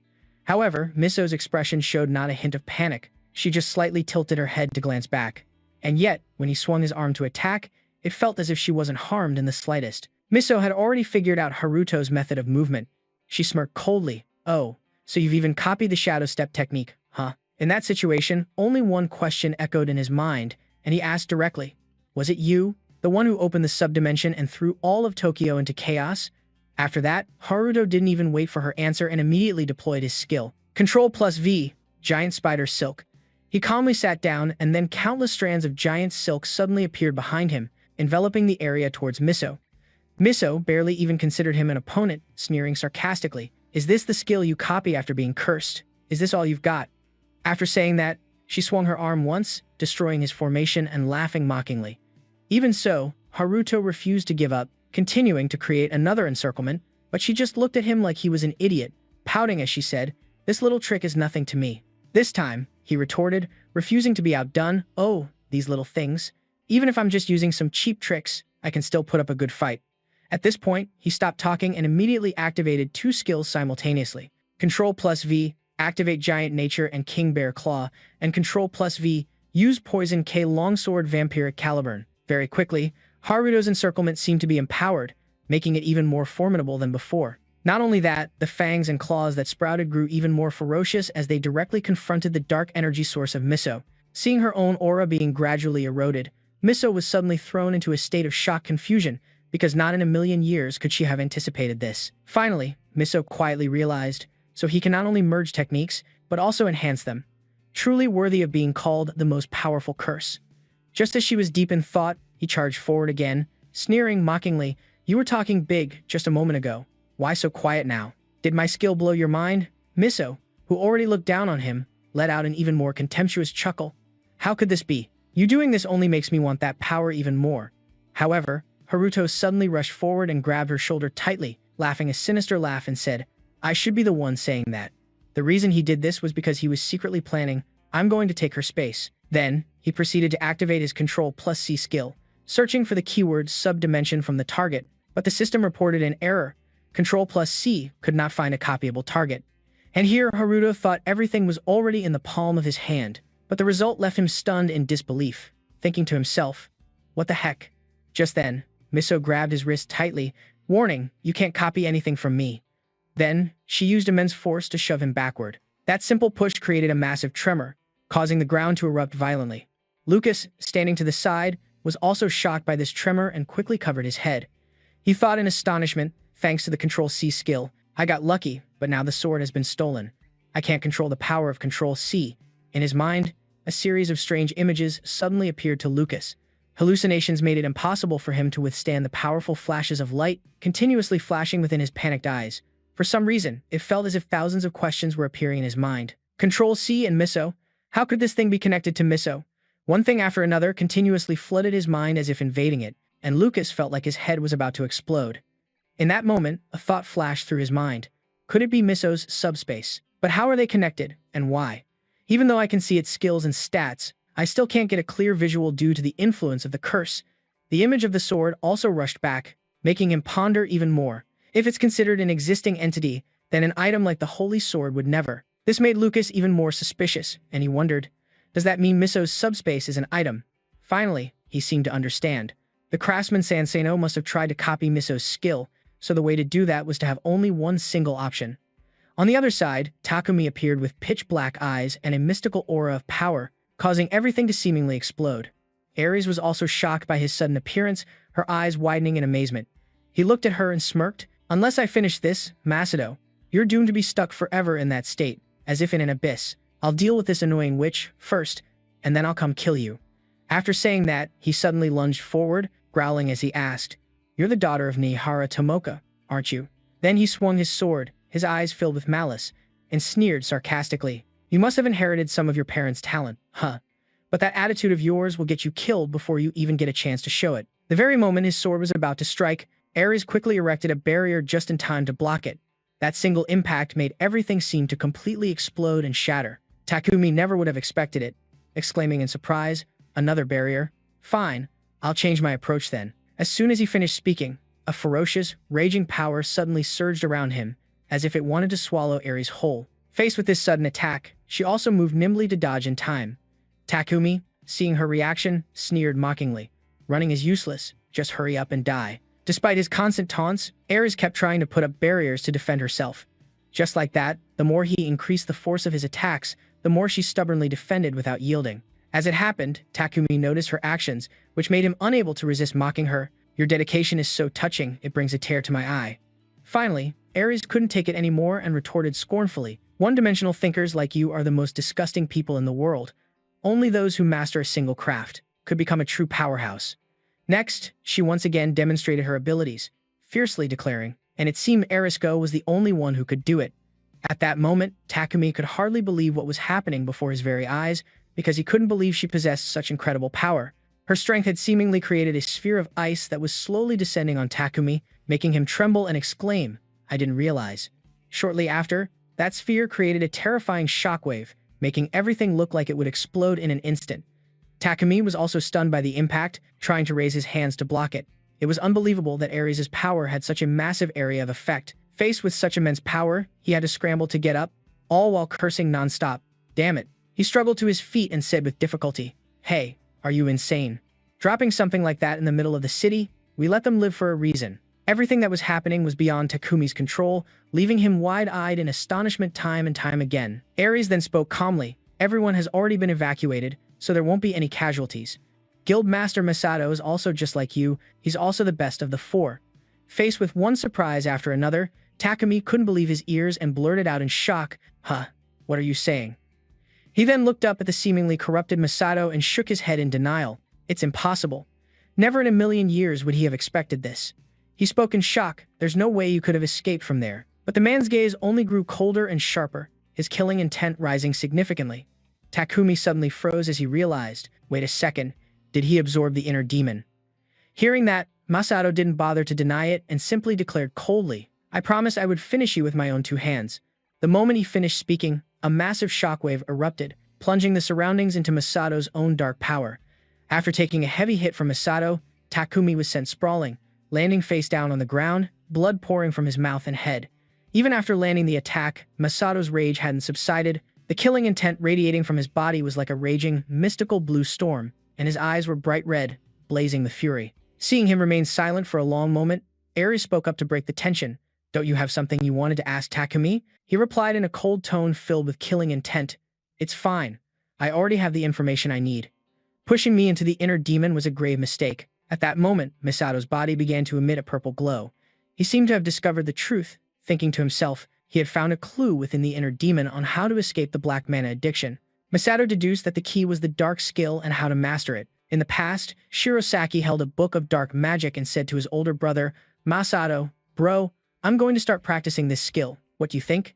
He tried to persuade him. It's a dark skill, but I think it could be really useful if I learn it. But he immediately objected. Forget it. Using dark skills is extremely dangerous. Don't you know that? Hearing this, he felt a bit sad and stared intently at the book.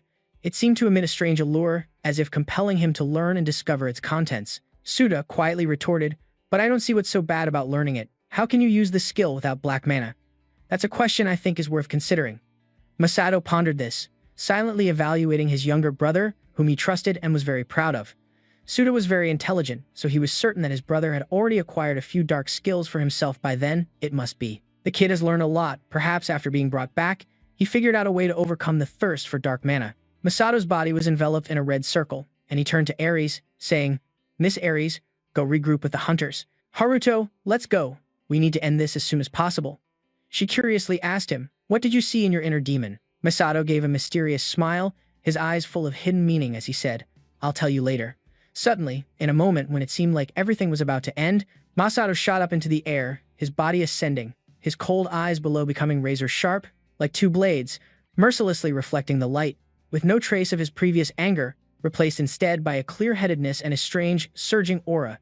He gave a cold smile, having found hope and a positive path forward. Meanwhile, when Haruto appeared, flashes of bluish-purple light erupted, sending shards, rocks, and dirt flying everywhere, kicking up a thick cloud of dust and creating a chaotic scene.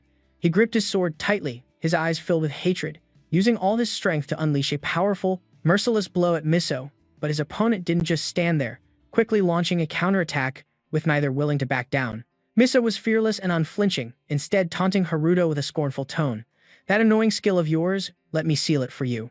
Suddenly, he launched an attack right at Haruto's feet, catching him completely off guard as the sword emitted a dazzling blue light, mixed with mystical black and purple streaks that looked incredibly demonic. Haruto, at this moment, felt extremely tense and panicked, his mind a jumbled mess, not knowing what to do. He broke out in a cold sweat, his body trembling, unable to remain calm. Miso sheathed his sword and looked at Haruto. "Your darkness skill has become useless, because the holy sword can no longer suppress it after being held back for so long." Suddenly, Haruto cleared his throat and shouted, "So what? Your skill is nothing special either, is it?" As he was about to charge forward and attack aggressively, Miso remained unusually calm, saying, "The nature of mana thirst has been nullified, so controlling it is no problem." Haruto ignored his words and attacked mercilessly. Everything around them shattered.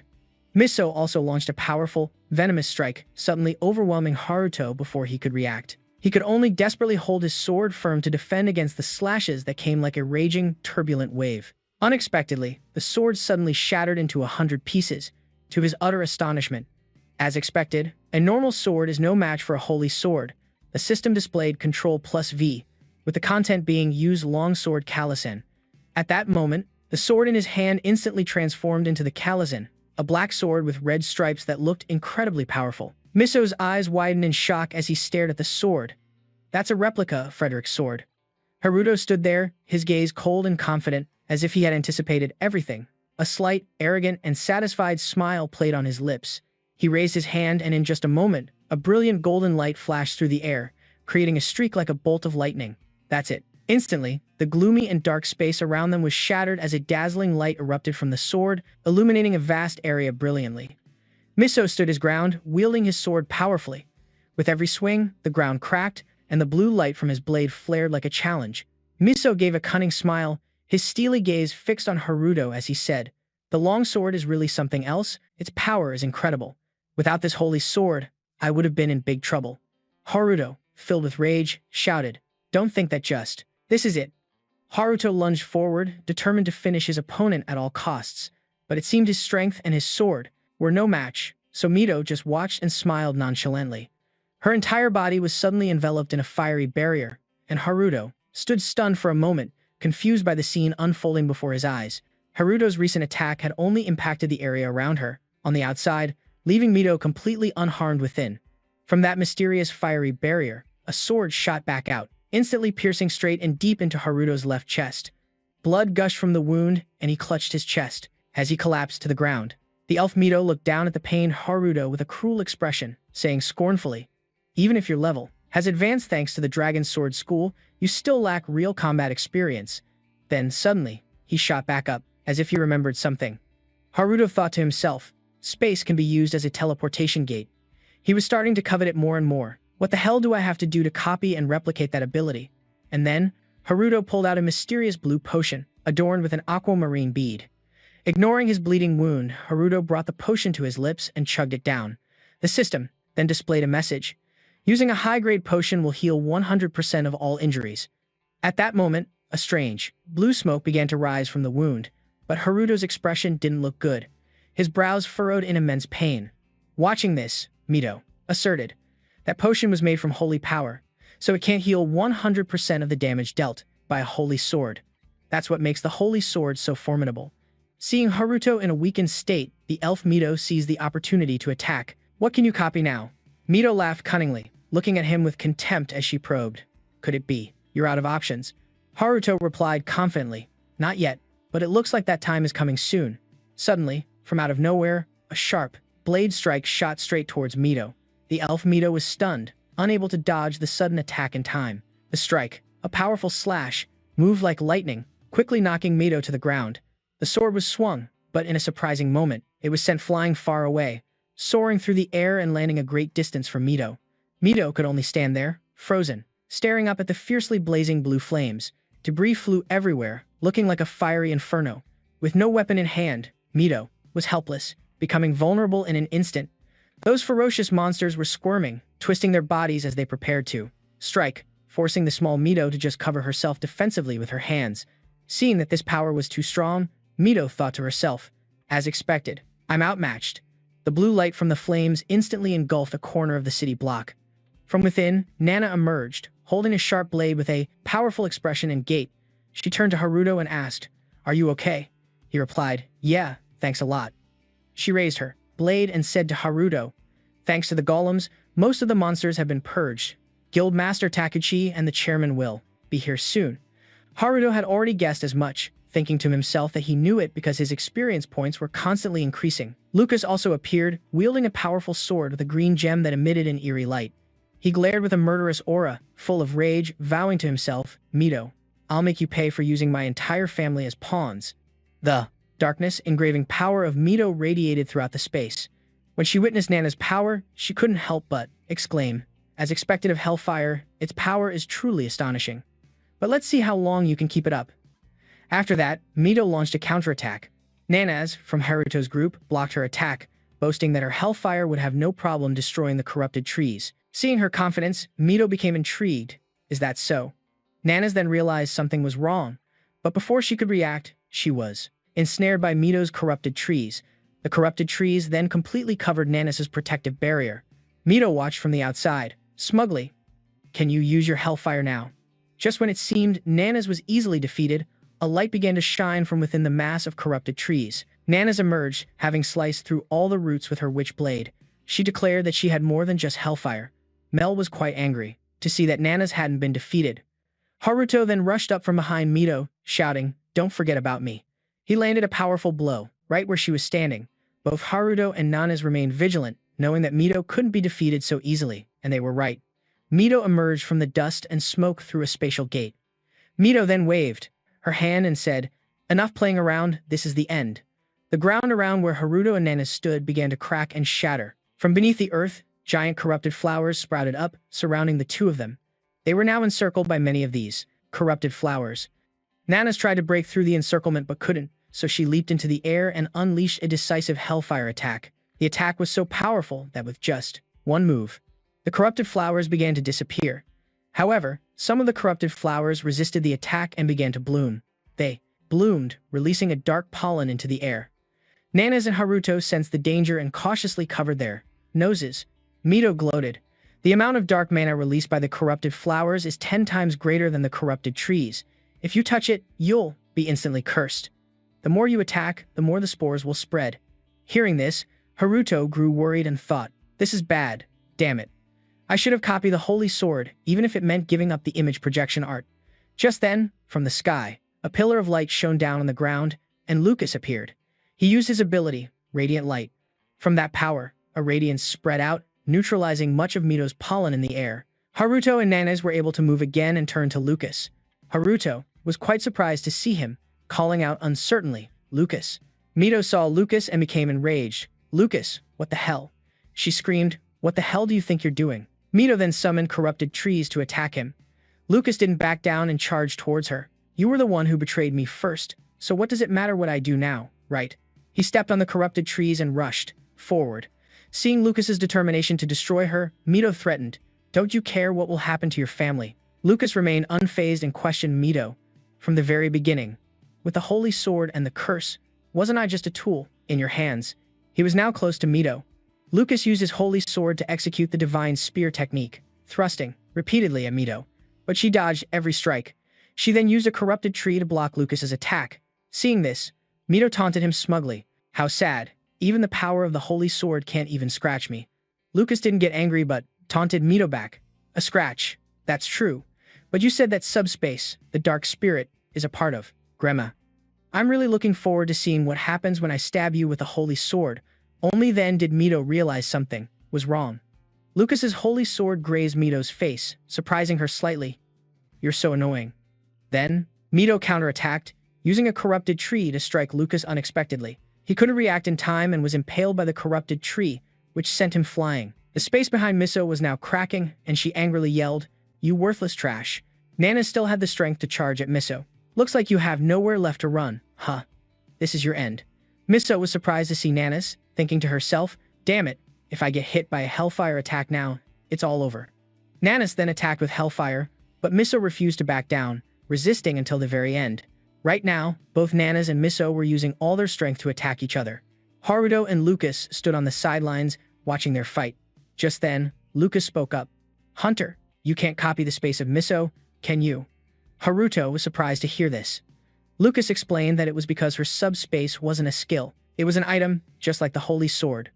Lucas then explained that the subspace is an item used to connect to another dimension, and Miso is an elf from that dimension.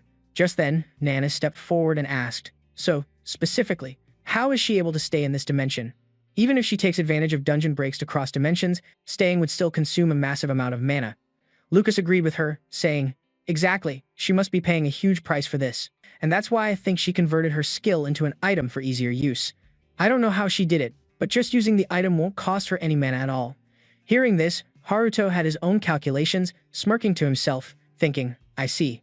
No wonder I couldn't copy it then. That means I have to touch the item directly. But then, he asked Lucas, why did you suddenly decide to team up with us? You were trying to kill me at first, weren't you? Hearing this, the man sighed and said, well, it's true, I intended to kill you at first, but when I was trapped by the corrupted tree, you didn't take my life. Even though doing so would have gotten you my control ability, you still didn't do it, so this is my way of showing my gratitude. Hearing Lucas say this, Haruto could only look at him helplessly, not knowing what to say, while thinking to himself, that's just because I don't kill people to steal their skills. I wouldn't be able to live with myself afterward. Nanas walked over and said to them, sorry to interrupt your conversation, but what is control? And also, earlier you two mentioned copying a subspace. What does that mean? Hearing this, Haruto felt a little guilty. She looked at the sword in Haruto's hand and wondered, and this judgment sword, too. I clearly remember returning it to Miss Aries. Seeing this, Haruto was flustered and tried to change the subject, saying, about that, I just borrowed it again for a bit. Oh, just then, the defeated Miso was starting to wake up, rising from under the ground. She had used the corrupted tree to protect herself from Nanas' attacks, so her body was only slightly injured. Haruto said cautiously, hey, something strange. Lucas noticed it too and said, it seems she's absorbing the dark mana from the corrupted tree. This might be Miso's final move. Miso was furious. Her face seemed to age, becoming old and turning purple as she said, I was planning to play with you all until Lord Michael appeared. I shouldn't have been so careless when my opponent was the hunter Nanas. Then she screamed, from now on, I'm getting serious. Giant corrupted trees attacked towards where Haruto was standing. As he dodged the attack, he asked Nanas, Nanas, can you still use Hellfire? Nanas replied, yes. Lucas also coordinated with them, saying, if needed, I can still use my light skill one more time. Haruto shouted to them, first, use Hellfire to block her vision. Hearing this, Nanas used Hellfire to block the corrupted tree in front of her. Haruto observed the situation, thinking, in a moment, if she has converted her skill, like an item, what if I just copy this thing? He jumped onto the tainted trees to copy them, silently praying, please work, and it actually worked. Control C. Copying the tainted Yiso branch. Control C. Item has found 1/3 of a Yiso seed. The item will be copied and merged into the user's body. Prepare for a level up if a complete seed is collected and the tree is made to flourish. You will receive the blessing of Yiso's vitality. Control V can be used simultaneously with Giant Spider Silk. Control V. Because you have taken the Yiso seeds from the original owner, that person will no longer be able to use the Yiso branch. When the target's HP drops below 15%, the skill will be automatically absorbed. Haruto sensed it and smirked to himself. It's just like Lucas said, she must be really weakened. Control V. The Yiso seed is beginning to sprout inside the user's body. At this moment, the tainted tree had been successfully copied by Haruto, It changed from a dark purple to a brilliant gold. Miso was shocked. That flash of light even copied the tainted tree beneath her feet and changed its color. Miso was stunned. You copied the tainted tree. Lucas ambushed her from above, saying, "You don't have time to think about that right now, Miso." Miso refused to give in, fighting back and shouting, "How foolish." Miso then realized something was wrong with her body. She couldn't use the Yiso branch. Why? Lucas's holy sword swung at her head. Miso reacted quickly and managed to duck.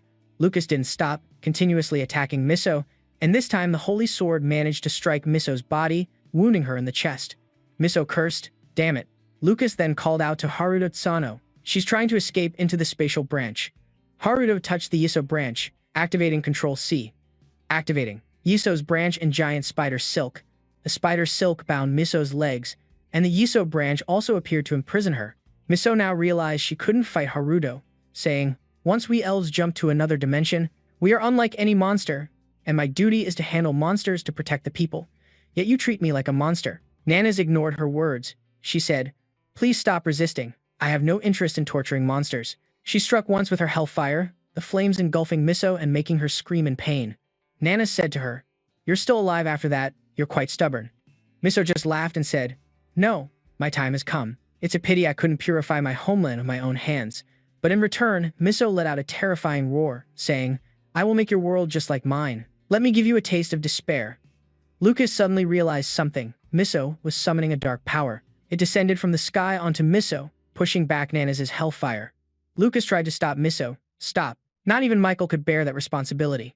You're not just putting Tokyo, but the entire world in danger." She didn't care, trying to absorb the energy of that power. Just then, a yellow flash of light shot towards Miso. Nanas, watching from the side, guessed who that light source was: Haruto Tsano. Lucas froze as he witnessed Haruto now entering Miso's mindscape. He looked around. "So this is what a spatial branch is like?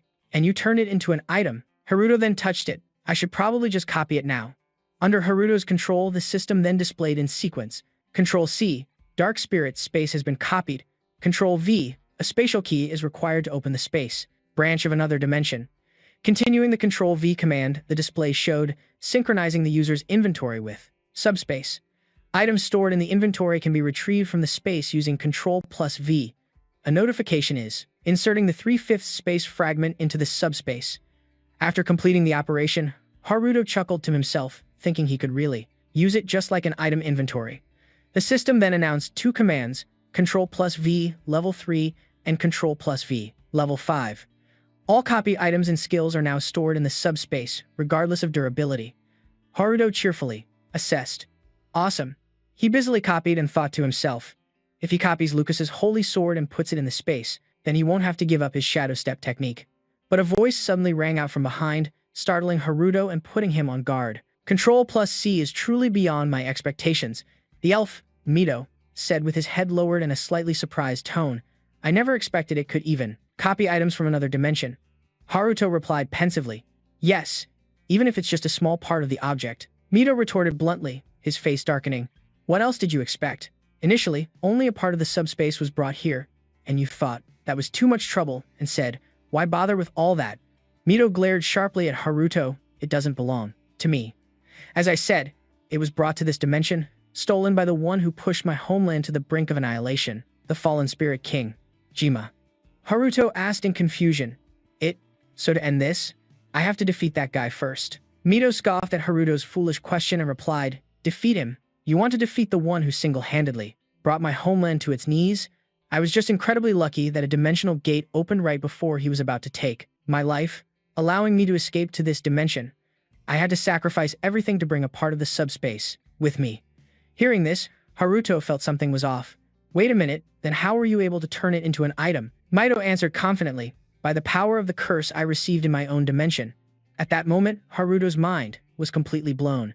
He was so shocked, his jaw dropped. What?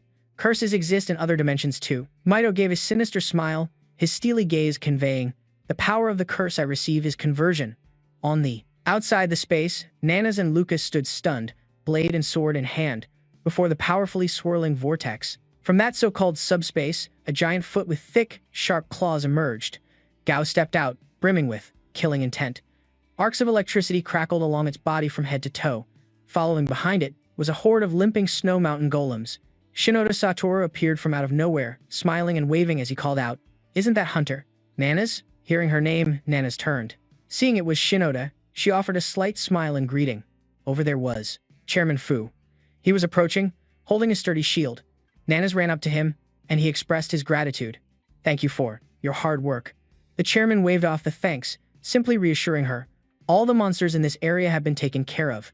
But Gao stepped forward and said, "The other hunters should be more than capable of handling the remaining stragglers, right?" Masato and Ares also walked over from the red circle, just in time to hear Gao's suspicious question. "We already took care of them on our way here." Seeing Masato appear, Nana's asked him, "Guildmaster Shirosaki, what happened to Takumi?" He didn't answer her question, simply stated nonchalantly, "I wanted to capture him alive for the guild's benefit, but he refused to cooperate. So, I sent them to meet their maker." Nana's looked at his calm demeanor and his answer, only replying softly, "Oh." She thought to herself, Guildmaster Shirosaki. It seems the aura around him has changed. She didn't ask anything further, just taking in the necessary information. "Is that so? Thank you. You've worked hard." Satoru looked around and noticed someone was missing, so he walked over and asked, "By the way, where is Senior Haruto?" Nana's heard this and replied, "Haruto has." She looked up at the beam of light and answered, "Gone into the subspace with that elf. We're standing outside the guardian room in case things go south." Hearing this, Satoru became alarmed and asked worriedly, "So, does that mean Senior Haruto is in danger?" Nana's noticed his disrespectful tone and felt a bit annoyed, thinking, "This kid, don't talk to me like an equal while we're on the job." But she still reassured Satoru that Elf is already on the verge of death. Seeing the two of them talking, Lucas also approached and warned, "Besides, Miso, we should close the subspace as soon as possible. Gao, who is beyond anyone's comprehension, will soon appear, you know." Gao, upon seeing Lucas's appearance, asked curiously, "Who are you?" Gao looked at the sword he was holding. "That holy sword. Is that from the Cooper family? Were you sent as reinforcements?" Nana's immediately refuted, "No. He's Miso's accomplice." Gao heard this and his jaw dropped in disbelief. "What?" Seeing that Lucas didn't react, Gao grabbed him by the collar in astonishment. Gao lifted Lucas up, asking threateningly, "What reason would a member of a noble family have to cooperate with that wench, Miso? Huh, kid. How do you plan to take responsibility for this?" Seeing Gao's furious questioning, Lucas immediately said, "I'm going in there too. I've decided to take responsibility, so please let me go." A spark appeared in Gao's eyes as he looked at him thoughtfully.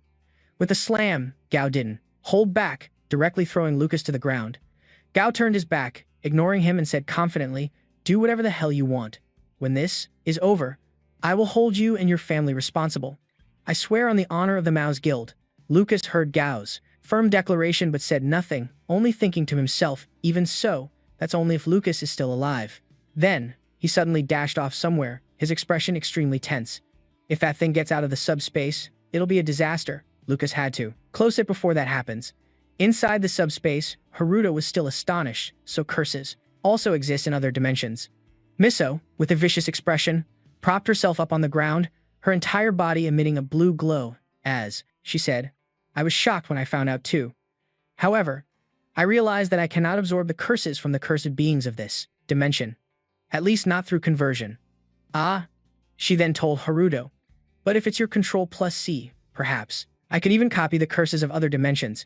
Haruto's face darkened as he looked at Miso coldly and asked, "So, you did all of this just to steal my control plus C?" Miso gave a mysterious smile and explained further, "Lord Michael will kill you and take your control plus C himself.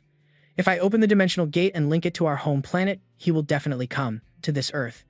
Miso, filled with years of hatred, said angrily, "If it weren't for Joe Nishihara Tomoka, I would have succeeded 15 years ago." Hearing Miso say this, he replied contemptuously, "But in the end, you failed again.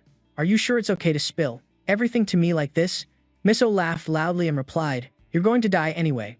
Miso's eyes widened and she bared her teeth. In a mocking grin, "Even if I die here, the plan remains the same, no matter how you struggle." Before she could finish, Miso suddenly transformed into a ferocious beast and relentlessly attacked Haruto, forcing him to defend with only his hands, and he panicked. His face was covered in sweat as he looked up in disbelief at the scene before him. It was a monster with teeth as sharp as blades so sharp they would make anyone shudder. Haruto knelt on the ground in terror, his face grim, guessing it was a dragon. What? How could something like this be in a subdimension? Wait, could it have been sealed in here? The dragon raised its giant claws. It struggled frantically, moving closer to Haruto. He couldn't believe it, thinking, this is horrifying. Are they planning to release it? Release it into Tokyo? By now, his face was drenched in sweat, and he told himself, you've got to be kidding me. If this thing gets out, we're doomed. It looked at him with a ravenous expression. Terrified, Haruto ran with all his might, not daring to look back, but he ran and couldn't find an exit. He cursed in frustration, damn it, where's the way out? The monster roared and growled, when suddenly someone rushed in and launched an attack on it. Haruto, surprised and curious, looked toward the flash of light and saw it was Lucas. Lucas had just launched a counterattack with his sword while turning to urge Haruto, have you copied the sub-dimension yet? That's the dragon Miso imprisoned here. If the sub-dimension collapses, it will harm the holy sword. I'll hold it off. You get out and close the sub-dimension. Haruto listened to him and ran, but how was he supposed to do it? He worriedly turned back and asked him, what about you? The dragon then roared, loudly, directly counterattacking and sending Lucas flying. The holy sword flew from his hand, far out of reach. Haruto witnessed the chaotic scene, frowning slightly. Tisk, the sword. The dragon saw Lucas was weakened. It spread its wings, its eyes filled with fire, and lunged towards him. Everything was in chaos. Lucas collapsed in pain on the ground, and in just a moment, the dragon would seize the holy sword. His face hardened in anger as he thought, damn it. Suddenly, the system displayed Ctrl+V. Use giant. Spider silk. Time rewound to 10 minutes earlier. Nana stood before the system panel, which repeatedly displayed the same message, notifying that you have received 5 experience points. Nana's placed her hand on the system panel, thinking to herself, normally, a high-level hunter like me wouldn't get experience points for defeating a monster of this level. That elf must be dead. Mo cursed angrily to herself to think they'd treat me like a monster. She thought, she's furious because she was treated like a monster. But because she's from another dimension, Earth's space just sees her as nothing more than a monster. The system displayed specific information about Miso. The level 354 elf has been eliminated. Contribution 75% and experience points are 200. At that moment, Mo walked over to Satoru and asked, Mo, are you okay? Mo worriedly asked him back, what about Hunter Sano? He looked towards the subdimension's entrance and replied, he's still inside. Suddenly, a strange light erupted from the subdimension, startling those outside. At the entrance, Lucas and Sano were thrown out, with Sano holding a rope. He had tightly wrapped the rope around Lucas's body and tied it to the holy sword. The onlookers couldn't help but be horrified and amazed. Sano. The scene was chaotic, the ground shattered, and both of them fell hard to the ground. Satoru looked on, extremely worried, his mouth agape as he shouted, Senior Haruto. Since they weren't out of danger yet, Sano warned everyone to back away. Meanwhile, he ran towards the subdimension's entrance, trying to close the gate. The system now displayed Ctrl+V is closing the dark spirit space. Sano used all his strength to try and close the gate, telling himself, I can do this, just close it. And finally, the door closed with it. The stream of light slowly narrowed, gradually weakening, leaving only the last faint rays slipping through the crack of the door. Gao watched, not understanding what he was up to, and curiously asked, is he trying to close the subspace? As the subspace door shut, he let out a sigh of relief. It's finally closed. But surprisingly, the system displayed a screen with a red gate error warning. Because of a force from within, the subspace could not be closed. To protect its integrity, the subspace will be opened. At that moment, Haruto stood frozen, his eyes wide, breathing heavily in a panic. What? Wait! Before he could even recover, the subspace door once again slowly opened, an eerie light piercing through from within, spreading out mysteriously. The monster, with its colossal body, covered in bulging veins and rock-hard scales, its fiery red eyes filled with hatred and a thirst for destruction, was trying to force its head out. Its roaring sound echoed violently, as if it wanted to tear space itself apart. Everyone panicked. Hey, what's going on? It's a dragon. The dragon stuck its giant foot out of the subspace. When its foot made contact, the ground shook violently. Seeing the situation was bad, we don't stand a chance against it. Run. Instantly, they realized that monster was a dragon. 15 years ago, a single dragon destroyed all of Great Britain. If it gets out of here, we're definitely done for. Because the force was so strong, the dragon seemed to unleash all the hidden power in its body, knocking Sano to the ground. Again, Sano grew angry. A sense of helplessness and regret washed over him, as if he had missed the only chance to prevent this disaster. Damn it, I was too slow.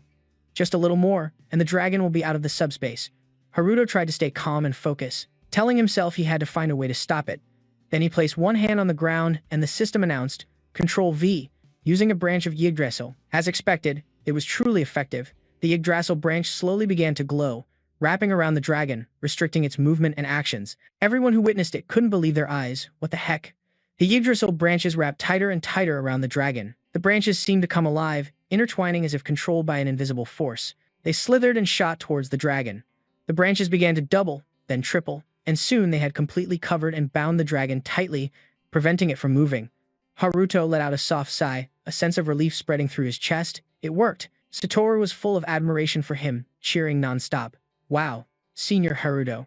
But something seemed off to Nana's. She thought she didn't sense a malicious aura from that thing. But she continued to deduce, it's similar to the skill Misu used. Everyone else was praising him. That's amazing. The branches stopped the dragon.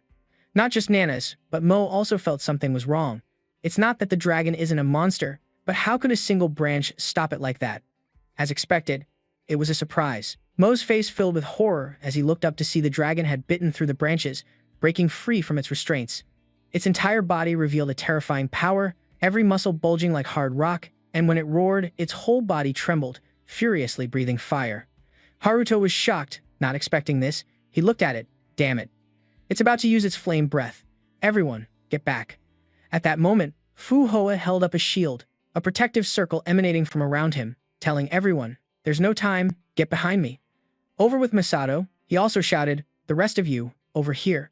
He emitted a red circle that spread out like a powerful wave, forming a sturdy shield protecting the entire circular area continuously expanded for everyone to enter. Each vortex seemed to suck all the surrounding energy into it, growing larger and larger.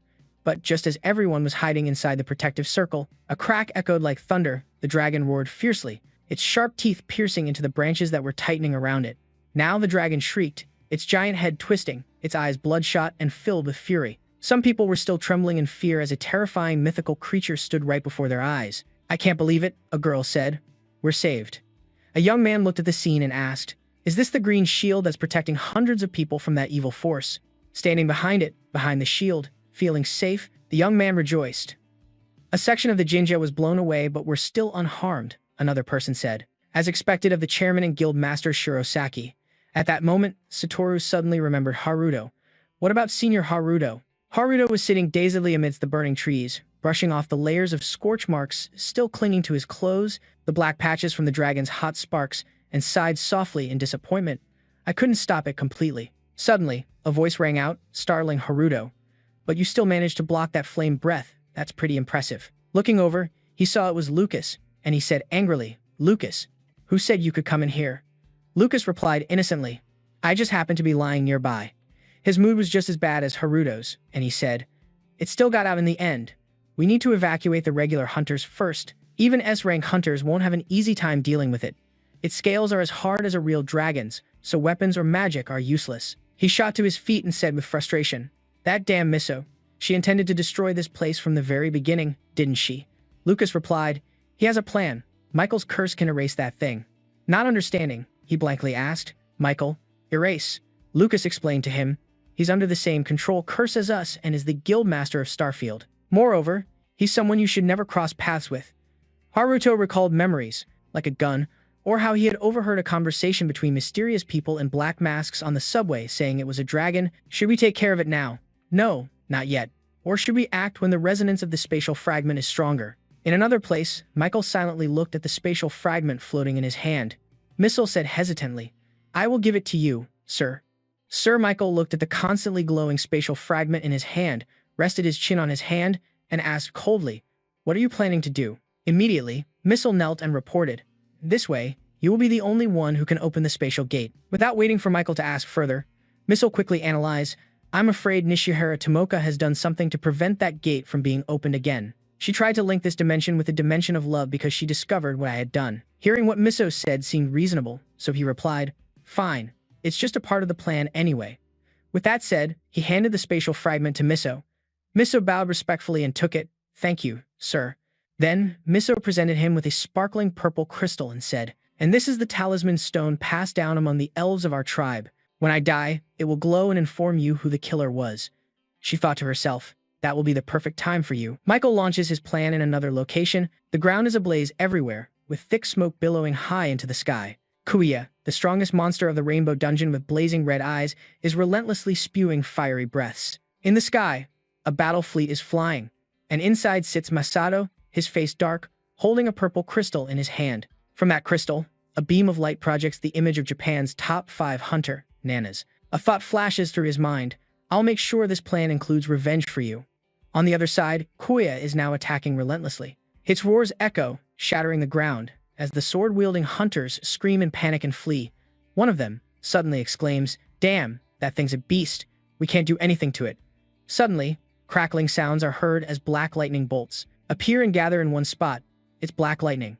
Masato is casting a spell, and a thunderous bolt of lightning strikes down on Kuya. The area falls silent, but the attack seems to have had no effect on it. It glares at him with its blood-red eyes, and Ares, sweating behind him, speaks up. It seems magic is completely useless. Masato glares at her angrily, so we're just supposed to give up. Ares Hill, with a serious expression, assesses the situation. Perhaps physical attacks would be more effective, but the power gap is too wide.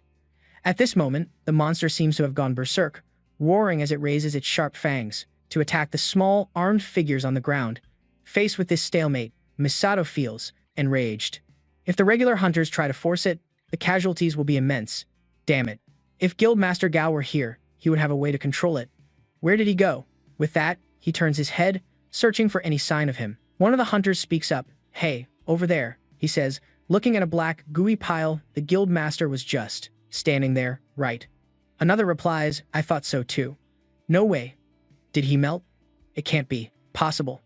He can't believe it, staring at the shapeless, melting thing. The two of them tremble in fear. One of them speaks up. "The flame breath didn't hit him directly, did it?" The other says doubtfully, "That's true, but..." Before he can finish, he seems to realize something. The gooey pile suddenly stirs, squirming as if it were alive. Then it suddenly explodes. A figure emerges from within with blazing red, furious eyes. It's Guild Master Gao. He roars, "That damn lizard." The two hunters from before cheer joyfully. "Guild Master, we knew it. There's no way a single breath attack could melt you." Gao looks towards the monster, which has now completely lost control, continuously attacking the hunters. As he swings his fist forward, he exclaims, "Damn, that thing is huge." Suddenly, hearing a noise, Gao stops and looks back. On the ground, the rock fragments that were shattered earlier are moving. They then combine to form screeching golems, and he is speechless at the sight. At the same time, Nanas is still fighting. She unleashes an attack, and her powerful strike rushes forward and hits Kua, but it seems to only enrage it further. Seeing it charge right at her, she casts a spell.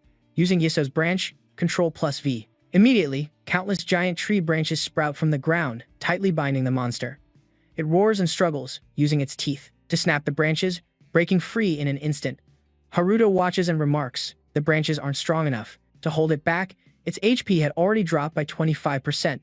The dragon's sword was too dangerous, so Lucas rushed forward to suggest that he push it back into the sub-dimension. Haruto got angry. "If I do that, I won't be able to use it anymore." Lucas asserted with a serious expression, "We can take it down if we use the sword." Haruto shot back, "I don't know what you're thinking, but that precious holy sword of yours is no different than a toothpick to that thing." With that, he glanced at the Keshia, sensing that this monster's power was far from ordinary. Lucas then turned and called him out. "When we escaped from that sub-dimension, I knew you had already copied the sword." Haruto felt a pang of guilt. That was because Kennel's Ctrl+C activated automatically. Lucas looked away and chuckled, "I'm not blaming you. If it weren't for you, I would have died in there along with the sword. I owe you one." Haruto gave a forced smile, breaking into a sweat as he felt this misunderstanding was getting a bit out of hand. To change the subject, he quickly asked, "So, what do we do after we stop it?" He replied, "Use your cursed skill and copy the sword to riddle it with holes. One light attack isn't enough, but what about 10,000 swords?" As he spoke, an image of thousands of swords raining down on the monster appeared in his mind. The suggestion surprised Haruto, and he exclaimed, "That sounds like a solid plan, but how do we push it back into the sub-dimension?" He turned to look, but before he could finish his sentence, he sensed something behind him. Haruto turned around to see Gao, who said, "Hunter Sano, let me borrow your golems for a moment." Haruto was surprised. "Golems? Guild Master, why are you here? What do you plan to do with them?" Gao was silent for a moment before speaking. "I will make those who dared to point their swords at me pay the price." With that, he glared at the monster. Haruto still didn't understand his plan. "If you use the golems, can you even damage it?" Gao clenched his fist and declared, "Damage. More than just damage. I will kill it." Haruto asked no more questions, seemingly trusting his resolve. He replied, "Understood. In that case, I'll open the subdimension. Please force that thing inside." Gao, with his massive frame, leaned down towards him. "All right, I also want to see how you pull that off. We can discuss that later." Haruto issued the command, and hundreds of command lines were executed. Use Golem Core Transformation, Ctrl+V.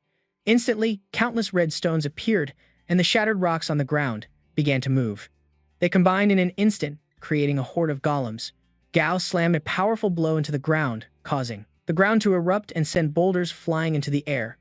At the same time, the golems rushed toward him, and a giant stone entity appeared amidst the smoke and fire, leaving Haruto completely stunned.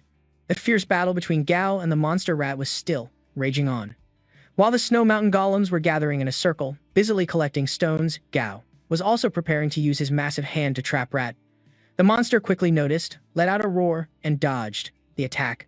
Missing his grab, Gao became furious and yelled, "Just you wait." Then, as if using 100% of his power, he unleashed a devastating punch. Gao aimed straight for Rat's head and slammed his fist down, knocking its face sideways. Masato, standing inside the protective barrier, couldn't help but be impressed. Now that's a powerful punch. Haruto, standing nearby, thought to himself, "Stone armor, huh?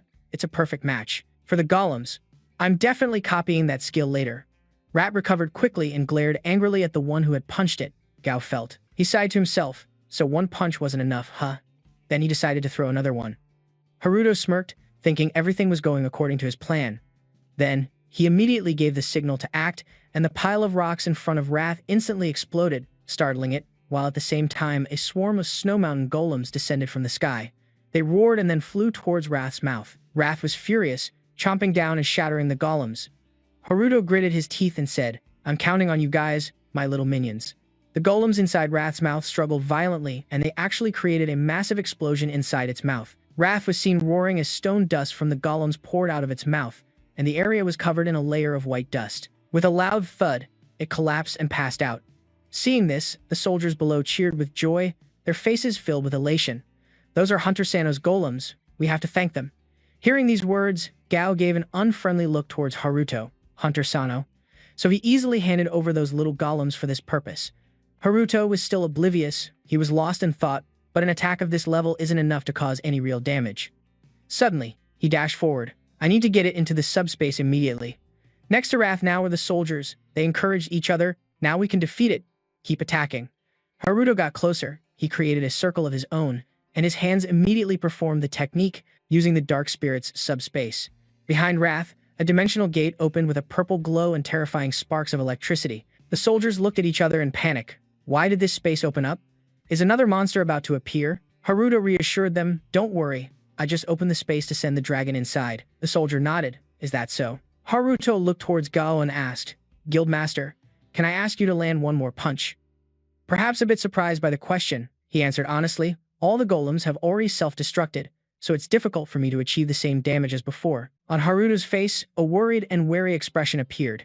He wondered, should I copy and paste more golems? No. If I want to achieve the same effect as before, the level of the new golems is too low. Suddenly, Nana appeared from behind. She spoke up. "What do you think about using Hellfire power?" Haruto was startled. "Hunter Nana? Then let's go with that." At this moment, Mo also rushed over. "We have to hurry and take advantage while it's unconscious. It's about to enter phase 2. Before they could even act, the creature behind them began to move violently.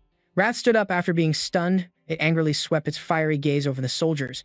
Mo shouted, "It's awake. Everyone run." As if in response to his words, it spewed a torrent of fire, as if to incinerate everything. The soldiers, as if a seal had been broken, ran away in a panic, leaving behind terrified screams. Nana was tense. "At this rate, our side will be wiped out by the flame breath. I need to minimize the casualties as much as possible." Without a second's hesitation, she charged alone towards Wrath. This scene startled both Haruto and Mo, and he yelled, "Hunter Nana." On one side, Toku ordered, "All hunters to this side." He had created barrier to protect his subordinates, but on the other side, the steel monster, a great flame. Nana charged directly to confront it. She built up powerful momentum towards Wrath, thrusting her blade forward. She summoned the power of the Blade of Hellfire. As soon as she finished speaking, an immense power erupted from within the blade. 2 streams, a blue light and a red light clashed head-on, leaving nothing visible but flying debris. Drax spewed out a torrent of fire that seemed ready to swallow Nana's whole, and to her astonishment, the flames engulfed the entire building in a sea of fire. Seeing this, Haruto was both worried and furious. Damn it. He executed a series of moves using the branch image displacement technique. The flames had completely swallowed Nana's. Haruto charged inside, reaching out to pull the hunter Nana's, and the two were enveloped in a sphere of branches. For the moment, the fire couldn't burn them, and the branch sphere fell out of the flames, raging fiercely outside. The sphere plummeted downward, allowing them to narrowly escape disaster. Perhaps in pain, Nana's clutched her arm and grunted softly. Haruto asked with concern, "Are you okay?" Nana's looked at him worriedly. "I'm fine. But the sorcerer's blade." Haruto reassured her, "Ma'am, the sorcerer's blade is still completely intact." Haruto heard his copy system activating. It was copying Nana's sorcerer's blade. He thought to himself, "I didn't even touch it directly. So does that mean the giant spider silk hitting it also allows it to be copied?" He handed the blade back to Nana's, who took it and thanked him. She said to Haruto, "But if it uses that flame breath again, we're done for." The two looked towards Drac, who was rampaging and searching for its next target. Just then, a decisive voice rang out, "Now is the golden opportunity." Haruto immediately used his target deletion skill. At that moment, a system was enveloping Drac. Haruto and Nana's watched, a mix of horror and surprise, at the scene before them. Haruto's face darkened as he thought, "What is this feeling?" Before he could think further, the system began to display Control F. The owner of the control had used it. Lucas looked at the system flow before him, and he immediately thought of a name. Michael, the guild master of the multinational guild Starfield in Europe. Lucas shouted towards Haruto, "You need to get out of the barrier now." Haruto heard him and turned to look. Suddenly, a purple light crystallized from the system in Drac, preventing Haruto from replying to Lucas as he whipped his head forward with only one thought, "I have to take Miss Nana's with me too." The system updated again, Control V, using giant spider silk. It seemed Drac's speed and power exploded in that instant. A dark energy crystallized around it, and the malevolent power grew, causing the center of the Ginza district to explode, creating a deep crater. Cracks spread across the ground, growing larger along with a lingering dark energy. The explosion drew significant attention from the people nearby, and a soldier looked down and was too horrified to speak. What just happened? A young man with brown hair suddenly spoke up. A deep crater just appeared out of nowhere in the middle of the Ginza district. Tuku frowned and said, "Who was it?" Suddenly, a voice screamed, "Sister," making him immediately pay attention. Nana's was lying on her back on the ground, coughing up blood. Haruto and Satoru rushed over, but seeing the scene before them, they knew they were too late. Nana's had lost her right arm, was bleeding profusely, and seemed to be in critical condition. Tukugao, Shirasaki Masato, Ares Hill, and Lucas Morgan all looked in the same direction with expressions of shock and fear. Satoru, with a terrified expression and tears welling in his eyes, looked at Nana's, wanting to speak but unable to form a complete sentence. "Ah, your arm." A bystander stammered in fear, "Her right arm is gone." The girl next to him added, "But it looks like she's still conscious." Satoru grabbed Haruto's shoulder, shouting with a trembling voice, "What happened?" "To my sister." "So that's right. Sarah can heal her, can't she?" Haruto looked at him and replied urgently, "Yes, I'll go find her right away." Haruto's voice was soft and trembling as he said, "I'm sorry, if only I had gotten you out of the barrier sooner." At the same time, he used his power to lift Nana up, covering her with a jacket to hide her injuries. Her face clearly showed weakness and pain. As Haruto prepared to take Nana back, Satoru shouted, "Senior Haruto, please make sure you heal my sister's arm." Haruto replied, "Leave it to me," and then vanished. Suddenly, a helicopter appeared, creating a powerful gust of wind that blew away the remaining debris. Two bewildered teammates looked at the helicopter and asked each other, When did that helicopter get here? Reinforcements?" The helicopter got closer and closer to the ground, gradually revealing a massive symbol that everyone immediately recognized. "Hey, that's the symbol of the Starfield Guild." Michael stepped out of the helicopter with his group wearing red, white, and green masks, along with blue, purple, and yellow, all exuding a murderous aura. Michael introduced himself, "I am Michael, the master of the Starfield Guild." He continued, "I have come here in response to your request for aid." Michael looked at the lingering devastation and said, "Since this is an emergency, I needed to act quickly." Then he noticed a deep crater in the center of the district and commented, "It seems the incident caused a minor loss." Hearing this, Gao stepped forward and said, "What do you mean, minor?" Michael looked at him, smiled, and said, "That was a monster capable of destroying an entire country, so I had to step in." "Isn't your attitude a bit out of line?" our guildmaster yelled. Gao said in a low, threatening voice, "One of our hunters lost her right arm to that attack." Michael sneered and said, "I wiped out a monster as terrifying as a dragon, so the loss of a mere hunter's arm is a worthy price. Gao exploded with anger. Hey. He glared at Michael with an overwhelming presence and said in a furious voice, "Are you laughing at us?" Michael looked at him and said provocatively, "This situation reminds me of a Japanese proverb, biting the hand that feeds you, isn't it?" Seeing this, Tuku rushed over to de-escalate the situation and said respectfully, "Please forgive my late introduction, and thank you for dealing with the dragon. I am Tuku, the president of the Japanese Hunter Association." Lucas shouted, "Why are you thanking him?" He approached, holding his sword, the Angelo's rapier. "This is all his fault." Tuku and Gao were shocked to hear this. "What are you saying?" His face darkened. "I mean exactly what I said. He's the one who released the monsters. He reports directly to this guy." Tuku interjected, "But aren't you also a member of the Starfield Guild?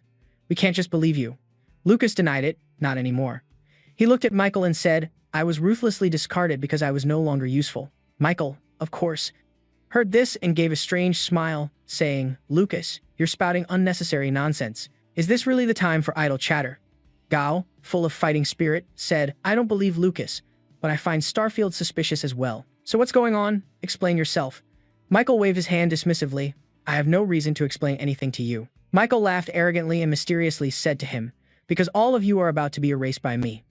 Michael then began to use the system's Control-A, selecting to delete all. Meanwhile, on the other side, Haruto was trying to find a way back. He saw a door open and said, "This must be the place. I found it."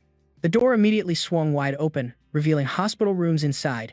He hurriedly ran over. "Just as I thought, I can move freely within the barrier thanks to the subspace." The door immediately. He brought her to the hospital room where Sarah was treating a patient. Hearing the noise, Sarah turned around in shock. The patient currently being treated was just as horrified. Haruto's voice was urgent. "Sarah, can you heal Hunter Nanas?" Sarah looked at him, panicked and at a loss for words. Haruto used the system to support Sarah. Control+V, clone infinite mana. The system repeated the command countless times. Sarah began to examine Nanas' wounds as Haruto looked on and asked, "She's lost a lot of blood. Will she be okay?" Sarah looked at him and replied, "She'll be fine as long as she gets enough mana." Immediately, she used the system command, Control+Z, restoring target's arm. Suddenly, the entire system blared with a red alert, startling her. She looked at the flashing red system alert and asked, "What's happening?" The system window announced, Control+Z. Object deleted by Control+X, cannot be restored. She immediately turned to Haruto, her face pale. "I'm sorry," she said, startling him. With unconcealed panic in her eyes, she stammered, "It can't be restored." Haruto looked like he was about to explode. Why? She didn't know the specific reason either. The notification window had just said it was impossible to restore. It was then that he realized the wound was caused by Control+X. That meant Nanas' condition was now extremely dire. She was struggling just to breathe. Sarah couldn't continue the treatment and could only surmise that there were others out there who possessed control skills. Haruto still clung to hope. Can you try again?" She believed it was impossible. "But I think trying again would just be a waste of mana."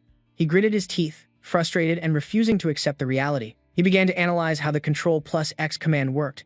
So, anything deleted by Control+X could not be restored. What if I use the clone ability? Control+V, clone Shaman Blade. He tried the clone command and successfully created the Shaman Blade. When Sarah saw it, she recognized it. "Is that Nanas' Shaman Blade?" Haruto explained. "No, it's just a copy I made before it was deleted." Hearing that, she thought there might still be a way to fix it. "So you copied Hunter Nanas' arm." But he had to deny it. "I can't copy any human other than myself." He proceeded to try the Control+V command on the blade. The Shaman Blade immediately disintegrated and vanished.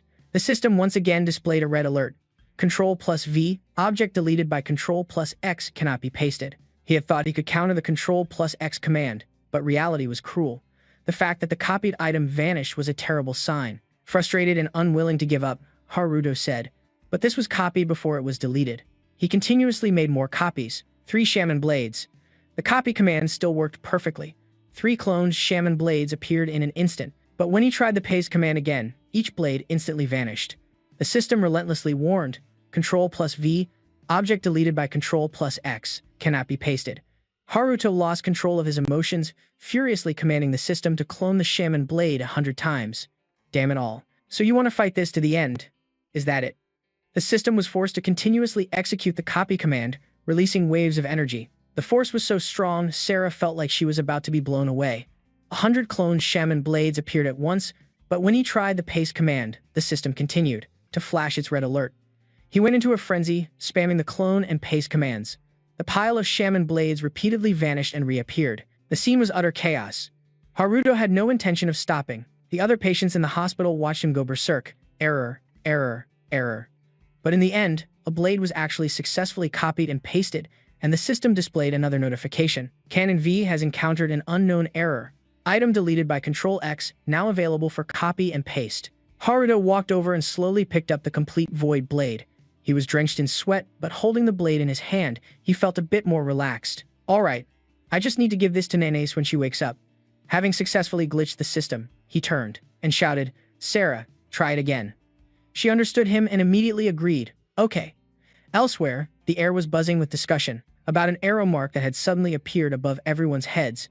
One person asked, "What's this mark for?" His friend fearfully guessed it was a targeting mark for a wide area attack. Ah, Michael appeared, wearing an expression of utter contempt. "I guess you all aren't that stupid." Suddenly, powerful bolts of lightning struck down around him. A large number of people appeared, surrounding Michael, and the energy in the air grew denser and denser.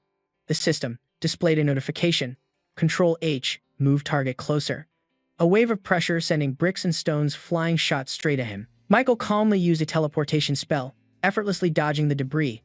From high above, a powerful figure slowly descended, bringing with it lightning bolts that continuously struck the ground, sending earth and rock flying everywhere. He, Michael, had skillfully teleported to a safe location.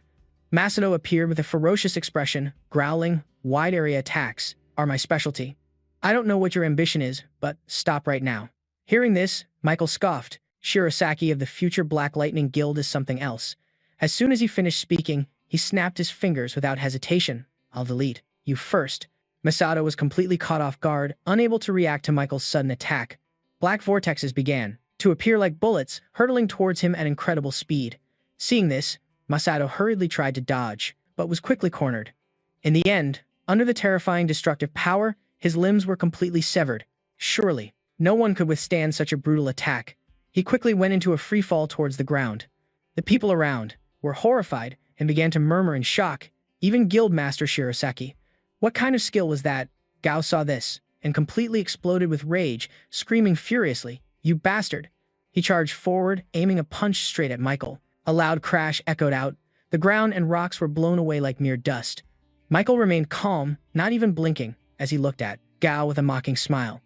A protective barrier he created rendered the punch meaningless, and the arm of stone armor easily shattered. Gao couldn't believe his eyes, staring in shock at what was left of his arm. Toku, witnessing this, turned pale with fear. The stone armor that can withstand a dragon's attack also. Michael gloated, looking with contemptuous eyes at the crowd, terrified of him. Don't be so shocked over something so trivial. He didn't hesitate to act. Control-X, eliminate the target in front of me. A giant black vortex was unleashed, carrying a source of power that was terrifyingly gruesome. The vortex created a thick cloud of smoke and dust, enough to show its incredible destructive force.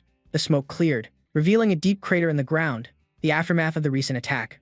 Michael looked up, his triumphant expression fading into a hint of surprise. Just when it seemed Gao had been blown to smithereens by the attack, Toku had managed to create a giant shield to help protect him. Despite the terrifying experience, Gao still had some sharp words. "Get out of the way, old man." It took a lot of strength for Toku to block the attack.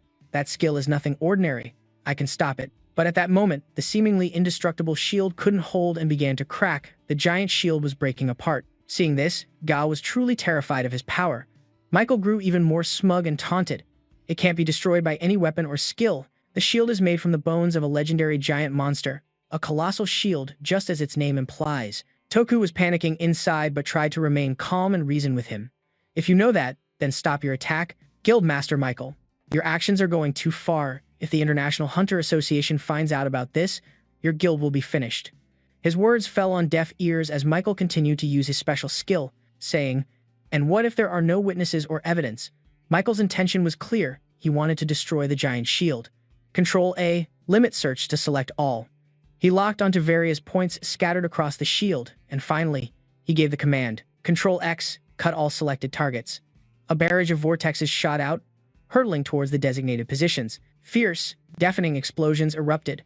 Despite Toku's desperate defense, Michael had no intention of giving them a chance to survive. He swung his arm for the final blow.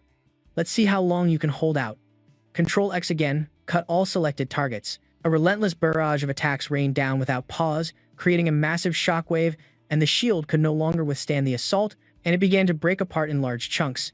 Toku could only watch helplessly as the giant shield shattered. It was completely destroyed, with nothing left for cover. The vortex shot straight towards him. It seemed he was too stunned to react in time. Just then, Gao quickly grabbed Toku and pulled him back. Old man. Gao threw him backward, deciding to use his own body as a shield. Under the pressure from the black vortex, Toku struggled to stand his ground. After the dizzying blast, the shield was shattered beyond recognition. When he came to his senses, he was incredibly worried for Gao. Are you all right? Gao had already collapsed. Half of his body was completely destroyed. Michael walked over and taunted. How pathetic for one of the world's top 5 hunters to end up like this. Unexpectedly, Gao's will to fight was still fierce. He struggled to speak. You think you've won? Even if my body is blown to smithereens. Seeing Gao's current condition, everyone was incredibly worried, their faces showing a clear look of helplessness. Gao struggled to say, "This stone armor still hasn't broken." But the stone layer on his body was crumbling into fragments, slowly falling away.